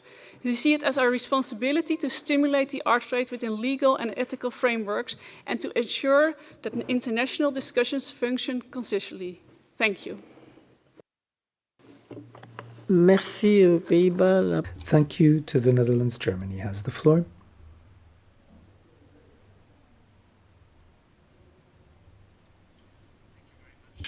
Madam Chair, for giving the floor to Germany as an observer. We would like to thank the various working groups of member states and experts that have examined the question of public statements by the Director General over the past years. Germany strongly supports UNESCO's work in the fight against illicit trafficking in cultural property. We have actively participated in the meetings of the informal working group and expressed our views on several occasions. We believe that the report and the recommendations by the working group reflect very well the deliberations of these meetings. We regret that it has not been possible yet to reach a consensus on all points. Germany would like to thank the Secretariat for its analysis contained in the present document. We share many of the concerns outlined by the Secretariat. Given the reputational risk for UNESCO and the possibly negative impact on relations between UNESCO, member states, and the art market, we are not convinced that public or factual statements are efficient instruments in the fight against illicit trafficking. In most cases, it does not seem feasible to fulfill the basic preconditions of potential future statements, which are an in-depth examination of every case with the possibility for concerned parties to express their views. Therefore, we support the draft decision in front of us. It would give us more time for finding a viable solution by consensus. Thank you very much. Thank you, Germany. Mexico has the floor.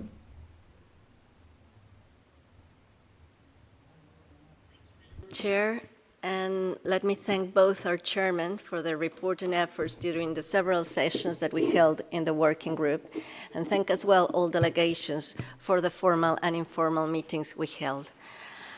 As we stated in those sessions, we are very much in favor of having these factual statements which convey the request of states parties to the Convention in order to avoid change of hands and commercial profits of objects pertaining to their cultural heritage. Also, as part of a sensitization strategy that is being undertaken by our organization.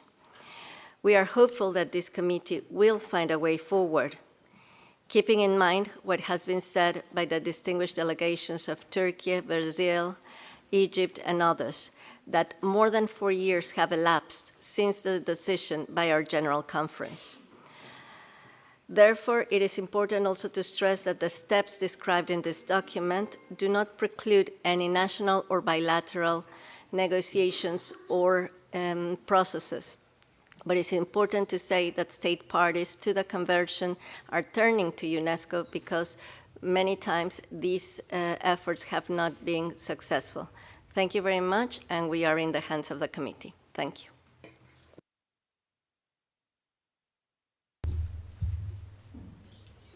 Thank you, Mexico.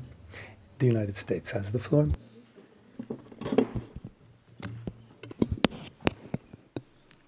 Thank you, Madam Chair, for giving us the floor. The United States does not support the draft recommendations of the working group in their current form. We do support the efforts of the states parties to continue working towards consensus in order to present a finalized document to the meeting of states parties in 2025. Article 17 defines the role of UNESCO with respect to the convention. The current proposal goes well beyond this defined role and would require UNESCO to take a position on allegations of illegality or noncompliance. Not only is there no such authority for UNESCO to intervene in a private sale, such an intervention would politicize the role of the Secretariat in a way that we believe would be counterproductive to our shared objective of cooperation and robust implementation of the convention. Consistent with Article 17, at the request of at least 2 states parties engaged in a dispute over implementation, UNESCO may offer its good offices to reach a settlement between them. Good offices does not include UNESCO taking a position on the dispute, making unilateral public statements about the merits, or seeking to intervene in a private transaction. Thank you so much.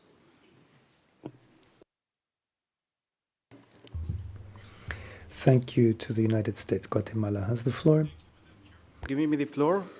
We have followed with interest the work of the working group. For the countries that are repeatedly affected by this problem, the public statement of the organization and the DG are important. This helps to avoid the sales of cultural goods, but at the same time, it is also a measure that prevents future sales, since this represents actions that strengthen the voice of the affected countries. The fight against the commercialization of cultural goods must be a joint effort between everyone, which is why UNESCO's work is vital. We believe also that there are many other mechanisms that can strengthen this work. This is why we consider that the recommendation of the working group concerning public statements condemning the sale of illicit trafficked cultural objects from their countries of origin are important exercise that needs to continue and must be carried out. We support what has been expressed by Turkey, Egypt, Brazil, and others. We reinforce the Mondial Cult Declaration to strengthen the promotion and actions on the impact of the illicit trafficking on the memory, identity, and future of communities for the protection of the enjoyment of cultural rights. Thank you. Merci. Thank you, Guatemala. United Kingdom, please.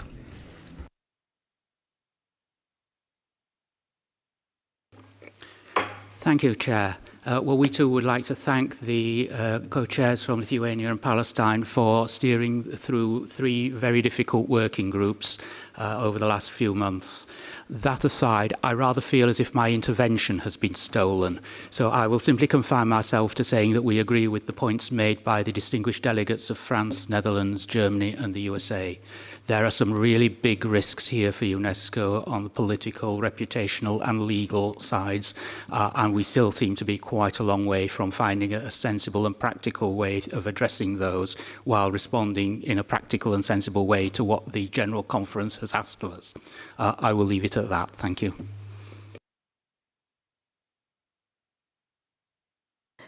Merci au Royaume-Uni. Thank you, UK. Ukraine, please.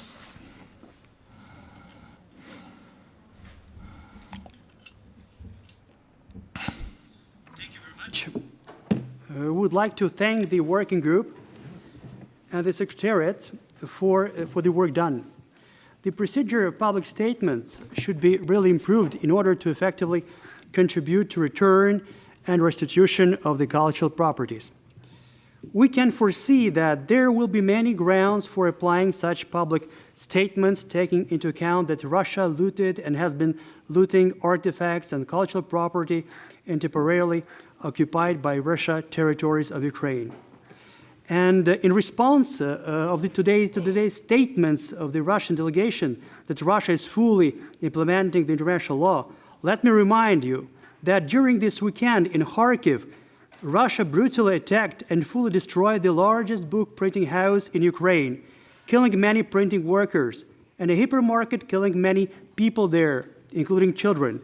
This is the way Russia implements international law, by destroying civilian buildings and by killing civilian people. Thank you for your attention. Merci à l'Ukraine. La parole. Thank you, Ukraine. Colombia, please.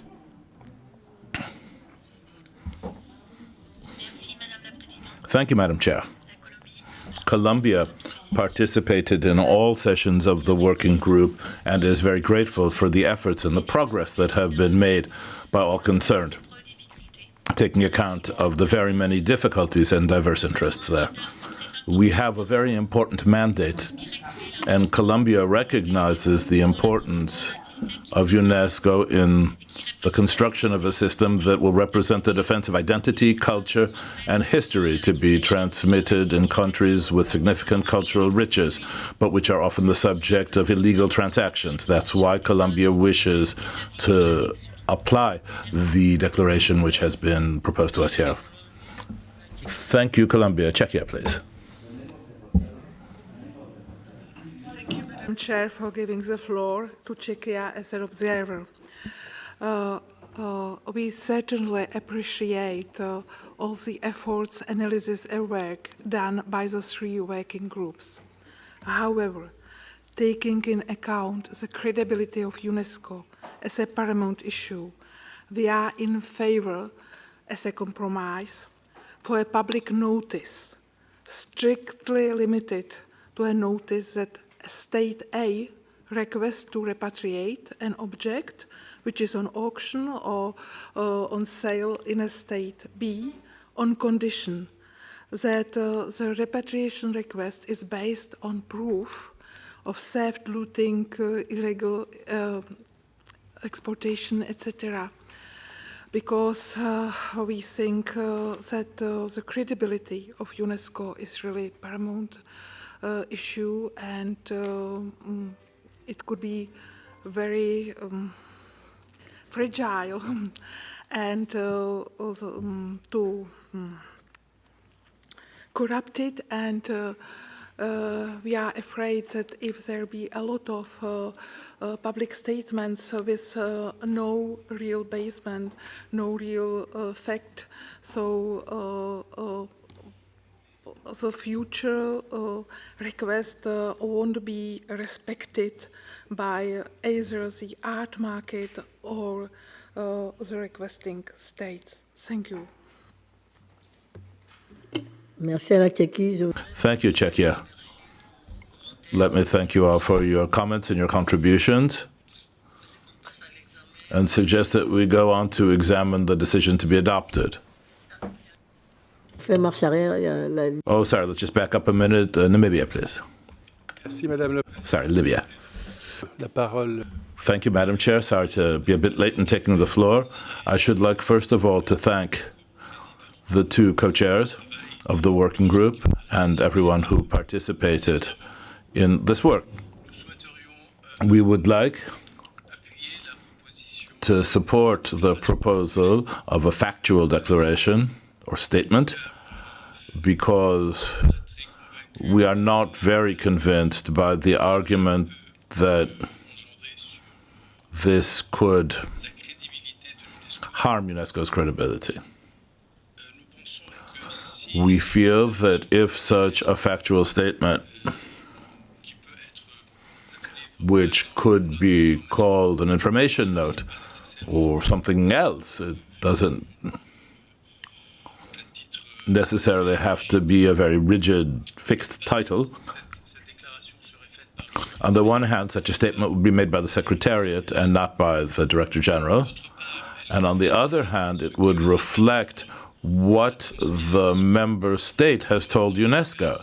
And in such a case, if the information in such an information note turned out not to be correct, it would be the credibility of the member states in question which would be cast into doubt and not that of the organization. So we are in favor of such a statement and therefore support the proposal made by Turkey and Egypt. Thank you. Thank you, Libya. And now we will go on to examine the text to be adopted.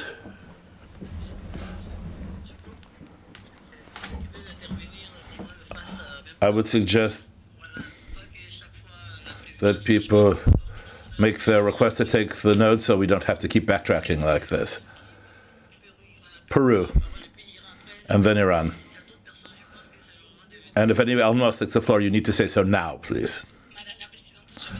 Very sorry, Madam Chair, for taking the floor a bit late, but for Peru, this is a very important subject because we are countries who have suffered for many years now from illicit trafficking in our cultural objects.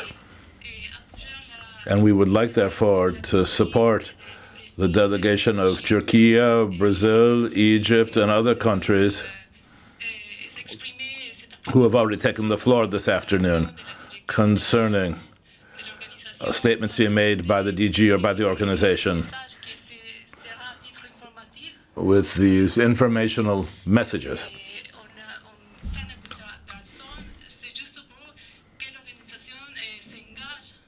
The organization needs to commit to these principles of protection of cultural goods which have been trafficked. Thank you very much.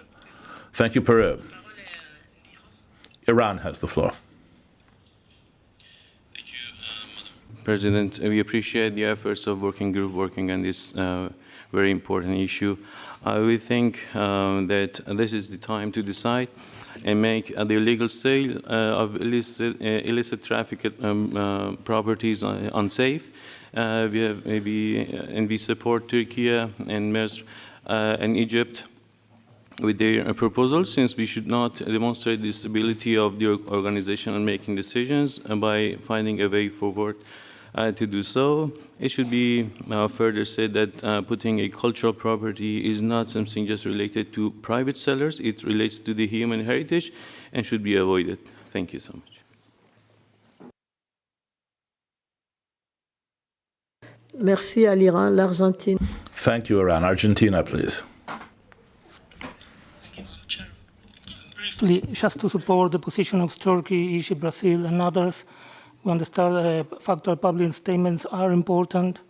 As my colleague of Egypt have said before, here we are not talking about the credibility of UNESCO, the Secretariat, or the DG.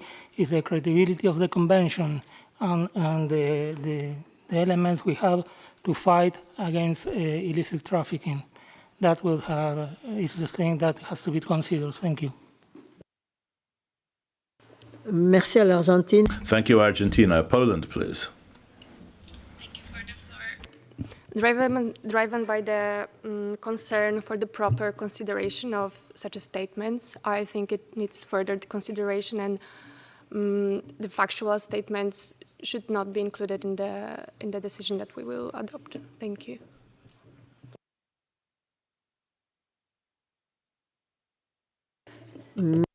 La liste étant close.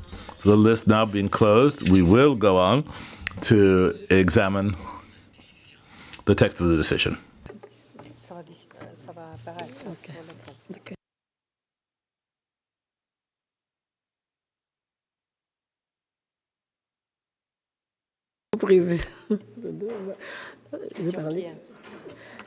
Merci, Madame la Présidente. Mais puisque... Thank you, Madam Chair. But since the decision refers to the annexes, and especially Annex 1, and since very clear positions have been taken for and against, what is to be found in that annex, I think we would do well to examine the annex first and see if we can arrive at a consensus on the annex. I think that will help us make a good decision. So if you have permission, I would like to ask that we examine Annex 1 first. Thank you for that proposal, sir. On appelle l'annexe d'abord, d'accord.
L'étape 3 de l'annexe. So if we could see step 3 of the annex, please.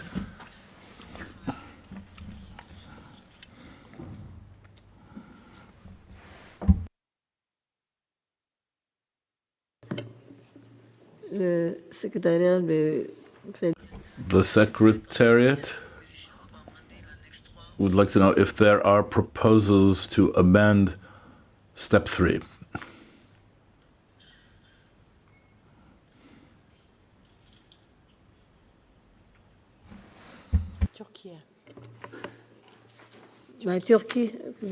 Turkey, please.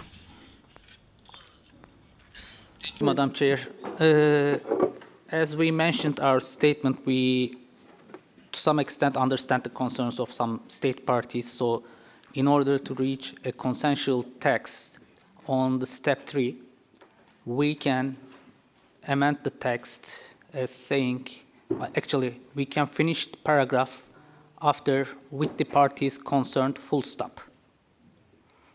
This was one of the points that we discussed during the informal meetings and the working group meetings. So actually, yeah, you can. UNESCO has engaged with the state parties concerned, full stop, and the rest of the paragraph can be deleted.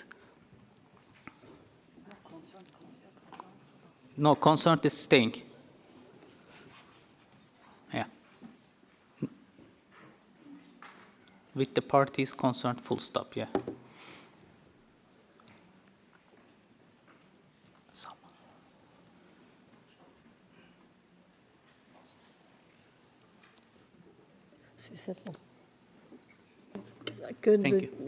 L'avis des pays est requis pour cette proposition. Est-ce que ça... Does this proposal solve the problem? What do people feel? France, please. Thank you, Madam Chair.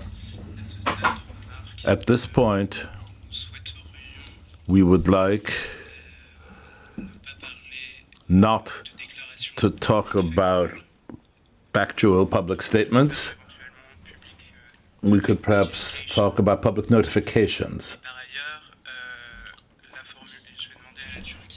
And I should ask Turkey to specify what is clearly foreseen in this declaration, because the wording will now be a bit vague.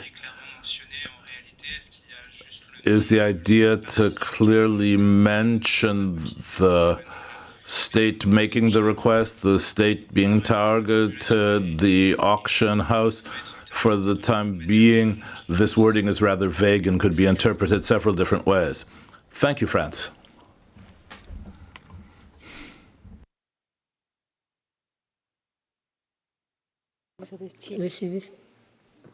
Oui, vous avez la parole. Chile, please.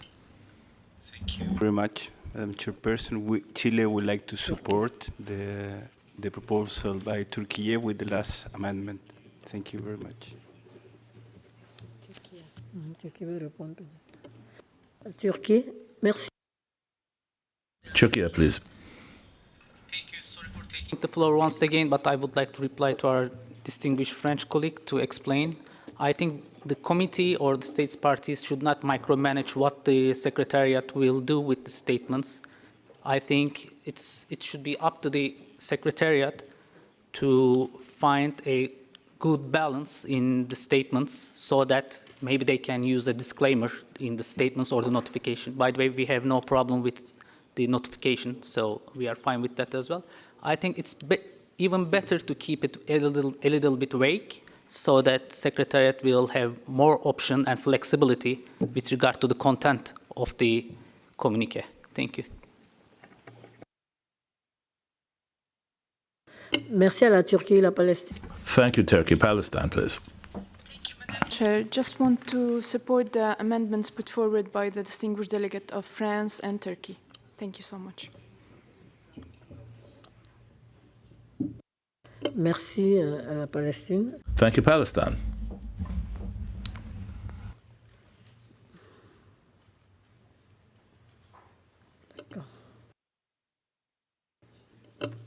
Le Brésil. Brazil, please. Madam, we would like to support the amendments of our colleagues. Thank you very much. Cyprus. We also support the amendments as they have been formed. Thank you. Iran, please. Yes, we support the amendments of Turkey. Thank you. Merci à l'Iran. Thank you, Iran.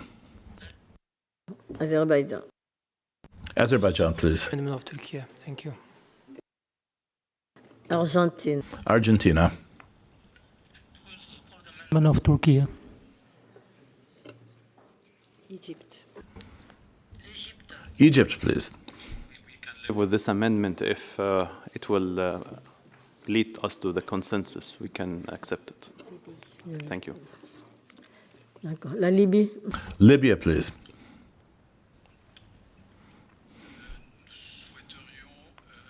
We would like to support the two amendments we see in the text, the French and the Turkish amendments, as well as that of Turkey, Chile, Palestine, and others. China, please. China wants to support the amendment by Turkey.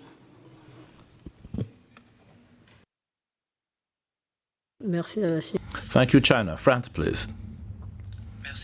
Thank you, Madam Chair. Firstly, on the issue of the public notification or public statement, this was noted in French, but in the English version, I think we still have the word factual, which is there, and which I would like to get rid of, so the two versions match. I've heard the explanations of my Turkish colleague, and I should like now to turn toward the Secretariat to say exactly what they would put in such a public notification if it were to be published on UNESCO's site tomorrow. Could the Secretariat tell me what they would put in such a declaration? Chair, in response to the question of the distinguished delegate of France, I would actually benefit or want to take advantage of the invitation of Turkey for the Secretariat to calmly analyze what kind of information could be then shared in these notices or notifications so that we wouldn't run into legal trouble and would be able to preserve the organization. I would think that it would probably stay at the level of notifying or acknowledging the fact that the request for suspension of the sales has been made by a country, and with a reference to the kind of artifact or object that is under question. Thank you.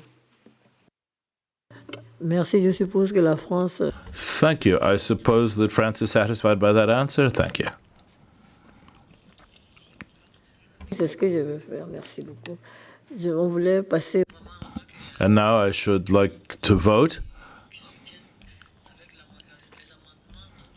We see that the majority of countries support the amendment. We would like to adopt it.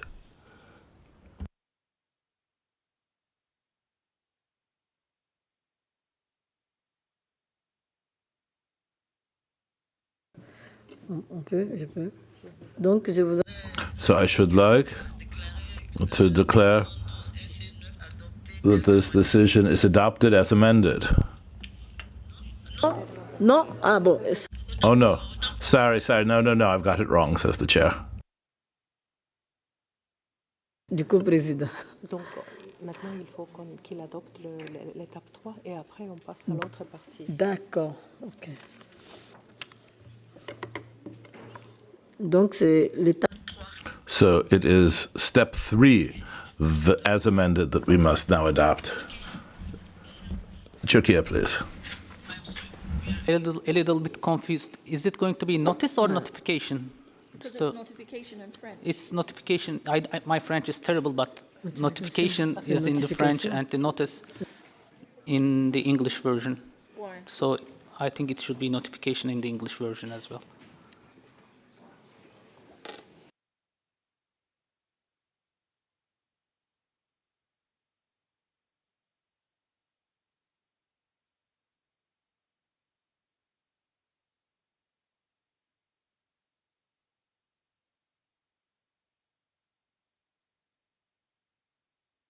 Oui.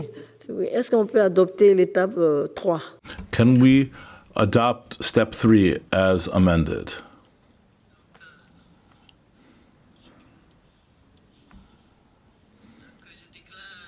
So I declare that step 3 of the decision to be adopted as amended. Entre parenthèses. On y va, il faut faire remonter peut-être. On voit. Quelle partie, quelle parenthèse? Demander qu'il descende dans la partie qui est entre parenthèses. Enfin, moi, j'ai de remonter plutôt. De descendre. Est-ce que vous pouvez... Voilà, merci. Can you go down a bit further on the screen? Thank you so much. Il y a une partie entre parenthèses. Est-ce qu'on peut... There is still another part in brackets here.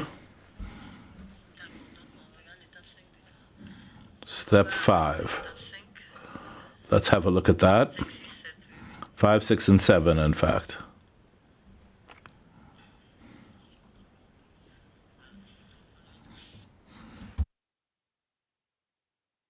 Donc, nous allons prendre la liste des pays qui souhaitent So let us make a list of countries who wish to speak to steps 5, 6, and 7.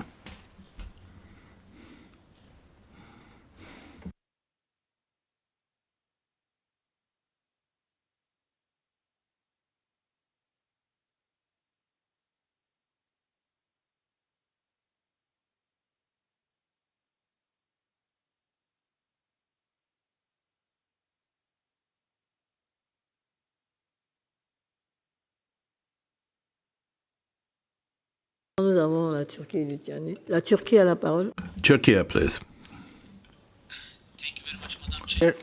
Actually, when we discussed this issue at the working group and the informal meetings, we decided to delete 5, 6, 7, step 5, 6, and 7, since it's redundant, because these steps are already mentioned in step 1 and step 2. So we can start directly with step 8, which will be step 6, I guess. So we propose to delete 5, 6, and 7.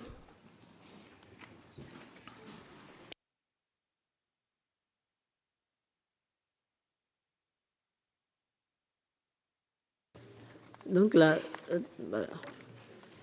En français, c'est pas supprimé. C'est Lituanie. Oui, d'accord. La Lituanie. Lithuania, please. Thank you, Madam Chairperson. Maybe in order to save time, as it was discussed in informal working group. As I mentioned during my presentation, the steps 5, 6, and 7 would be deleted, and it was discussed in the working group, if the wording would be added in step 2. And I can read this wording. It was discussed and agreed within the working group. Maybe it would be acceptable for the rest. It would save time, I think.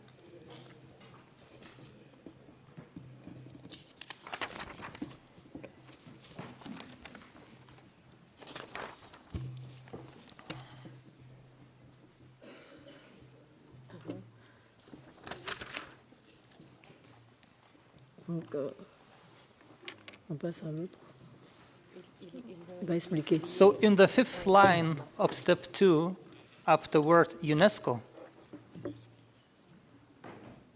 comma, after having conducted in-depth examination on a case-by-case basis, comma. That was a proposal of a group of states. Delete 5, 6, 7 and add this wording. Maybe it would fit all colleagues. Thank you.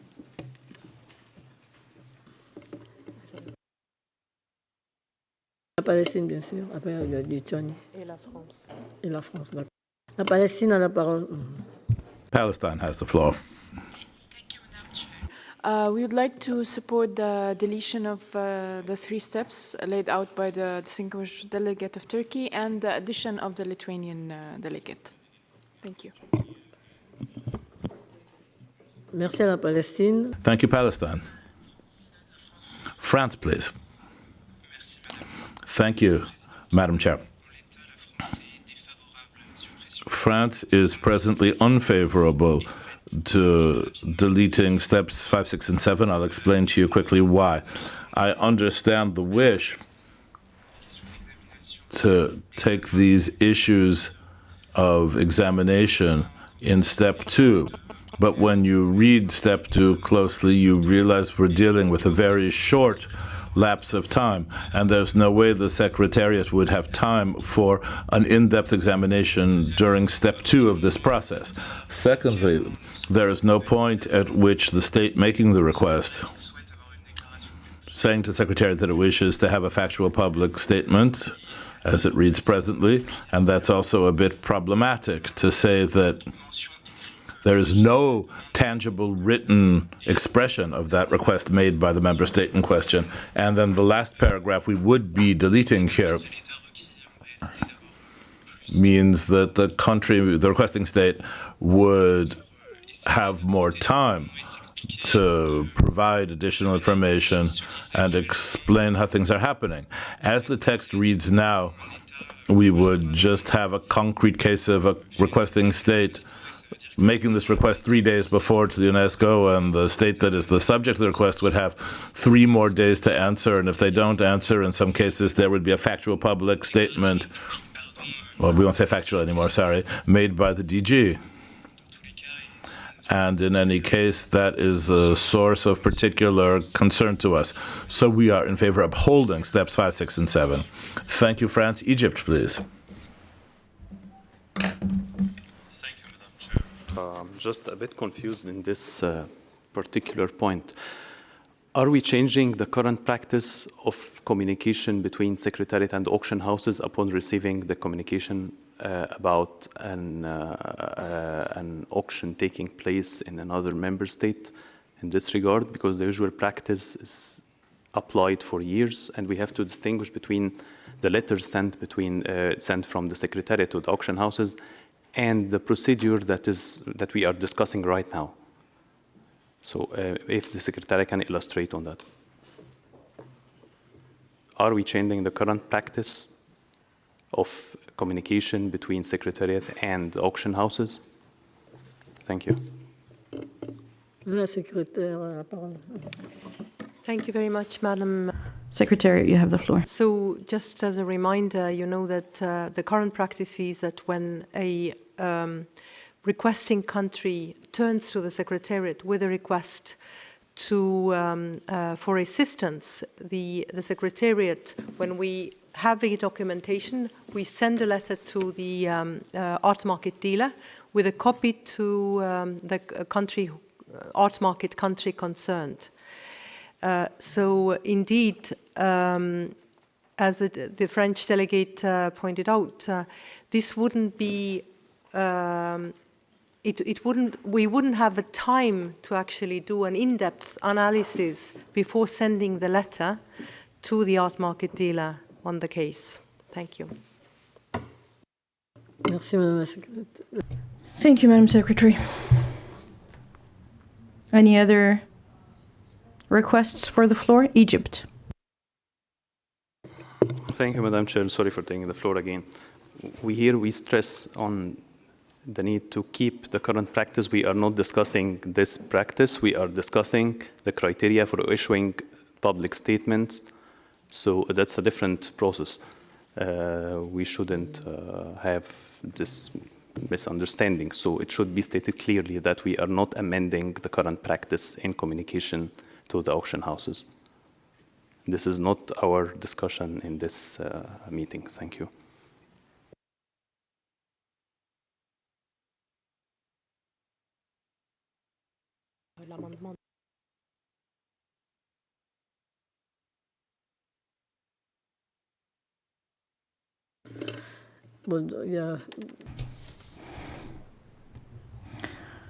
I believe Egypt is in favor of removing Lithuania's proposal, if I understand correctly.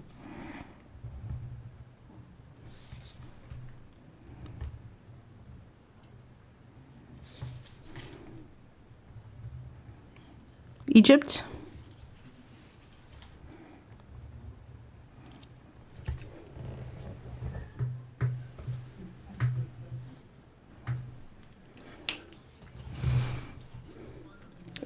I just want to make sure I understand Egypt's stance. Are you requesting that we remove the proposal from Lithuania?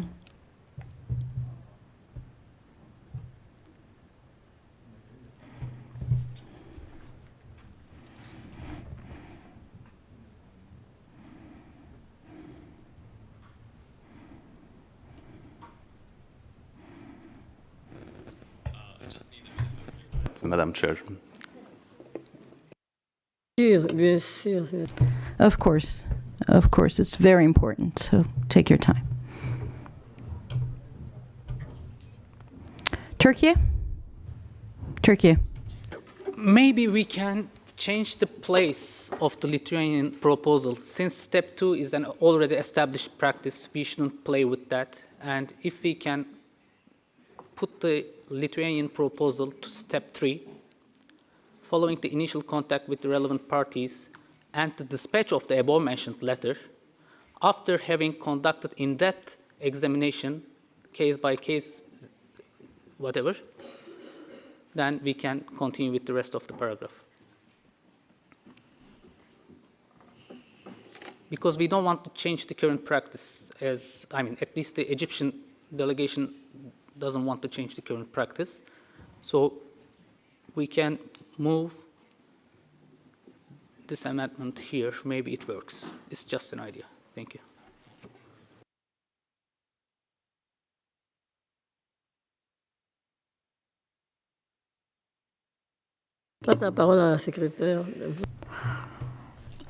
Mr. Secretary, you have the floor.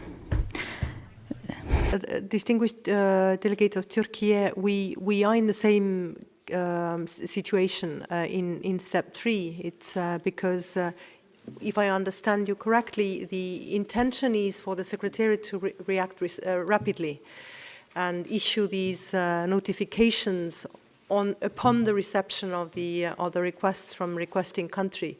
So perhaps this is not the place, this is not where we have yet had time for in-depth examination on a case-by-case basis. And that's why the Secretariat, in our initial proposal, we put it at a later stage when the notification has already been published on UNESCO's website, and then we would have time to actually analyze, liaise with all concerned parties, and make sure that whatever will be said by the Director General will be factually correct and concerted by all concerned parties.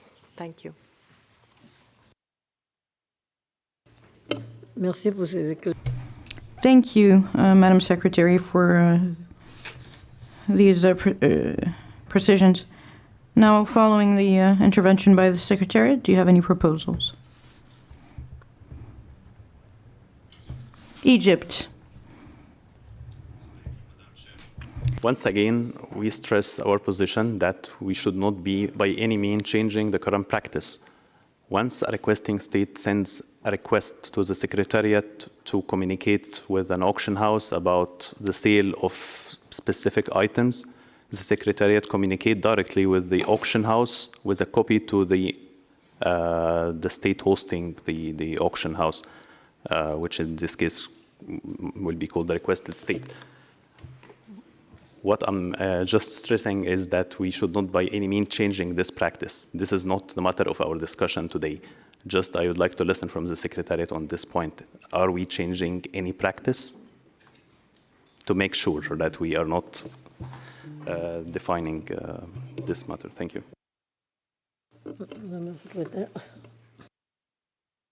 Madam Secretary.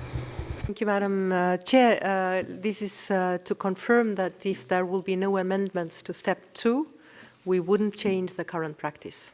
Thank you. Et la proposition qui a été faite pour amener maybe Palestine can help us? Yes. I'd like to come back to step 2. And previously it wasn't quite clear, and I should like to thank our colleague from Egypt. And now the Secretariat confirms that the current practice will change should we maintain this amendment as it is and where it is, in which case we should move it. Maybe this is not the place for this amendment, because this is not what seems to have been agreed upon at the working group. So maybe if we find an appropriate place within step 3, otherwise we can completely dismiss it. Because in any case, except for the cases that we have mentioned in step 2, in every other case it would be a case-by-case situation. Things are loud and clear. Step 3, with the amendment of Turkey, I'd say that we have seemed to reach a significant consensus on that, because the most important part has been removed, and the majority supported this. So I think we can stop there in order to avoid further complicating our works. So we would remove our support for the Lithuanian proposal, and I should like to ask our colleague from Lithuania if he could also remove this amendment so that we can move forward with this group, with this text, and the proposal by Turkey, which, to be honest, was not the original proposal. The original proposal went much further than that. And as it is proposed here, I believe it could satisfy everyone. Thank you, Madam Chair. Thank you. Lithuania, please. Dear colleagues, this was not our intention, like of Lithuania, to propose this. This is what I heard during 2 consultations. The vast majority of the countries agreed on this, what I just proposed, in order to save time. If you believe that it's not relevant, please delete it, and I wish you all the best. Thank you.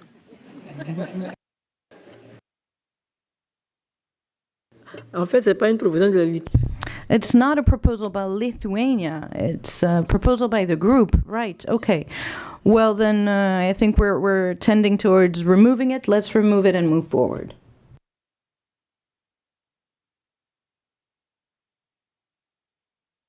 De gagner. Voilà.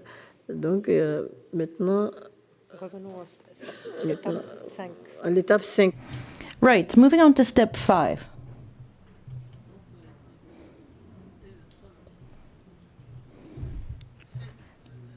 We have already adopted step 3. 3 has been adopted. Remember, I adopted it myself, and no one objected. Palestine and Chile. Chile, we'll start with you. This is just the last proposal by Turkey.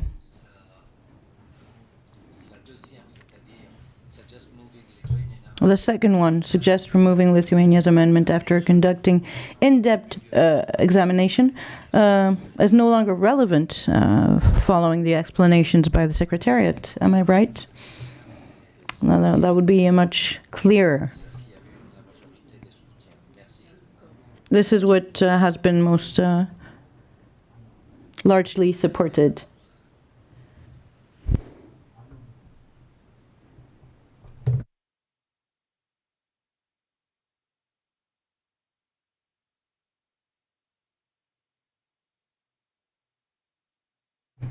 Can you scroll down, please, so that we can see the entirety? France, please.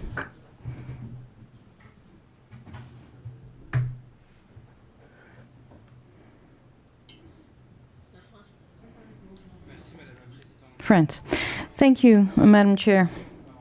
We have just removed in paragraph 2 what actually justified the removal of steps 5, 6, and 7. Therefore, since the paragraph on the in-depth examination is no longer part of the text, then step 6 is more necessary than ever. Therefore, we ask for maintaining step 6 and, in fact, 5, 6, and 7, please. Okay. Members of the committee for this proposal by France?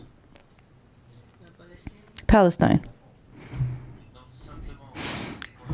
English version, it is mentioned that Palestine is requesting to maintain. No, Palestine is requesting the deletion.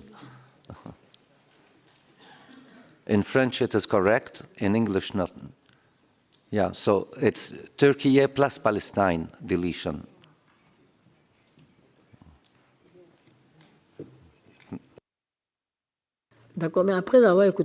Right, but following the intervention by France, are you still holding the same position after France's request or contribution?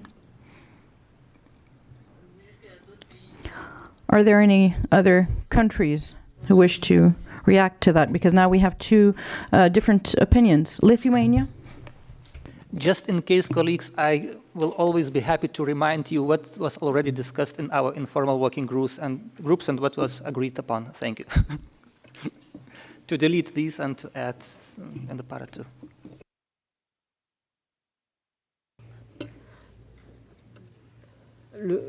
Donc ça va dans le sens de la proposition de la France. So this goes in the same line. Palestine. Yes, just to approve what my co-chair has said. It is true that during our consultations it was agreed upon to remove steps 5, 6, and 7. France. During the consultations, it was agreed upon by some, and not France at the time, to delete steps 5, 6, and 7 under the condition that this is placed in another paragraph of the text. And so far, the idea of an in-depth examination is nowhere to be seen in the text, which means that it is not possible for us to agree removing it. Is it possible to add this? Requests the in-depth examination? Co-chairs? Co-chairs. We are calling upon your expertise. France, in order to not remove 5, 6, and 7, and if we remove the parts about the in-depth examination, is there any step where we can add this in-depth examination? Cyprus?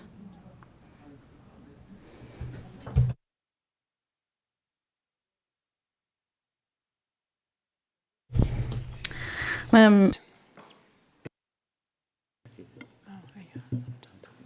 Oui, ça, j'ai bien compris cela, mais right, I understand this correctly. The idea is to have at one step or another an in-depth examination. Is that proposal agreeable to you? That's what we're trying to find, but earlier our colleague from Turkey suggested to include this in step 3, but the Secretariat told us that it would be contradictory. So could we maybe come back to step 3 and try to find the appropriate place for mentioning the in-depth, the case-by-case in-depth examination? We don't necessarily need to put this in step 3. We can put it elsewhere. Distinguished delegates, when we prepared and developed and proposed these steps, we really tried to understand the logic of how we, what the kind of practice that exists, so how we handle these cases now, and then how we could actually move towards a statement by the Director General. And I think that there is a consensus in the room that says, let's be prudent, let's make sure that we have done in-depth analysis and really have proof about the fact that it is an illicitly trafficked item. And that's why we propose it in step 5, to make sure that prior to the statement by the Director General, the Secretariat would have had time to actually conduct this in-depth analysis and make sure that we have all the factual elements in our hand. Whereas the notification in step 3, you want us to go quick. So this is not where we would have had time to conduct in-depth analysis. And that's why we put it in step 5. And we very much would urge Member States to consider this proposal. Thank you.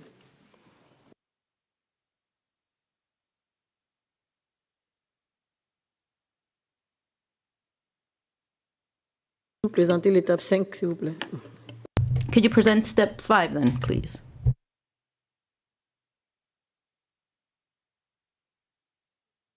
Turkey?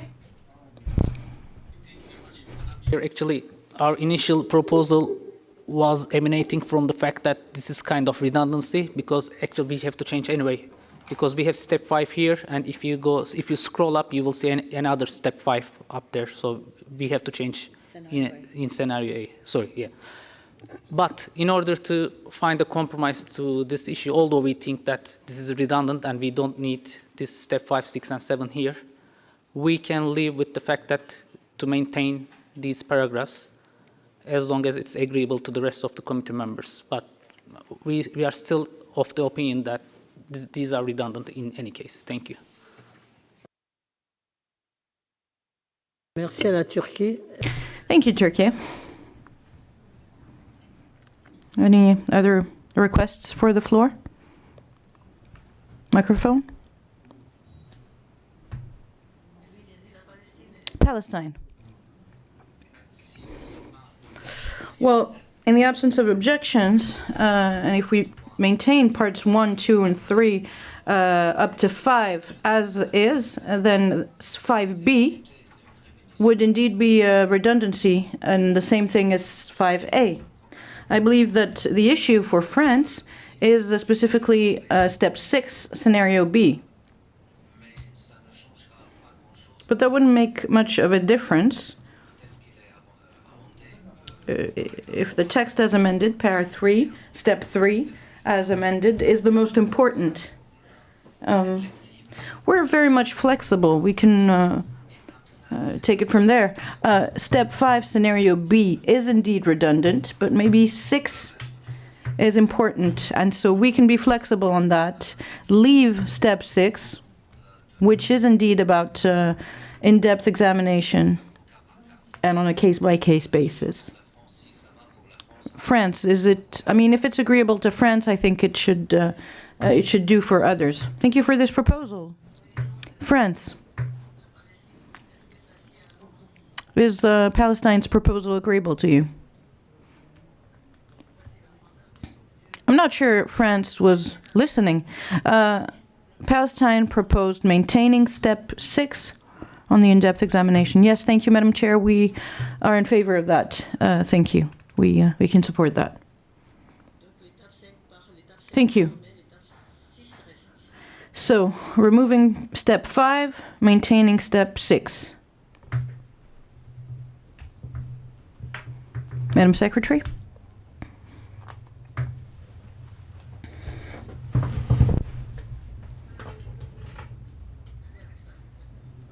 Yes? Can we live with that? Is that satisfactory to everyone? Maintaining step 6. So it will become step 5. The numbers will change, but we're removing former steps 5 and 7. Poland, you have the floor. I just wanted to clarify, this leaves us in a situation where we have first part in which we have only a notice about first only the notice, the fast, and then there is an in-depth consideration of the application and then the statement. So there is a fast part and then there is analysis and then the statement by the DG. Yes. Because I understand that the main issue with having this additional part in the step 2 was that it will delay the fast, publishing very fast the notice on the website by the Secretariat. Yes. That's right. Okay, thank you. Je pense qu'il n'y a pas d'opposition. Merci. No objections, I believe. Thank you.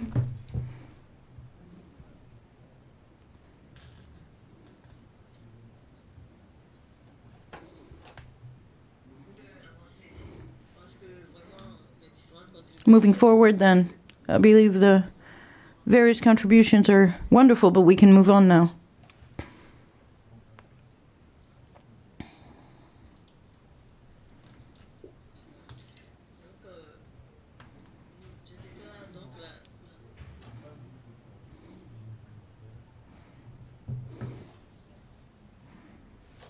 So,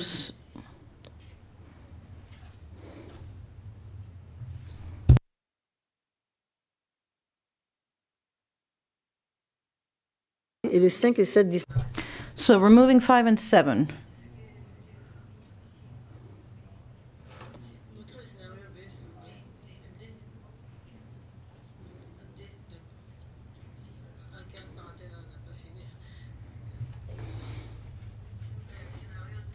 Scenario D, which is in parentheses or in brackets.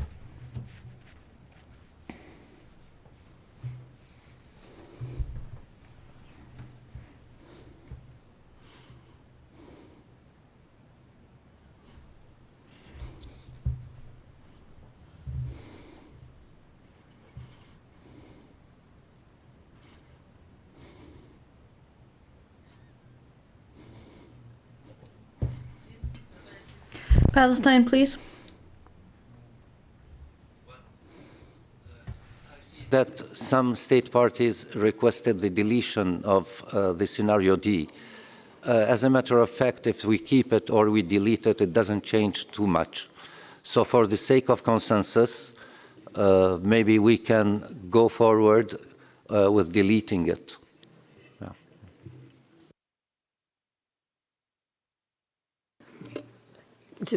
Qu'est-ce qu'on fait? On supprime? So what should we do? Remove it?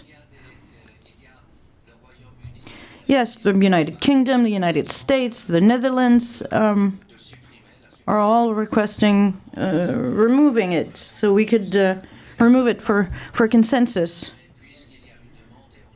We were in favor, but since there was a request and we are in favor of consensus, then we are in favor of removing it as well. Thank you very much.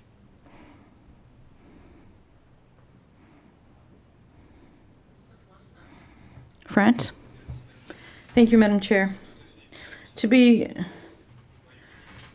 quite exact, the United Kingdom, the United States, the Netherlands, France, and Switzerland requested the removal of the amendment which was proposed by Mexico, that is acceptable for the requesting state, and in any case, and in no case did we remove scenario D, all of scenario D.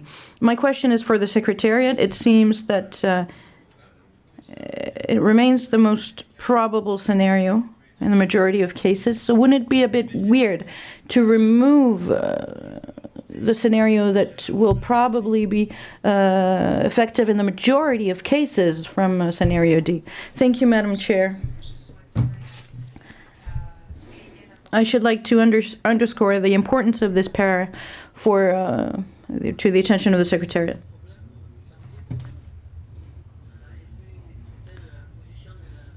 So we'll maintain it. That was the position of the working group. Well, originally Palestine was in favor, but since there were amendments, we wanted to make things simpler, but apparently there are no longer objections if we maintain it as amended. I mean, like I said, we're very much flexible. If the majority is in favor of maintaining it as amended, we are in favor as well. Does France want to amend scenario D? If we're talking of the amendment of Mexico, then we cannot support scenario D with the amendment by Mexico. So France would propose to maintaining without the amendment by Mexico. Is that correct? Yes, this is what members of the committee have been saying.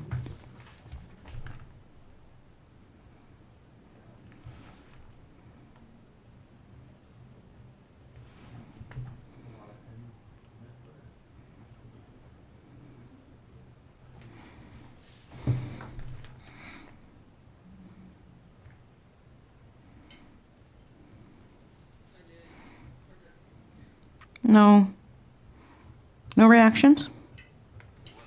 No opinions? We can propose a different amendment instead of the Mexican amendment, saying in other situations where the requested state provides acceptable justification,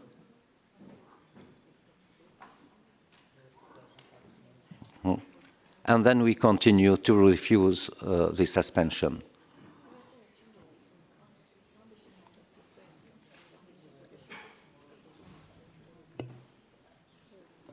Oui, la France. France? Thank you, Madam Chair. I should like to thank the Ambassador of Palestine, His Excellency, for his proposal.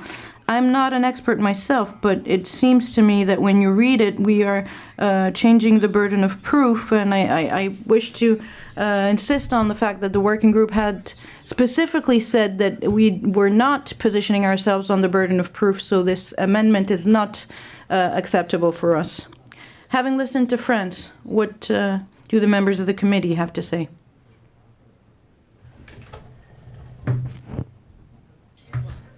Cyprus. Amendment, perhaps maybe reasonable justification could work better within the 1970 scope. So, yeah. D'accord, la Palestine. Est-ce qu'il y a d'autres pays qui souhaiteraient? Are there any countries who wish to add anything? Palestine? If France agrees to add reasonable? We can use another word, scientific justification or something like this, but reasonable, I think it's reasonable. If there is no objection for reasonable, we can go forward. La France.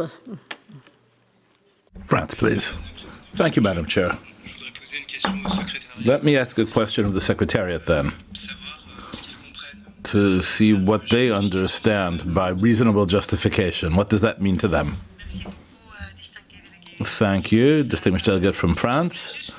I should like to bring you back to scenario B for a minute. Because in scenario B, lowercase b, you've already talked about justification. So it's a bit of a mirror effect. That clause where you didn't feel it was necessary to describe this word justification. Donc peut-être vous souhaitez So perhaps you would wish we didn't add that here. Bon. La France, après l'intervention de la secrétaire. The chairman's microphone is off. À la Palestine. Palestine, please. Well, in reality, the problem is that here we're talking about justification by the country who is being targeted, who could give a fallacious answer. That's why we need some adjective like reasonable to guarantee that the justification, we could call it scientific perhaps, no one could oppose a scientific justification. Would that be a problem for France, to say that we have scientific justification? Turkey, please. Chair. Actually, I have a question because I have some difficulties to understand. Let's consider a scenario, and we made a request, and the auction house said that, sent a justification saying that no, it is legal. So is it a justification? If this sentence serves for this purpose and makes this a justification, then of course we cannot support it. But if we can put an adjective before it, at least to highlight that everything cannot be counted as justification, there should be a level of, logic behind it, then it may be different in our understanding. So as a practitioner, I should understand how I'm going to use it in practice. So I will be very pleased if the Secretariat can comment on that. Thank you.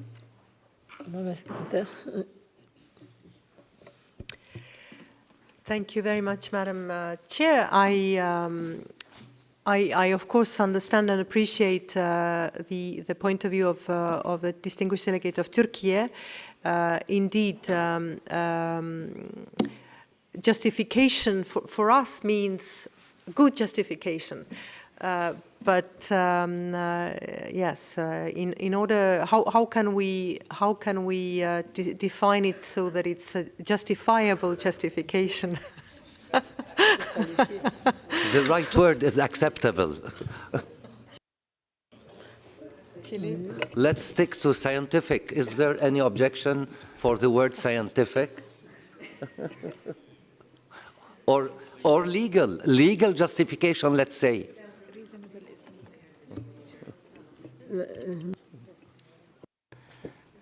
Yeah, thank you very much. It's difficult to qualify a justification given by a member state, no? Because it's a member state, but if I understand well, if we don't want to have just one word justification, maybe we can add a detailed justification, something like this. So that could, we will be sure that we will have enough information in the justification that could be acceptable. I don't know, because it's just a proposal.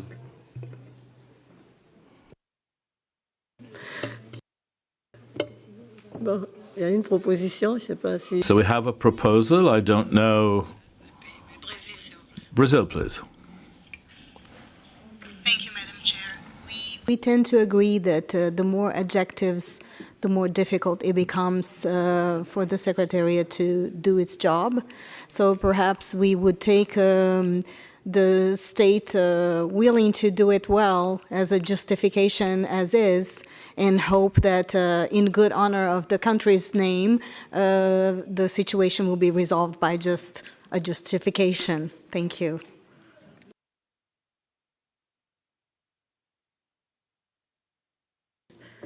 Well, Palestine.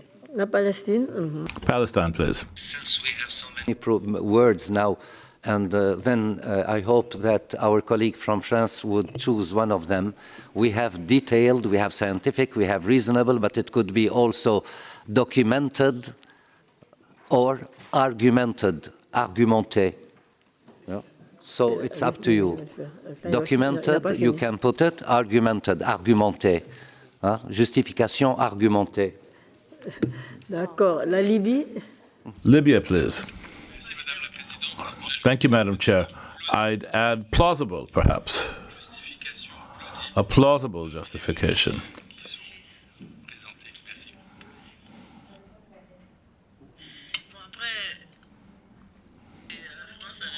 France. Thank you, Madam Chair. And thank you all for all those proposals. Perhaps I shall turn again to the Secretariat to say that perhaps between documented and detailed, as a specialist, what speaks to you most? What suits you best?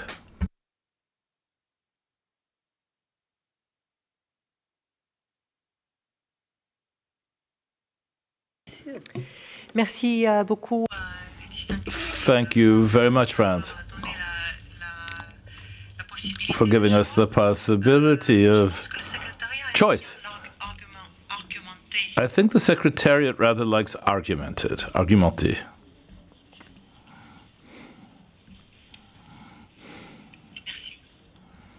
Thank you. What do the members of the committee think? Can we agree with argumented? France, does that suit you? Secretariat is proposing argumented. Does that suit France? Argumented it should be. And we will delete the other words.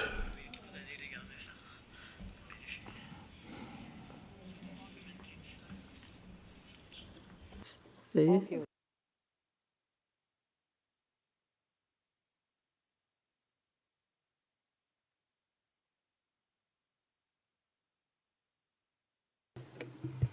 L'Argentine, pardon. Yes, I have the word. Argued is not a founded or founded. Founded? Is that what we want to say? A founded argumentation or justification?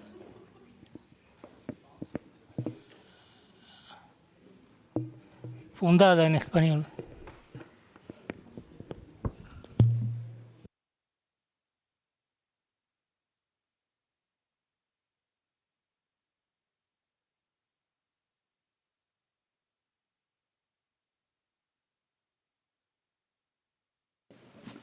The Secretariat, I'm not sure that the English version would be argued justification. What would it be? Argumented, well argumented? Argumented. Perhaps the United Kingdom can help us out.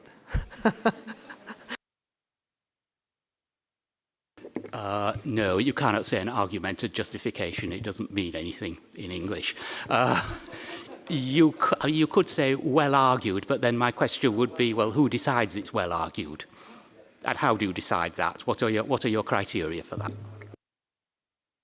La Pologne. Poland, please. Thank you for the floor. I don't want to bring the discussion back, but I was wondering if we wouldn't have this scenario D. Isn't that if during this depth examination by the Secretariat, we would have all those steps? I mean, the country would bring some justifications or documents, but that would be everything prior to the DG statement.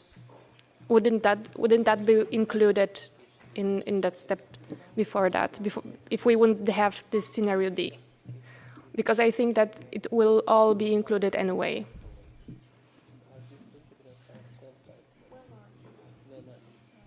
Thank you. Merci. Merci beaucoup. I believe that we need that because these are different scenarios. So these are the different scenarios when either the requested state has agreed to suspend the sales or not. So in this specific case, there's a refusal to suspend the sale. So it's not the same kind of scenario. Thank you.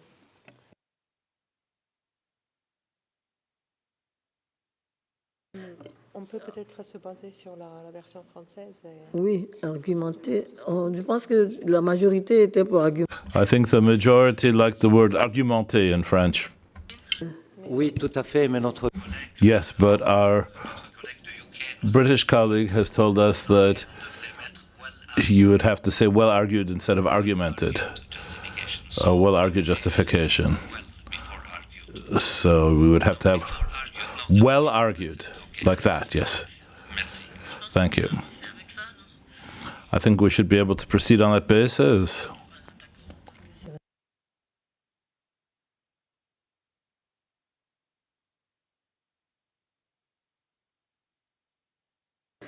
Bon, s'il n'y a pas d'objection. If there are no objections, we will adopt scenario D.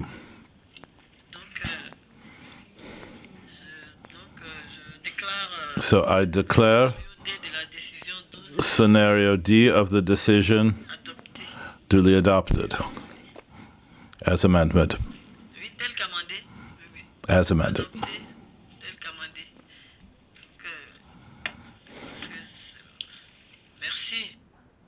Thank you.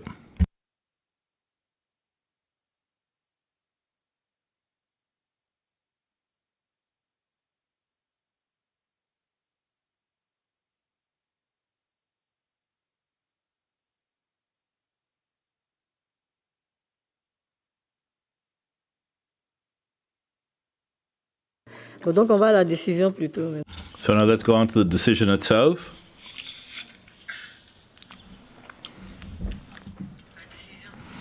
The decision.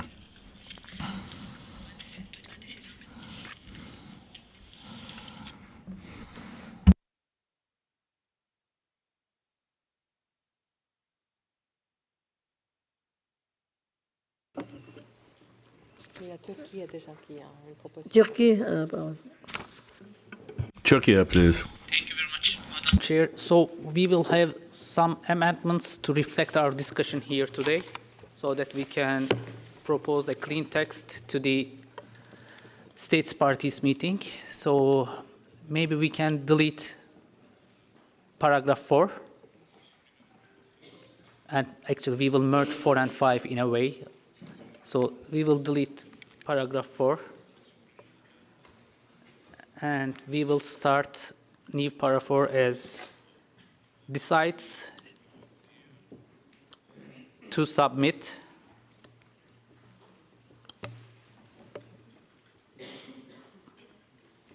the recommendations presented in document C70-24-12 SC9 and its Annex 1 as amended.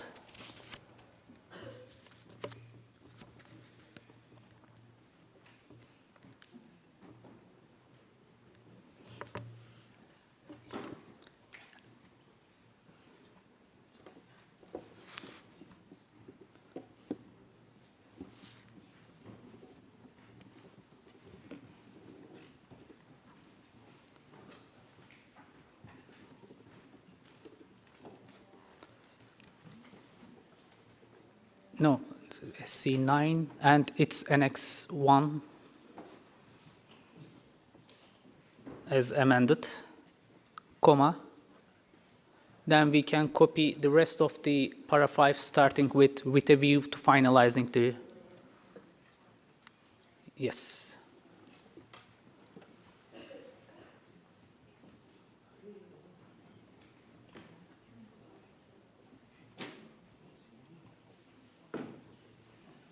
Yes, that's it. Thank you.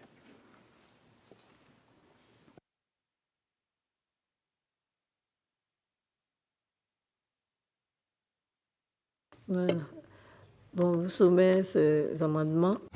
Let us propose those amendments for your opinion. Does this suit you?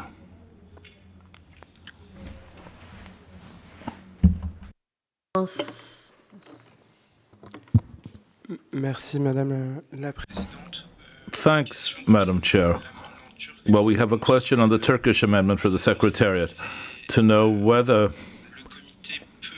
the committee can decide to present these reflections to the 43rd session of the General Conference, or whether it's the meeting of states parties that is meant to decide to submit this or not. Merci beaucoup. Thank you very much. To answer that question, we would first of all have to go back to the member states' meetings before presenting anything to the General Conference. And I think Turkey also wanted to change that. I am sorry, I missed a phrase over there. I would like to thank our French colleague. Decides to submit the recommendation as amended, then we will to the 8th meeting of the states parties, May 2025.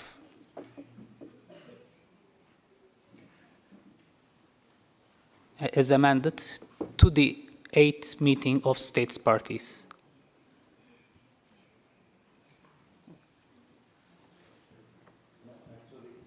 Sorry. Palestine, s'il vous plaît. It should be before. Palestine, please. The mentioning, yeah. Now it is the right place in English. It is as amended at the 8th meeting, and then with the view. En français aussi, c'est pareil. Ça doit être en haut. In French, it should be the same thing. The amendment should be happening above.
Bon, donc voici la mouture finale.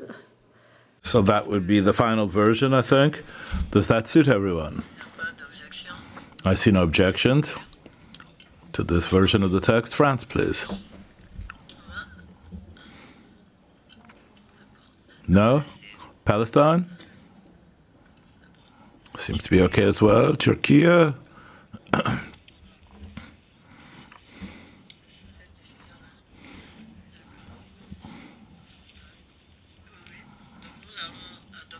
So we will now proceed to adopt the new point 4 as presently drafted. Adopted. Thank you.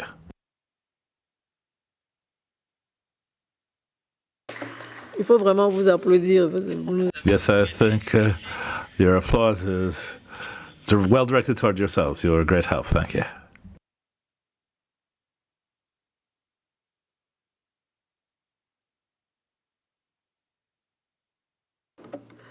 Comme il ne reste plus beaucoup de temps à cause des...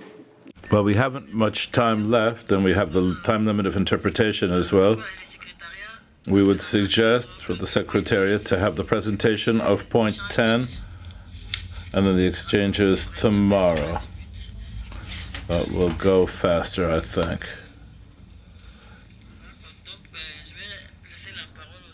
Let me now just give the floor to the Secretariat to present point 10. Maria Menon will present it. Chair.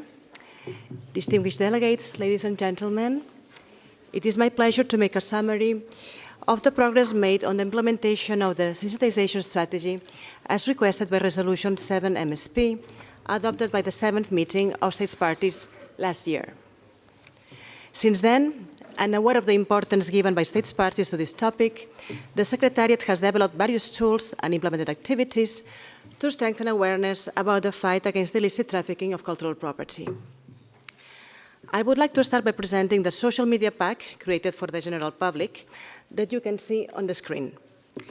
It contains messages highlighting the importance of the Convention, generating advocacy for the protection of cultural heritage, and promoting the return or restitution of cultural property.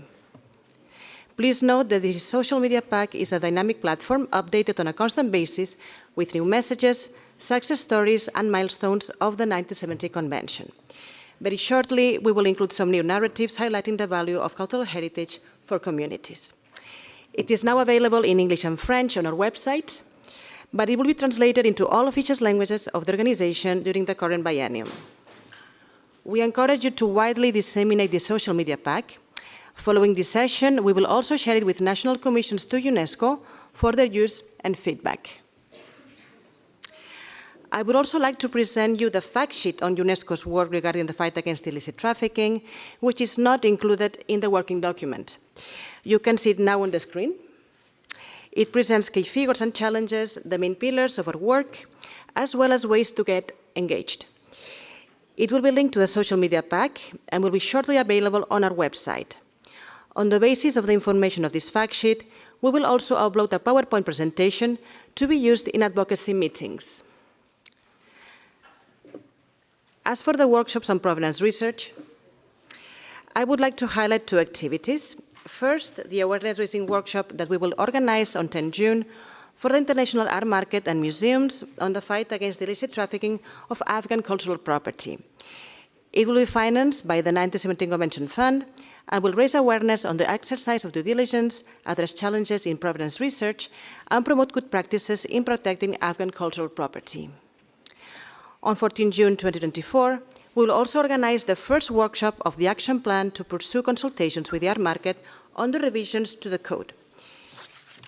It will also be financed by the 1917 Convention Fund and will focus on specific cases related to the exercise of due diligence.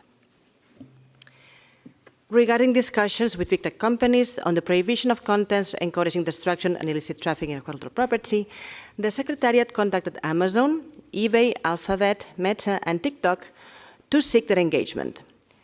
A short note and questionnaire was shared with these platforms, including 13 questions aimed at better understanding the wrong practices of big tech companies in combating illicit trafficking of cultural property. You can find in the annex of the working document the responses provided by eBay with existing policies for combating trafficking of cultural property, along with potential areas of cooperation with UNESCO. Since the drafting of the document, the Secretariat has also received the responses of Meta and has met with TikTok. It is worth noting that eBay uses block filter algorithms and human review processes to detect and remove illicit content.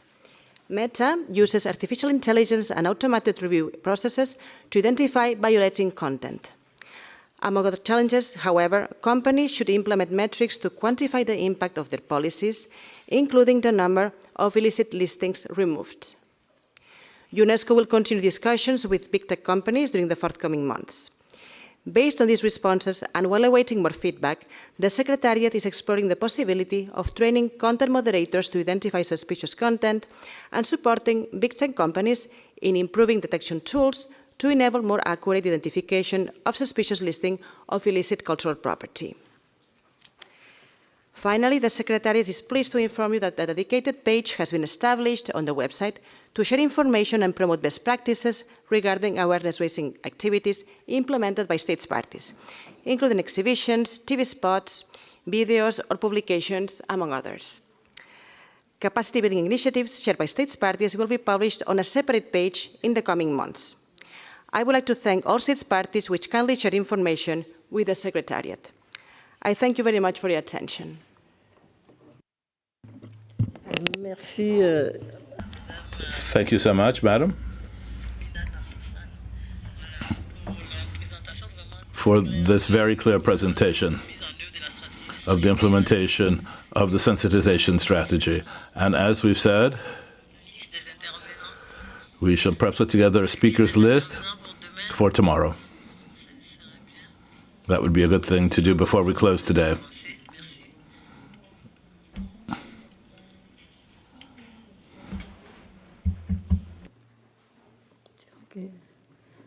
C'est la Suisse, c'est l'observateur, la Suisse.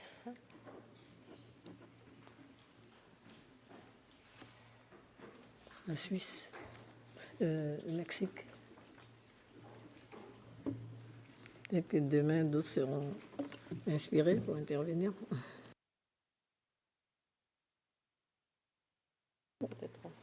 Oui, en 5 minutes, on peut commencer, d'accord. Donc, Turquie est la première.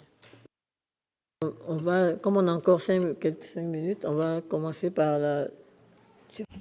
Since we still have a few minutes, we can perhaps start with Turkey. Thank you very much, Madam Chairperson. Actually, we would like to thank to the Secretariat for taking our proposal into account and getting in touch with the big tech companies, not only in relation to illegal sales of cultural property, but also the damage and destruction given to our cultural heritage throughout that videos, which could be easily posted on those social media platforms, which encourages people for treasure hunting. But I mean, this is in their language, treasure hunting. In our language, it's destruction of cultural heritage. So this was very important for us, and we see some improvement here. And I also would like to tell with regret that when we, in our national capacity, get in touch with Alphabet, I mean Google and YouTube, the response we got was like, no, sorry, we cannot put it in our terms of use. Because this may be considered as censorship. So this is clearly not censorship, or it is censorship as murder is a censorship, you know? I mean, if you cannot put these videos, you cannot also put destruction of cultural heritage videos in a way to encourage people to do so. In this regard, we expect Secretariat to increase pressure on these organizations, given that at national level, it becomes really challenging for the states parties. And I would like to underline and to, I mean, tell all members of the committee as well, this is not only Turkey's problem, this is a common problem, and the number of videos increasing every day and being watched by millions of people in 10 minutes, for example, is incredible. And we are doing our best to stop these videos to be circulated in our capacity, but it's not an easy task, and it should be a globally accepted understanding in order not to encourage people to to destruct cultural heritage, and also to change the understanding of cultural heritage is not something that you can make profit of in terms of money. So I think it's a very strong way of delivering this message through communicating with big tech companies. Thank you. Brazil. À la Turquie. Thank you, Turkey. Okay. Le Brésil. Brazil, please. Madam Chair. Brazil emphasizes the sensitization activities and on capacity building programs to other relevant stakeholders, such as judges, prosecutors, and even parties that are not evident. In our case, where State Patrol plays a very important role as assessing cultural property, living internal regions, and communities. Thank you.